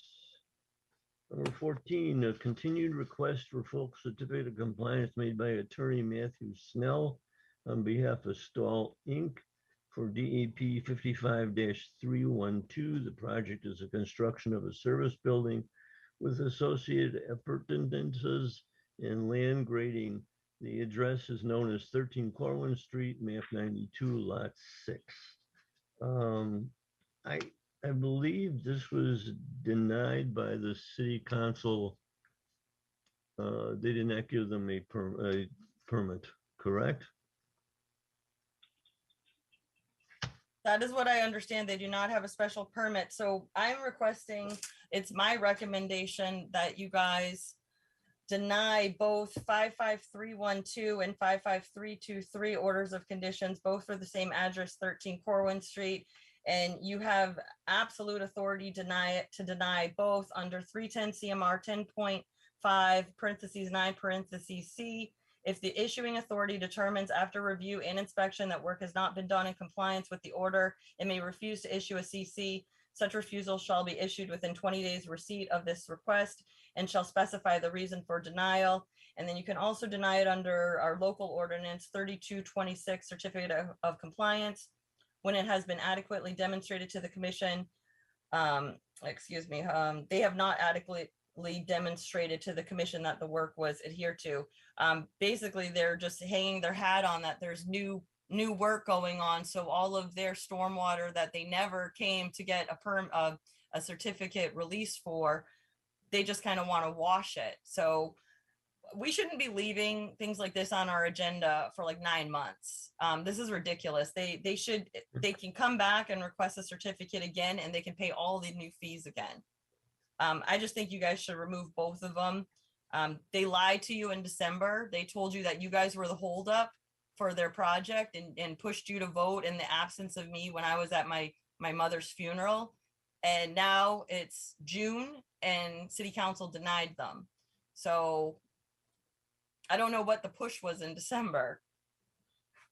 I don't either, but we have a motion to deny. Or do I want to just open this up as a public hearing and listen to You do people? not have to open this up to the public. Okay. Either you guys are going to continue it or you're going to deny 14 and 15 together or continue them together.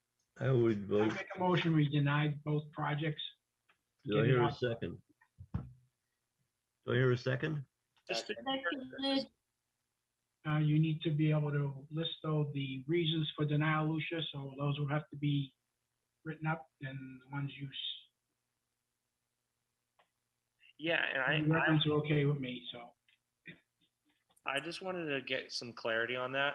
The reason for denying that, was the work done in compliance, or did the We city- don't know. We don't know because these are okay. So right now, just so you can get an idea of how many orders of conditions, right now we're in the 900s. We're almost pushing 1,000 DEP file numbers. Right. These are 55-312 and 55-323. So, I mean, these are probably, I'm thinking like maybe the 80s or the 90s.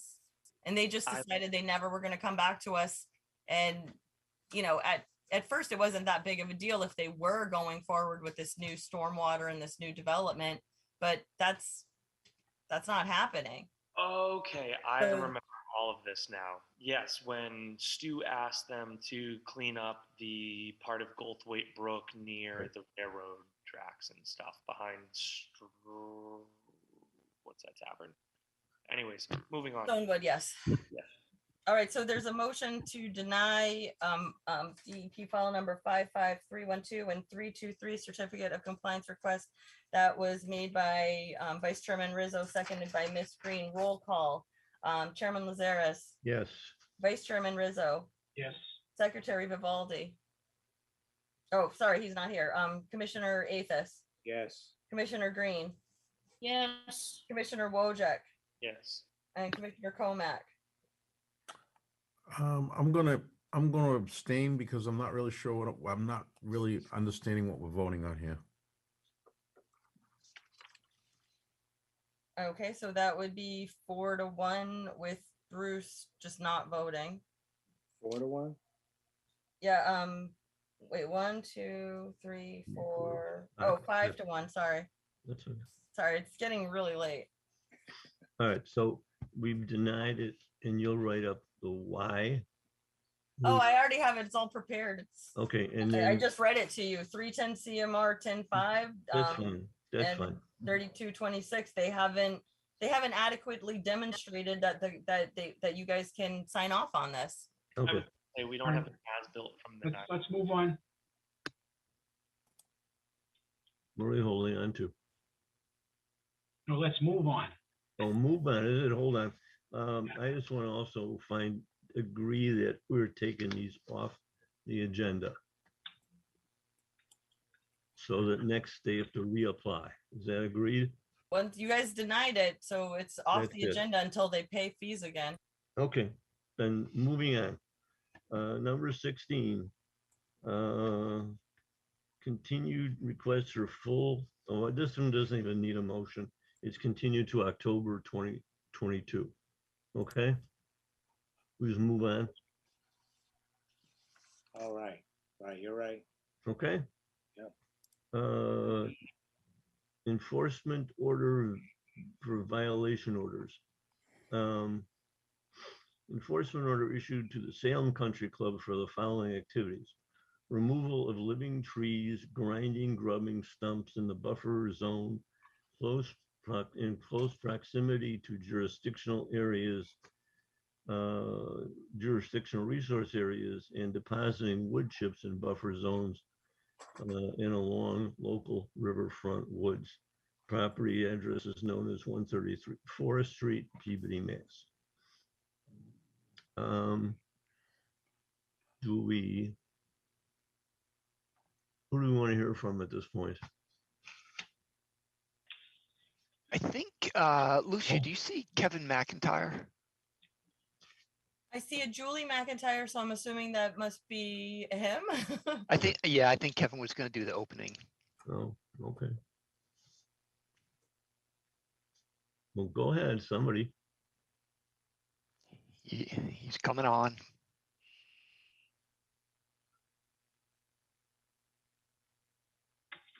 I'm glad everybody stuck around. This is kind of nice. Sorry about my wife's name up there. I'll change that. Before he starts, through the chair, what is the status of the peer review?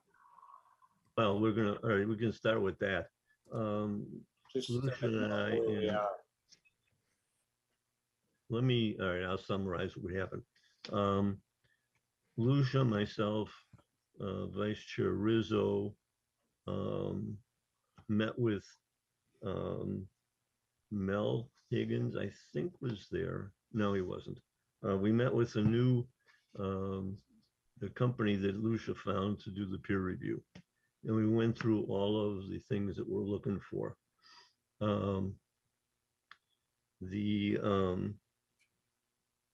So we're going to do the following, I believe.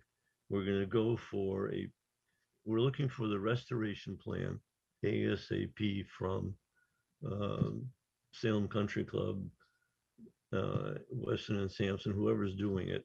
And then we're going to have the companies doing the peer review, do the peer review on the restoration plan and come back to us. And then, we'll move from there on to how fast we can get this place put back together again. Through the chair. Go ahead. Just a quick question. When we were meeting end of last week, you, Lucia, Mike, myself, I guess my takeaway was that we should stand down a little bit because you wanted to wait to get the peer reviewer on and then Correct. maybe get some guidance from him.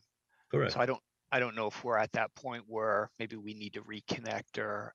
Well, I think we hired somebody, or we're in the process of, they're sending us a document with fees. We'll forward that to you guys. And then we're looking for the restoration plan to get to them. Does that make sense?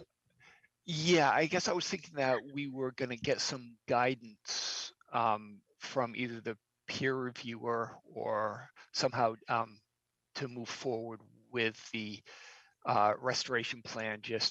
I know that we touched base, the 2 or 3 of us, about proposed restoration areas, numbers of trees. We didn't want to go too far down that path, getting too detailed into our plan without really understanding where the commission was coming from, or a little bit more guidance, maybe, I guess. The group of us that met, yourself, Mike Rizzo, myself, I think Lucia was there. We basically said that you have to restore the plants, the trees you took out, and we would like them to be restored in the same wetlands that they came out of. Spirit of cooperation, I think Lucia offered that we have a planting list that would offer you trees that wouldn't grow to 50, 100 feet tall and would not necessarily throw shade. They might only grow to 15 feet, and that's part of the solution. So I don't know where you guys are at with this, and I think we should come to an agreement tonight as to when we want to see the restoration plan from you. I think an important part of our understanding is the number of trees that the commission is going to require. I know that, for example, at holes 6 and 7 for the notice of intent that we submitted, we did remove 22 trees in the BVW. We got approval to do that if we replace them 2 to 1. So I just didn't know. I know that what I heard the other day was that wasn't going to be sufficient. But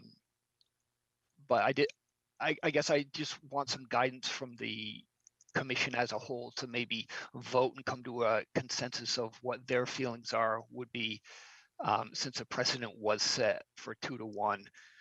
If we did replicate 2 to 1, every tree that was cut in jurisdiction, is that sufficient for the Conservation Commission?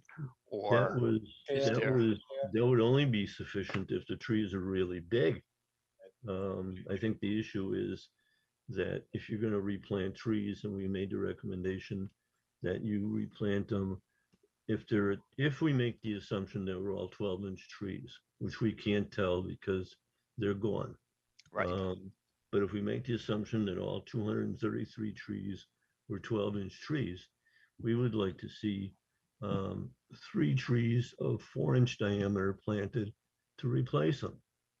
So that would bring your total of trees up to roughly 600 and some trees, 680 trees. And if we did a 3-inch tree, we would want 4 of them. Yeah. For everyone we took down. It's just, it's a big job. We want to see them put back in wetlands and back in jurisdictional areas. I think we understand the problem that the country club has with big trees throwing a lot of shade and making the grass difficult to grow. We don't care. I mean, that's not our responsibility. Our responsibility is to maintain and manage the environment and the wetlands that we're charged with. So we're saying put in a bunch of trees, and we can give you the list of trees that would not necessarily grow to 30, 40 feet and would Yeah. never split shade. Yeah, Lucia sent us that list on Thursday or Friday. That was very helpful. Okay, good. If I could just comment for a second, Go ahead, Roger. please, Oh, Kevin right. McIntyre. Oh. I'm the president of the club. Thank you for your I'm sorry. time tonight, Mr. working Chairman, so late I just here. want to interrupt quickly. I tried to before. Since we're still waiting for the results of the peer review and we just kind of initiated that process, I don't know if it's appropriate for us to talk about negotiating this, trading this for that. So I don't feel comfortable going into the details of what we want until we hear from the consultant that we're waiting for. So I don't know. I think Mr. Higgins had suggested kind of holding back here. I was kind of surprised that we were going to have this meeting because it seems to be a lot of information that we need to gather first before we go into the rounds of discussion. So those are my thoughts. Thank you. I'd like to bring Dan Mayer into the conversation and the enforcement order against Dan Mayer. We can put this to the side, continue this restoration project till everything's in alignment and whatnot. But more importantly, we gotta get Dan Mayer on here if he's in the audience. I don't believe he is. Yep, through the chair. Go ahead. Mayor, whoever, I don't know what his first name is. I don't see anyone with Mayor in the audience right now. He told me he was going to be at this hearing. It was part of the enforcement order.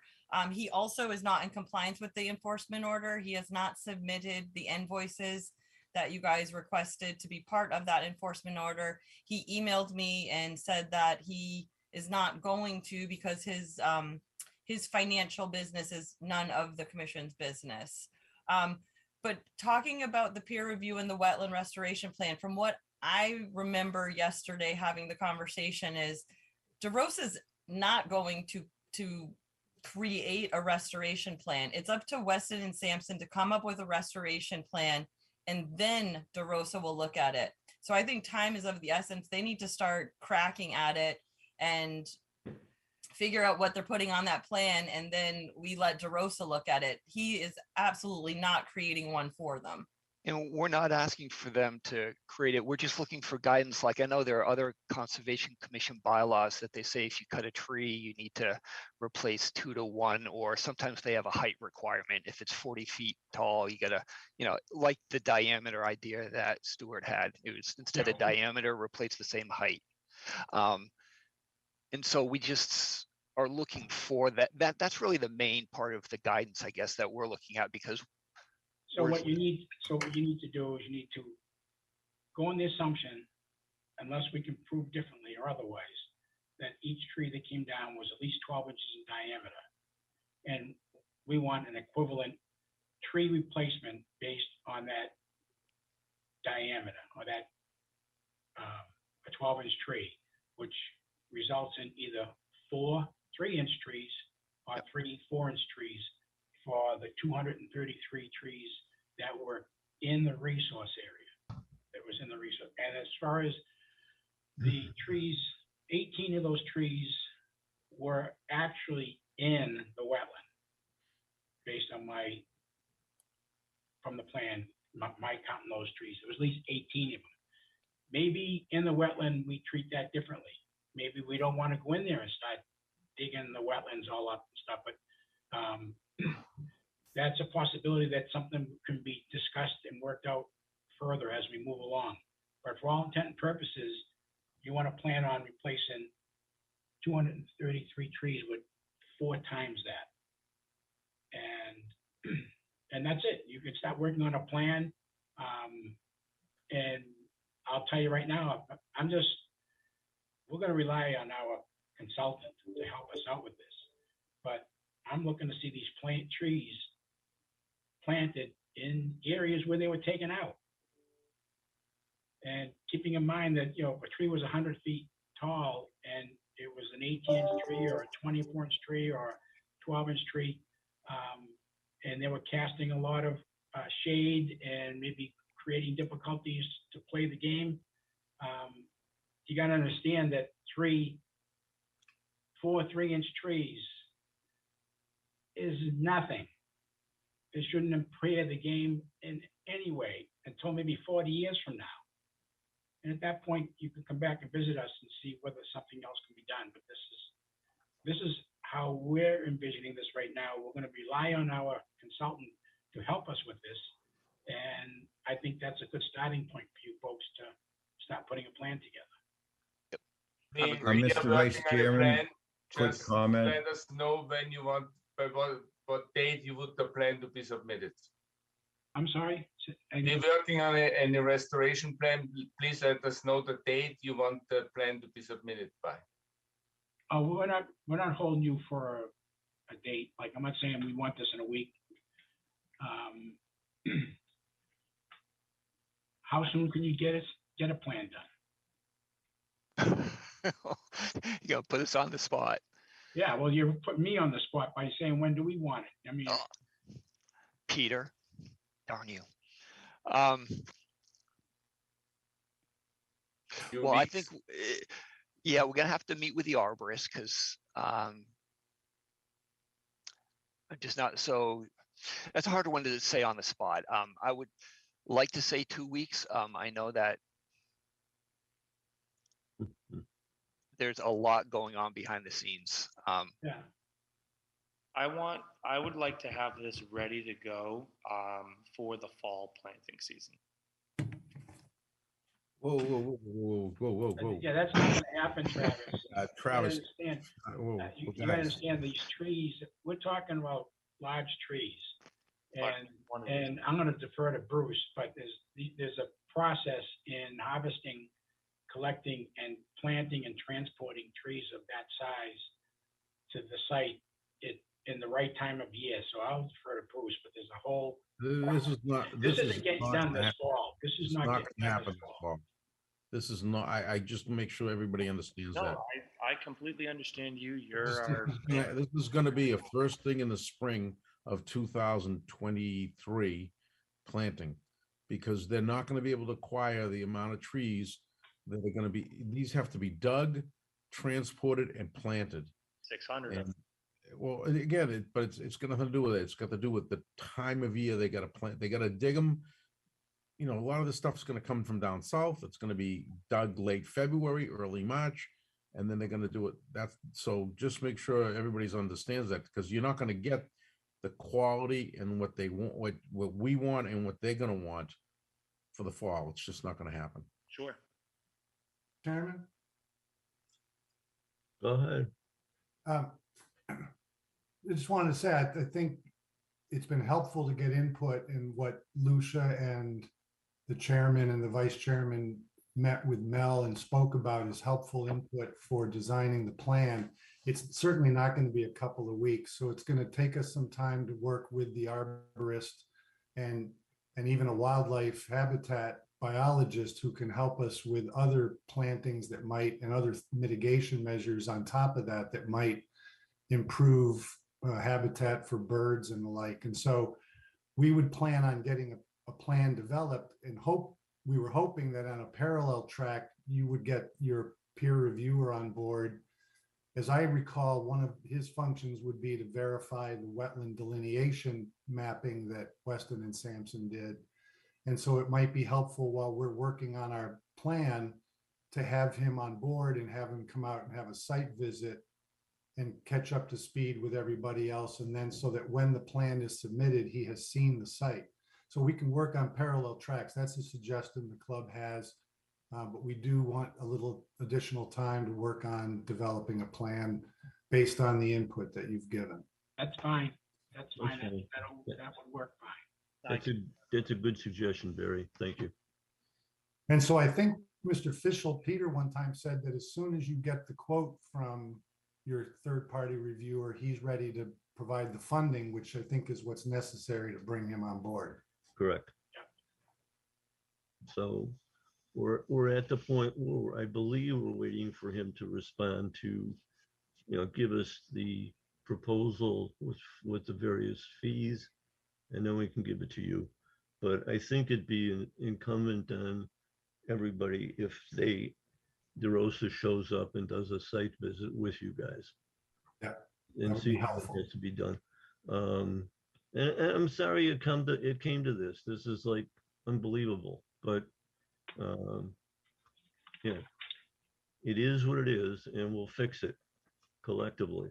I think Lucia's idea of smaller trees or trees that don't grow so tall was a great idea, because you don't have to revisit this 3 years, and you can put in trees that flower, that do all kinds of other things, then just grow big. So there's a lot of things we can look at. The one thing, if I could, Mr. Chairman, you don't need another vote to bring the peer reviewer on board. That's already, we don't need another what? No, we don't need another vote. Great. No, we don't need another vote. We just need to, we're just telling, we're basically saying, this is where we're at. And we're moving forward. Great. And we'd like you to do the same thing. We'll get you guys together And as soon as he gets on board, we'll make arrangements to contact you folks so he can go out and review the delineation. Excellent. Well, as soon as you guys pay the fee. Yeah, right. Yeah, that's ready to go. Thank you. Appreciate it. And again, I want to make this a cooperative, venture. I don't want to be at each other's throats all the time. It doesn't do any good. The thing that I'll tell you what the DeRosa said was that instead of a 2-year plan, it may be a 5-year plan, because it takes that long to establish that many trees. So we'll see. Well, we look forward to his input. We know he's very capable, and so that would be helpful. Thank you. No, he was very impressive today. Yeah. He's qualified, no question. I still would like to get an idea from Mayor Tree as to how many trees they cut down. How big were they? And how much of an impact do you think that this did to the environment? And I can present tonight a short video of them cutting the trees down in January. That's on their website. So we can do that now if you want to see it. Dan Mayer is in the audience. If you guys want to ask him about the invoice, I just promoted him to a panelist. Okay. Again, that was one of your action items for him to be here and for him to submit an invoice of all applicable documents redacted if necessary, which he has refused to do. He is in the audience, or I just promoted him to panelist. So if you guys want to ask him questions, he's here. Sure. Yeah, I've been here since 7, so I've been listening along. So have we. Yes, you certainly have. So so on my invoice, I didn't understand how my invoicing, on these 205 trees, this is not a public bid or anything, and I'm not sure how that's going to help, or do I want to make my financials public on something like this? So, that was my question, and I wasn't snubbing my nose saying it's none of anybody's business, but basically that was my response. I said, this was not a public bid. Through the chair. Go ahead. I think that the main thing is that removing trees from a wetland and then selling them for profit is illegal. So we were trying to determine, the profit made when you turn them into mulch or whatever. Yeah, I'm certainly happy to answer that, because there's really no value. I offered to truck all to Raymond, give him. We lost you. We lost you, Dan. Property, nothing was sold. We truck it And, you know, so there's a real expense in processing trees, chipping them, shipping them. I would have brought them anywhere you wanted me, and I'll bring you more chips if you have a market that moves chips. So there's nothing, there is no sale of wood. What about the logs? You don't chip the All logs. chipped every single one of them. You did? Actually, we have a chipper that chips 46-inch wood just so that we can more easily get rid of chips. It'll chip a 43-inch diameter log, and then it will actually split logs and chip those. So that's we brought that machine over from Germany, and so there's no value in urban wood for us. It's more of a problem than it is anything. Through the chair, isn't there value in, I'm hearing that there's compost logs that people are using now, and that they're taking the wood chips and using those for erosion controls. There's a company out of like Georgetown and Essex, and a couple in Southwick. Do you know anything about those companies? I can tell you there's a company in Leominster that burns wood chips for electricity that owes hundreds of thousands of dollars to people who brought chips to them, and they haven't paid their bill. Or they also have two other mills in Maine and one in New Hampshire, and I can send you a list of people that they're owed money. All right, so my question is, I'm just trying to find out, is it true that you recently acquired a business that takes wood chips and puts them into compost logs and then sells them as erosion controls? Is that a false statement? That's a false statement. We do not make compost logs. Oh, you're not an affiliate, or you're not affiliated with a company, I think it's in Georgetown or Essex, Massachusetts, that takes wood chips, put them in compost logs, and then sells them as erosion controls. Our wood goes to our yard in Plastow. What? Where maybe we'll process it again. We'll make mulch with it, so it's added expense. Yeah, I mean, we have avenues for getting rid of it, but it requires more and more processing, more fuel, and especially this year with stuff. My question is, are you affiliated with a company that takes wood chips in Massachusetts, that takes wood chips and puts them into filter logs and then sells them as erosion controls? However, whatever way, a partner, a silent partner, did you recently acquire a business in Massachusetts that takes wood chips, puts them into compost logs, and then sells them as erosion controls? That's my question, yes or no? Yes, 3 times. That is false. I have a company in Plastow. We truck our wood waste to Plastow when we can't get rid of it at other locations. So no, I do not have a business in Georgetown. Or am I affiliated with a business in Georgetown? I have a facility in Plastow. So at this point, it begs the question, did any of these logs go up to Plastow and get sold out of Plastow? They absolutely did not. We chipped them all on site. All logs were chipped on site in the parking lot and shipped in our trailers to Plastow. Were they then sold out of Plastow? We'll take them, we'll regrind them, we'll make a bark mulch, and they'll eventually get sold. So does the softwood get made into bark mulch, and then the hardwood is sold for to get made into pellets? No, it all got chipped. It all got chipped in the parking lot. Shipped to Plastow, and then we regrind it, color it. We'll make a mulch product with it up there. And that's not sold. But like at a again, profit? if I could have given it to JD Raymond right around the corner, I would have given it away. I offered it to them. They would not take it. It was not short of me trucking it and reprocessing it.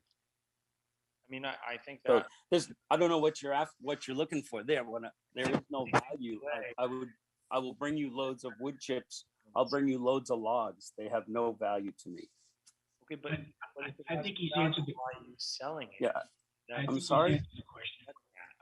Is that you took the product? If I could sell it, why would I bring it to you and give it to you? It has no value to me. I have answered what you're Going saying. back and forth here. You I sold think the he's, product, excuse me, I think he's answered the take it question. out of wetlands, and then you sold the product. I did not sell the product. I spent more money processing it. Like I said, I would give it away. You might have had expenditures that were. It's a waste product. It's a waste product to me. So if I have to do something to enhance a waste product, like if I dig up a front lawn, right? Yeah, there might be some value. You know, Bruce Comack can attest. He's got waste product. If he's got to pay to do something with it. Let's not interrupt so I can explain it to make it in other terms, maybe in a simile. Go ahead, explain what you did. Don't explain what other people do. I thought I said that 3 times. From the beginning, we chipped it up in the parking lot in Peabody into my trucks. Then we shipped it to Plastow. We pump it out. We push it up into a pile, touching it over and over again. And then we'll add colorant to it. We'll regrind it. We'll store it. We'll pile it up, and then we'll look to sell it. There it is. So you sell it. You take the product and you sell it. That's all we're looking for.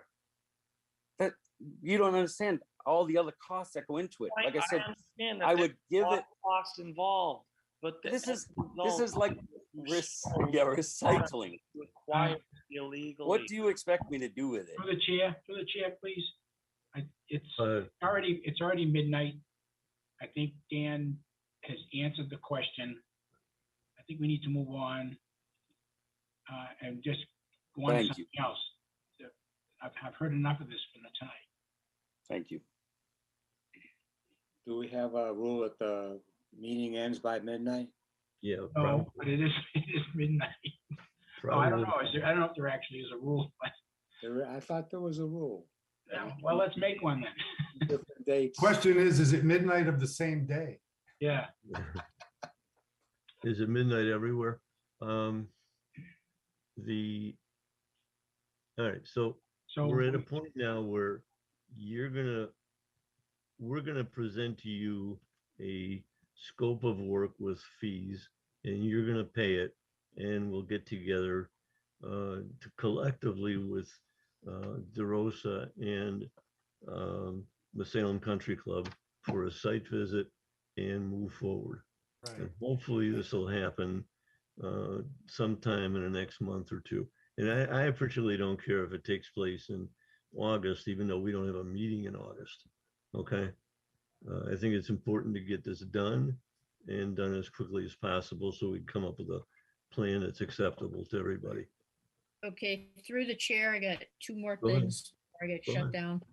For guidance as far as the restoration project, if Salem Country Club wants to refer to that January 2022 Salem News article with about how they increase the course yardage, maybe that can be, your parameters as you increased 30 yards here, 20 yards there, so you can kind of use that. And then for Dan Mayer, I was just wondering, how often do you have projects where you take out 700 trees? Extremely often, on daily basis. We work for Mass Highway. You might have seen us out on 95, going down the sides of the road. We've done. I did today. We've done the Mass Pike, both directions from one end to the other. We were up in Andover today. We've done dams.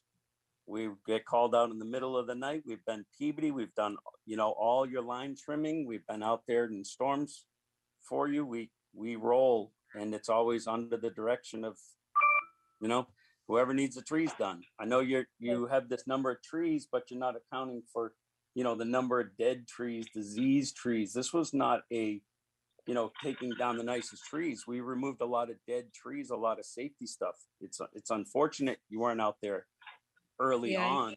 I used to do storm restoration for utilities. Excuse me. Yeah. you know, but I don't think there's been that discussion of the trees that were taken down, the dead pines, the invasive species. That's the whole This was- point. There was never a discussion. You guys just went No. out and took the trees down illegally. That is the whole No. reason why you guys are here, and we're here till midnight.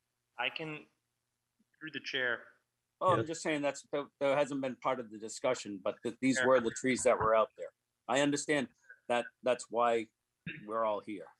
Then you're well versed in permitting. If you do it on a daily basis, you should be well versed in. No, we've taken down tens of thousands of trees for the USDA in all kinds of locations. It's Mr. Mayor, you brought up the point about thank snags. you.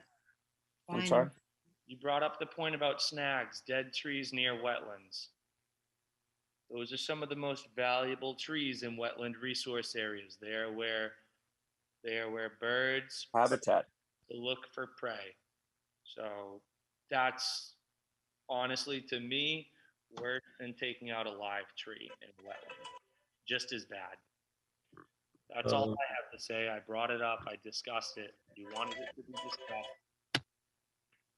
All right, let's, Thank you, Mr. Chairman. if we could just move on now and We will get back to you with the proposal from DeRosa. And then we can continue this discussion. Dan, you may be, king of the tree removal business in the state, but I find it amazing that you never contacted the Concom for permission to take anything out. We started our meeting with 3 or 4 people that came to us looking for permission to take out 1 or 2 trees. It's what we do. And you should have a better understanding of what each community does that you work in. Through the chair, I don't want to beat on Dan here, but when you were cutting the trees, did you notice any yellow or red hazard stakes along the perimeter where you were cutting the trees? I did not. Okay. Yeah. Oh, when I was there, it was totally winter. The reason why we were there is because the ground was frozen. It was winter. Ground doesn't freeze very often to get a window like that. So I'm sure that's, a lot of the reason why the decisions were made. Okay. Well, you could certainly drive heavy equipment across the fairway. Accessible. Yeah. Things that were accessible. Yes. but you had to have known when you were in the wetland. No, I was there when it was snow, so I did not. So I apologize though, but I don't golf. I don't know my way around that golf course. I wouldn't know my way around it today. I was only there for that short amount of time. And if you told me to go to hole 13, I wouldn't know where to go. Well, let me give you a little guidance. If you're cutting down any trees in the city, come to us first from now on. Yes, sir. Yes. Usually if we're in the city, we're under the direction of the tree warden or the DPW director. And everywhere we go, we're usually under the direction of somebody's got us in control. We don't cut trees for the wood where they're cutting, we're not a logging operation where we're doing a harvest where they're, usually hazard trees or,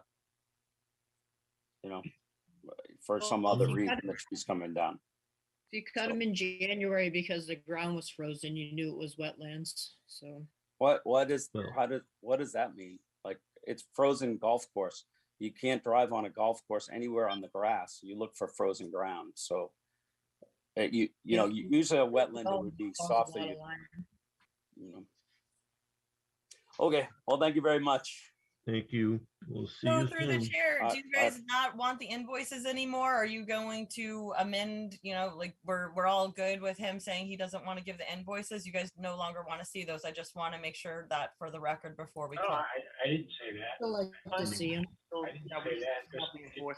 Order So do out. we need like a court order? Do we I don't know what to do. I guess you can fine him and then we can go to court and ask So for it in is it court. the invoice? Because it was a lump sum. Is it the invoice on the I guess the engineer said 205 trees. I wouldn't even know how to break that out There was on those trees. 233 trees and then 233. 233 trees in the That were See, considered jurisdictional resource. area. There was in They a were resource considered area, but there was more than that you cut There down. were 700 trees that, Yeah. in total, roughly. Right, so thinking about it now, it's probably gonna be hard. I mean, I don't know what mechanism you use to break down each and every individual tree. That's what we're looking for. We're looking Yeah, so how we don't, it wasn't priced out, down and which one. it wasn't priced out by the We're tree. trying to explain to you what we're looking for. Oh, go ahead.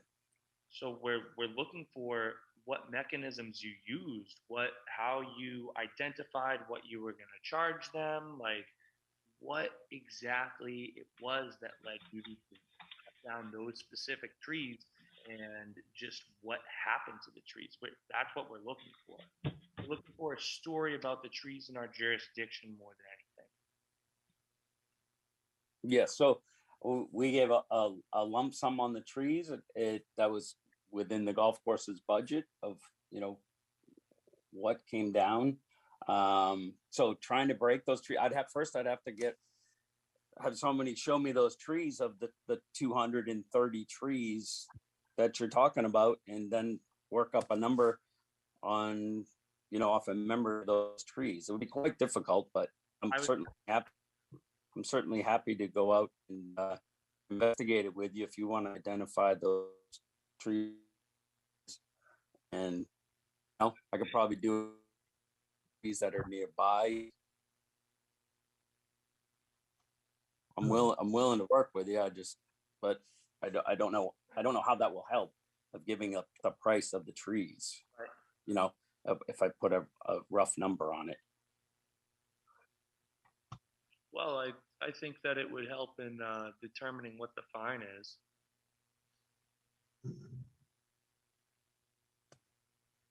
Yeah, well, then let's go out there and show me the trees, and I'll try to work up a number with you.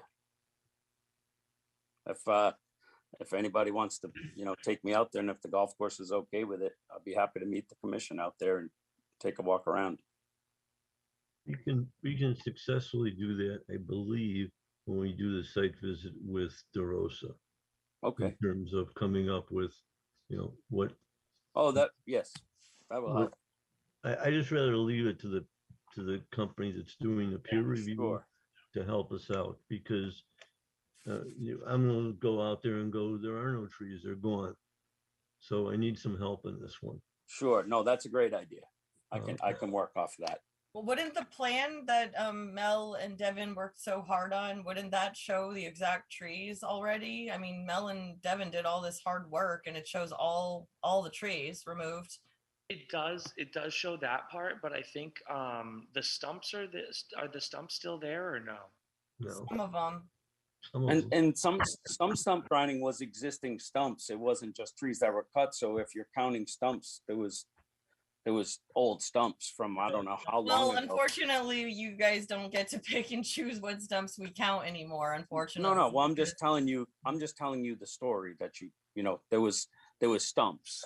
So if the guys appreciate that. I think that getting out in the field would be advantageous, because then it would refresh your memory as opposed to just looking at dots on a sheet. Sure. So we'll bring that up. We'll do that when we have our peer Erosion reviewer on board, yes. And we'll go out and do the site visit. And visit the site again. If that's okay with everybody. Yeah.